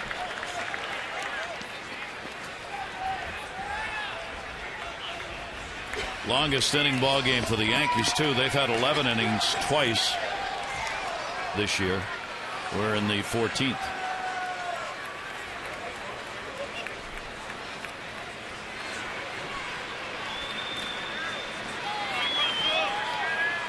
One-two pitch. Giandy. Boy, did he ever. How he hit that one. He almost had to turn square to the mound and push the bat out. It's one of those, it may hit you in the chest unless you get it away. That's the old emergency hack.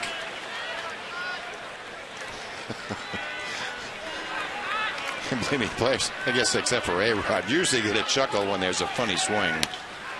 Well, he got it in the right side, but he didn't want that. Scott in foul territory, and there's another big out, an unproductive out. Ooh. That throw went all the way to third, and there was nobody backing up third base there. No movement whatsoever. So Martin's retired. Yeah, One down. Yeah, the longest games by inning has been 19. That was on June 4th, 1967. Longer extra inning game by time, 6 hours and 15 minutes. Why are you looking that up? I just was kind of curious, you know. Just wondering right about now if the rain was about to start. You know, it has to be something, a plague or something. Here's Derek Jeter, the DH for this ball game. He's had 2 singles, 2 for 6. Yankees 1 for 12. The Orioles 2 for 10 with runners in scoring position in the ball game. 25 base runners have been left on.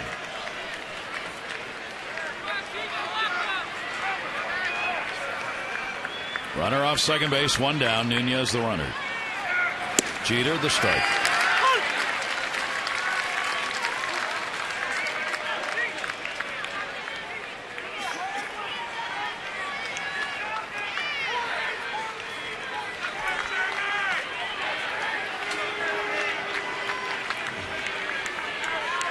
Count, Andino holding Nunez close. Jeter will take it. It's away. And the count goes to 1-1. Derek Jeter, watched by the coaching staff. Orioles starter Zach Britton.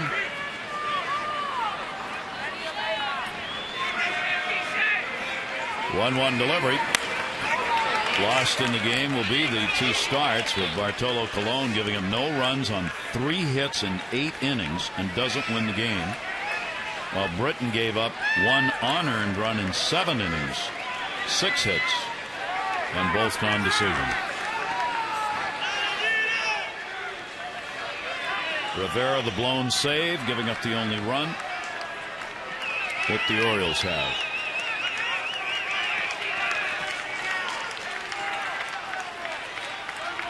Here's the 1-2 delivery. Jeter got jammed. And Dino's got it. 2 down.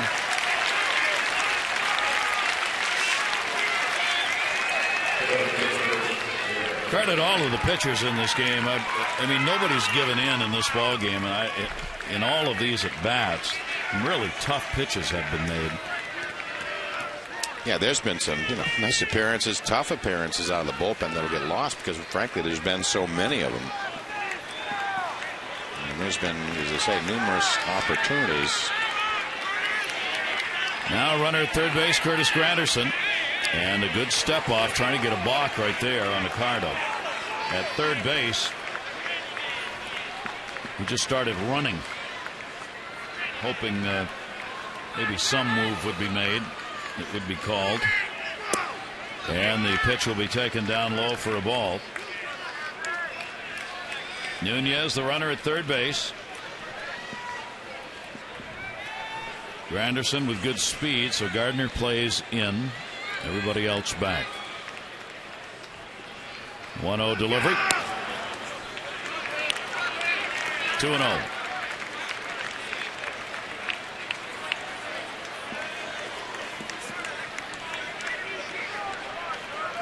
Granderson's base hit came in the 13th when he let it off with a single and was stranded with the bases loaded. Ricardo gets the strike in, 2-1.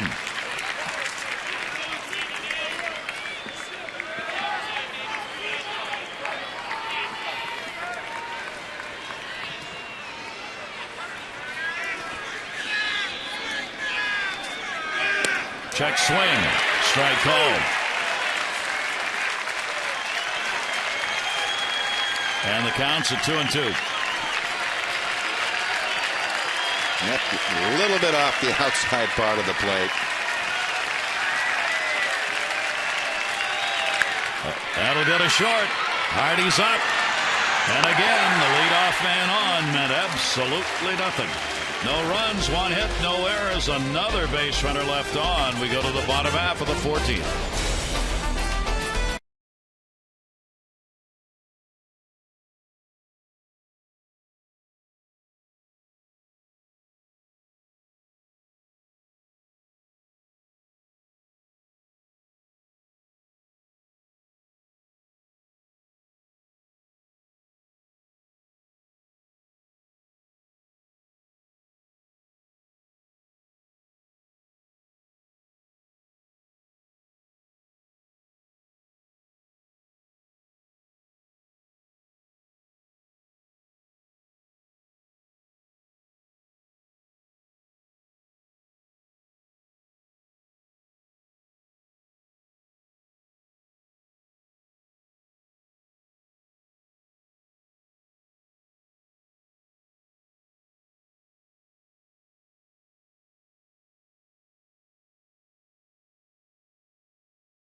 Up at 1-1, Gary Thorne, Mike Flanagan here. Nosey's going to stay on, the kid making his debut for the Yankees, because they don't want to go to Chamberlain or to Robertson or even to Amari Sonnet, because they all pitched yesterday. Yeah, you know, there's some pitchers in the Yankee bullpen that have been worked 3 of the 4 last days, and you just don't want to go near him, and it's really hard to do and stay away from him, but he's going to have to ride it out. Well, let's see how it goes as we go to the bottom half of the 14th. They really don't want to go to Jabba Chamberlain. I mean, that would really have to be an emergency call. Chamberlain has worked the last 3 days, and Joe Girardi said, I just can't. Yeah, I don't even think in an emergency you do it. Sometimes you just make the commitment that, look, I want you to put your tennis shoes on and don't put your spikes on. I'm not going to touch you today. And Dino puts the ball in the air. Granderson will catch it. That's a good sign for the Orioles. The leadoff man is not on. That is. And Dino flies out. 0 for 5 in the ballgame for Robert. Nosey making his major league debut, working into his 3rd inning. Has worked his way out of all kinds of problems in this ballgame. The Orioles, bases loaded in the 11th, bases loaded in the 12th, 2 left on in the 13th. Felix Piet making the start in left field. Piet drives it to right field. It is way back. It is at the wall, but caught. Oh, mercy. Dickerson hauls it in. Well, I said it last time around that he didn't have anything to get Piet out. And this time it's just a couple of feet short.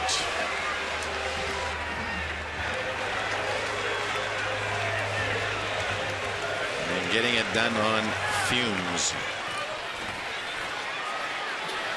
So 2 fly ball outs. Piet that close. Now Adam Jones, 2 singles in the ball game. He's 2 for 4 as a walk and a sacrifice. Adam hitting at 289 now, pumping the average up. And a strike on the outside corner.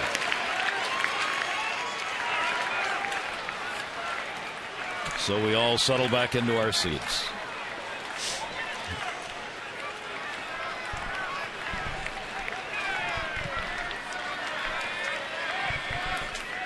Nosey with the 0-1 delivery. Jones will take it outside, 1-1.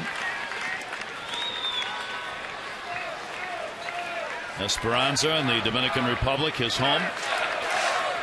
The Yankees signed him in 2004. All the years in the minors prior to this season. Here's the 1-1 delivery by Nosey, and that'll be fouled off the end of the bat. 1-2. He had real good numbers, 14.7, 3.2 ERA, 27 starts, single A at Tampa, then up to Trenton, and triple A at Scranton Wilkes-Barre all last year. We came through the system last season in a hurry after the first 5 years were spent in A ball. Here's the 1-2 delivery, and that's outside to Jones. Doesn't look to be overpowering in any way, but seems to pitch a lot of confidence. He throws some pretty good breaking balls, some not so good, a little inconsistent, but stuff overall has been pretty crisp. 2-ball, 2-strike count on Jones. 2 down, nobody on, 3-2 in the 14th inning.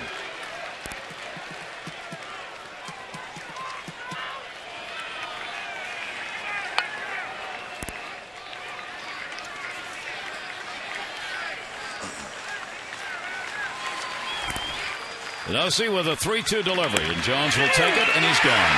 And he's upset. 4 strikeouts for Hector Nosey. He's coming out of the bullpen. And that is the first extra inning in which the Orioles have not had somebody on base. It remains a 1-1 game. On we go.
We go to the 15th inning. Accardo will stay on. Jeremy Accardo for the Orioles. He'll be working in his 3rd inning. He has not pitched more than 2 this year out of the bullpen. Goodly number of folks have hung on here, part of the 20,589 who have seen a strange game. The last of the Oriole relievers, Michael Gonzalez, up for the first time in the bullpen. Mark Teixeira. He will take it for a strike. Teixeira got a base hit in the 13th inning. He's had a walk. 1 for 5 in the ball game. The 0-1. That's going to be outside, 1-1.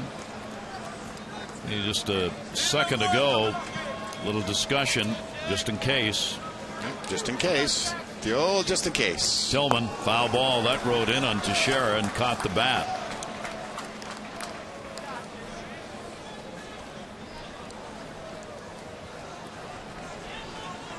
Got it right in on the hands, off the label.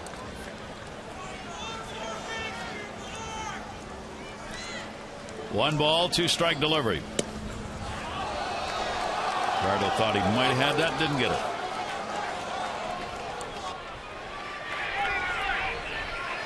With the 1-2 pitch. You've seen that called before. And that'll miss down low. So a 3-ball, 2-strike count on Teixeira, leading off the 15th inning. Here's the 3-2, and he's going to put that one out to right. Marquez coming, will not get it. It's a base hit. Now the second hit of the ball game for Teixeira, and the leadoff man is on. The dreaded leadoff man. Dreaded leadoff man. Which has not been so dreaded. What's that? 4 innings in a row they've had him on? 4 innings in a row in extra innings. Yankees with the leadoff man on, have not scored. Haven't scored for what, 10 innings now?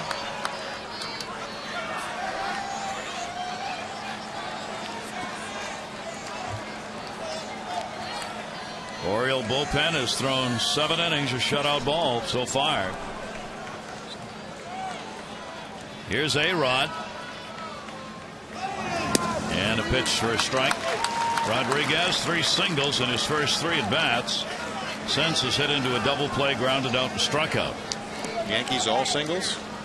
No. I think so. You're absolutely right. 13 singles.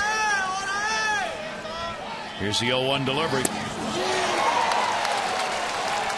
Well, that'll tell you why they've left 13 on base. They're not used to 13 singles. Belt high down the middle. A-Rod right through it. Well, the Orioles have had only 1 extra base hit, haven't they? So what is that? So they've had 23, 22 of the 23 hits in tonight's game, singles? Singles. Here's the 0-2 delivery, and that's going to be a base hit into left field. Teixeira's going to have to stop at second. Jones up. And Rodriguez has a 4-hit ball game, and again, the Yankees 2 on and another base hit. Luke Scott's double in the second inning with 1 away is the only extra base hit in the ball game. And I think that's going to be it. The left-hander Gonzalez is warmed up. Cano is coming up, and Gonzalez will come in. So the Orioles will go to the last reliever on the pen here in the 15th inning.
Appearance on the year, 0-1 record, very lofty ERA, approaching 9. 12 2/3 innings work, very lofty. 19 hits allowed and 5 walks added to that. A lot of base runners from Michael Gonzalez. 12 strikeouts. Bullpen been pretty outstanding tonight. Some of the guys have had some tough couple of weeks out of that bullpen. Pitched pretty well tonight. Nobody out, runners at first and second. Top of the 15th inning, Robinson Cano. And he'll rope it to right. And that's going to fall in for a base hit. It'll go all the way to the wall. Teixeira will score. Rodriguez is right behind him. On his way to third is Cano. It'll be a triple, 2 RBIs. There's their extra base hit and a 3-1 lead.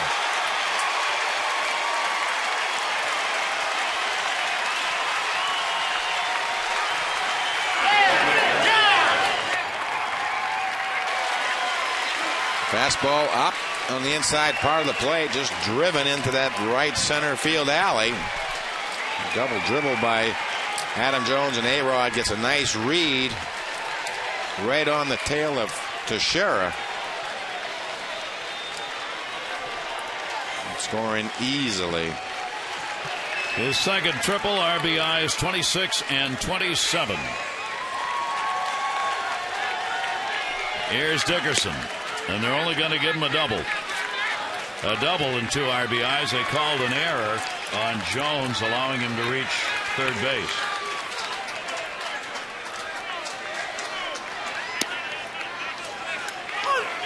But there's the big hit each of these teams has been looking for. First extra base hit.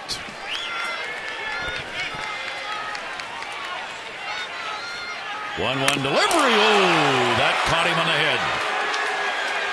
That hit the helmet of Dickerson.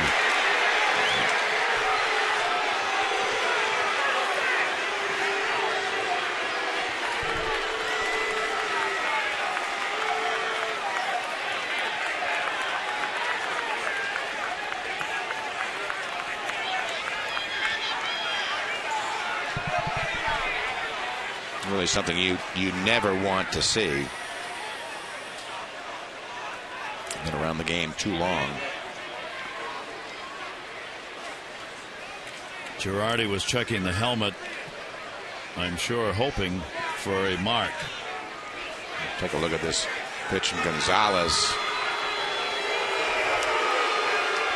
And they have thrown Gonzalez out of the ball game.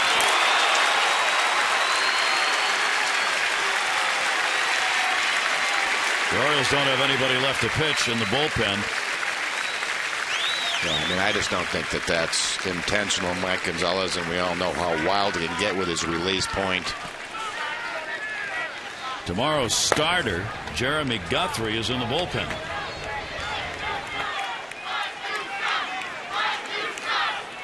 And fortunately, Dickerson getting up. Yeah, I'm sure he's not going to continue in this. Has a cut over the left eye. Got a welt, boy. Look at that.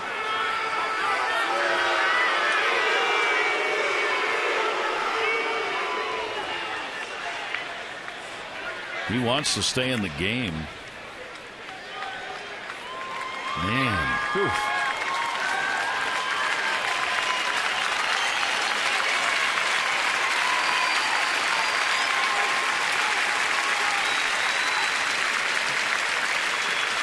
I thought Girardi had called for a replacement, but I guess they're going to let him continue.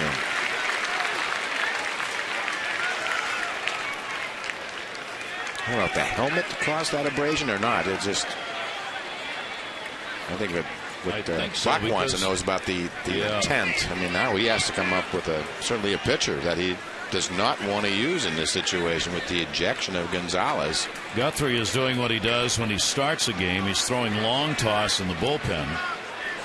You saw the signal by the home plate umpire, Dan Bellino, immediately throwing out Gonzalez. And again, he's nowhere near ready. I mean, he's a starting pitcher. He's normally used to taking 12, 15 minutes of warm-ups. He's just in his long toss. And again, with the ejection of Gonzalez, really does put Buck Showalter in an awful situation. And here's the pitch. You got him on the sort of the bill of the cap, leaning in. You always have to ducked his head. I'm just not sure how that abrasion got to the left side of his face. And then the quick ejection by the home plate after that. He's not going to continue. I think they're wise. That's a very wise smart move thing to do. So Dickerson will come out. it used to be sort of a badge of honor to go down to first base and that sort of thing. And I always disagree with it. I think they're doing the right thing. Jorge Posada is asking, am I the one?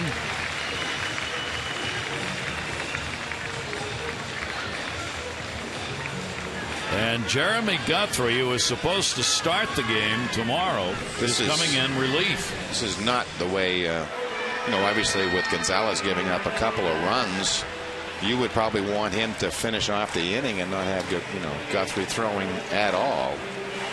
And it really does force Buck Showalter in a situation where he's using tomorrow's starter. So when we saw Showalter talking to Brad Bergeson, he may have been telling him to go home, that you're going to be the starter tomorrow. If we use Guthrie. Now there he is. He's still there, but. Well, like I told you, you start going down the line. Once you get this deeply into a game in the 15th inning, starters all of a sudden let's put your spikes on. We're not sure what we need. I think Buck is just. And I would have to agree with him. A little bit of a quick hook in Gonzalez. I think it was more of an emotional call by the home plate umpire. The chain reaction that has what it has caused. You can see both managers scrambling. Because in this case too, you got to worry about they got to go out in the field. Where how are you going to line up a team defensively? Yep. Sometimes you use everybody you can to get into this, and Jorge Posada may close. I mean, Guthrie there. And again, this hasn't happened in a while where I've seen an ejection where a pitcher is getting as many as he wants after an ejection. Yes. And fans getting to see how Jeremy warms up for a game. You don't get to see it very often. Jeremy throws long toss before games, and that's what he's doing. He's way behind the mound. And normally he would do that in the outfield in preparation for a start. I mean, I guess to me that shows me what I like about Buck Showalter, the importance of a single game. He's trying to win this game tonight. He's going to worry about tomorrow, as Earl Weaver has said. And a lot of times I sort of see Buck being an Earl Weaver. We'll win tonight. It may rain tomorrow. And that's what I truly think. He's the best thing to come along here in Baltimore in quite some time. So Gonzalez has a very tough 15th inning. He will be charged with 3 hits and a hit batter. Got nobody out. Girardi, he's coming out to ask about how much time he's going to get here. Maybe because he's trying to find somebody to run at first base. I was to say, I got to put in somebody to first. Then I've got to go out, defensively in the bottom of the 15 and defend this inning. I'm not exactly sure what cards I have. And Jeremy Guthrie, you see his first relief appearance in 07, and really when we took Jeremy off the waiver wire, he started in the bullpen for about a month and was terrific at it. But again, he's been a starter ever since, and 8 starts, 1-6 with 398. A very unfair record for the run support. So maybe out of the bullpen, you'll hold him right here and score 4 or 5, or just enough to win in the bottom of the 15 and get him a win. He's not the only one warming up. Jeter, who's been the DH, is warming up because he's probably going to go into play in the field. So he's taking the time to go out. He also throws long toss before every game and loosening up. I mean, real long toss. And that's what he's doing out there right now, trying to get ready, because apparently he's going to go in and play defense when we get to the bottom half of the inning. So Girardi, as Mike said, trying to figure out what is. And A.J. Burnett looks like he's going to be the pinch runner. I'm sure A.J. was just sitting in there figuring, I got a night off. I'm just going to kick back. And I'm sure he's saying, hey, look, don't get hurt. So all kinds of, you'll see some things in this game before it's over. And who knows what's going to happen from here on out that you don't see every day. So A.J. Burnett will be the pinch runner at first base. The Yankees have put 2 runs across on the 2 RBI double by Cano to take the 3-1 lead. Burnett will run. And we will go on with Gardner coming up. Gardner is going to make his 4th plate appearance since coming into the ball game late. He has taken an 0 for 2 on a sacrifice. There are runners at first and third with nobody out, 2 runs in in the top of the 15th inning. Infield in, and Gardner will take it away for a ball. Jeremy Guthrie, first relief appearance since 07. And Jeremy making his 9th appearance of the year with that 1-6 record and the 3.98 ERA. Gardner will foul it back.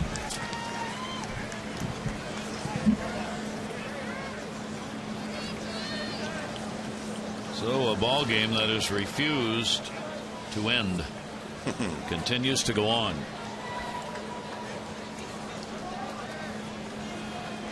They'll try and cut that run off if it's a hard ground ball, and Cano doesn't have to go. He's over there at third base. See the infield drawn in. They don't want to allow another run if they can prevent it here. Runners at first and third. And Gardner, he's going to go to right field. Markakis over will make the catch, tagging up. Cano will score, and it is a 4-1 ball game. RBI for Gardner.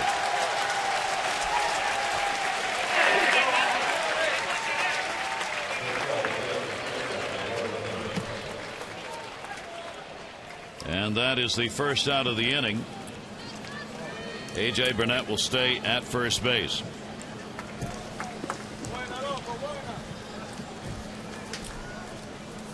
Gardner gets his 10th run batted in. Here's Eduardo Nunez. Pops it up, shortstop. Hardy is back, and he's got it. 2 down.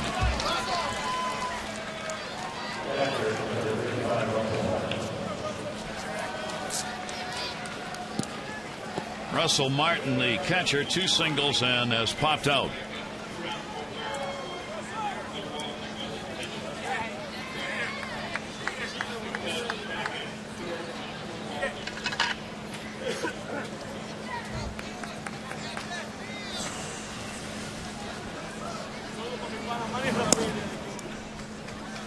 Jeremy Accardo ends up being charged with the 2 runs and 2+ innings on 5 hits. As the first 2 runs are scored here, charged to him. Ground ball towards short, forced at second base. Cedino's got it, and that's the inning, but it's a big one. 7 came to the plate for the Yankees. Guthrie had to come out of the bullpen. The Yankees have a 4-1 lead.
Right field for Dickerson, who was hit by that pitch and came out of the ball game. And Derek Jeter will move from his DH role to shortstop.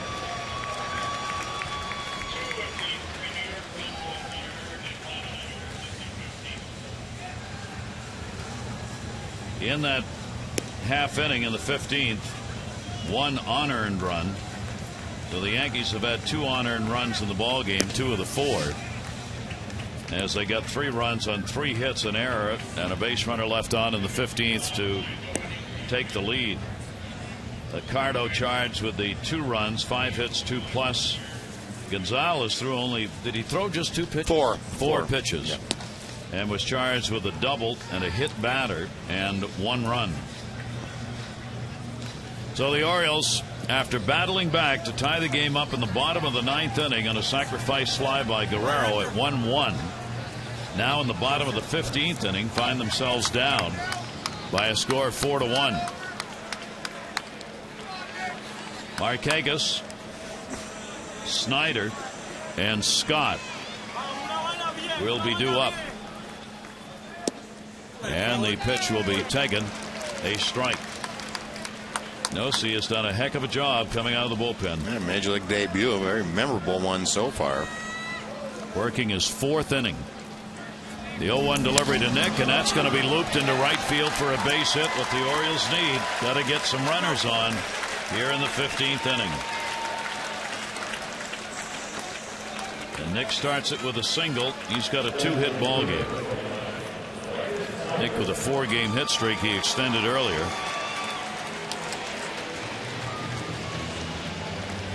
And here is Snyder, who was just called up today and added to the roster just prior to the start of the game. So Brandon Snyder will stand in and get the at-bat.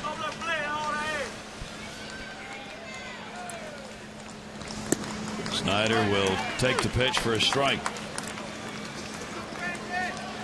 He came on to run for Vladimir Guerrero in the DH position.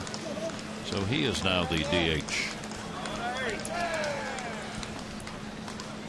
Be interesting to see tomorrow who starts and who catches. Wow. That will be outside.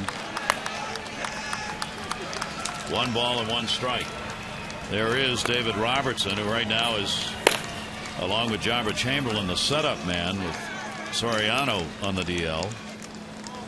Here's the 1-1 delivery taken. That misses. 2-1. We welcome you to a new day, and Brooksy, we hope you had a good birthday. Have a good day, and have to go for this day in history.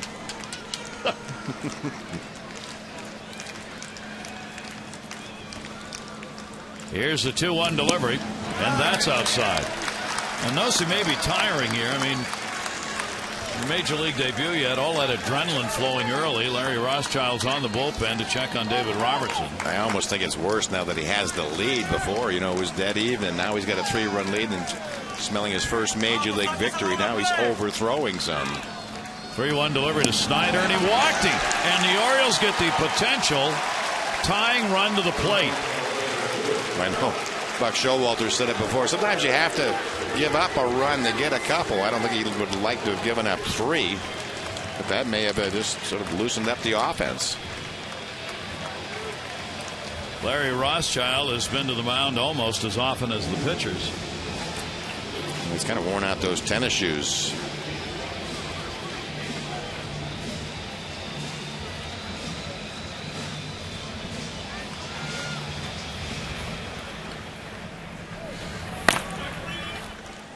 David Robertson up in the bullpen. Has been a workhorse out of this bullpen for the Yankees. Another pitcher that Joe Girardi would have liked to have stayed away from today. And now with, again, the importance of this game to both clubs. Couple men on, has to get him up. They're in the bottom of the 8th in Oakland. Here is Luke Scott. Scott had a double back in the 2nd inning. 1 for 6. 2 on. Nosey. That's going to go to left. Gardner with the speed gets in front of it. And there's the first out. Hit it hard. What a long night for Scott.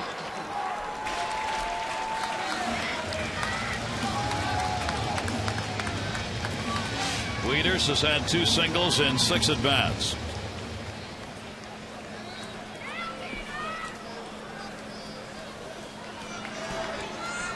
They knew nothing about Nosey when he came in. Now they know everything about him. Know too much about him.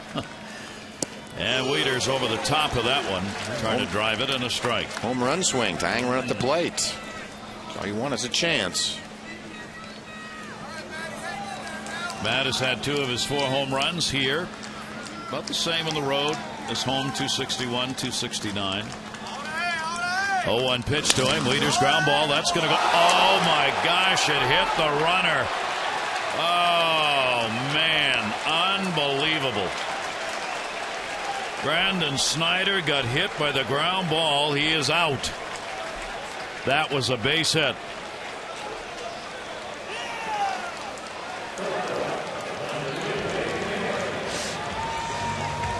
Put out will probably go to the first baseman closest to the play. That is amazing. Let's take a look. Teixeira not holding him on. Does appear to be destined for right field. The fielder's choice for Wieters. Runners at first and second, but there are now 2 down. Wow. And Hardy takes it in the air to right field. Nunez is there, and this game is over. The Yankees have won it in 15 innings by a score of 4-1. And one heartbreak after another in this ball game for the Orioles. We will be back with you tonight. Game 2 of this 2-game set. CC Sabathia for the Yankees. We'll have to wait and see who's going to go for the Orioles. Our coverage begins at 6:30. Mass and HDO's Extra, presented by Verizon 4G LTE. Our game at 7. For Mike Flanagan, our great crew here at Camden Yards, I'm Gary Thorne. What a night. 4-1 in 15, the Yankees win it. This has been a Masson presentation. Jim and Rick, O's Extra next. Adieu.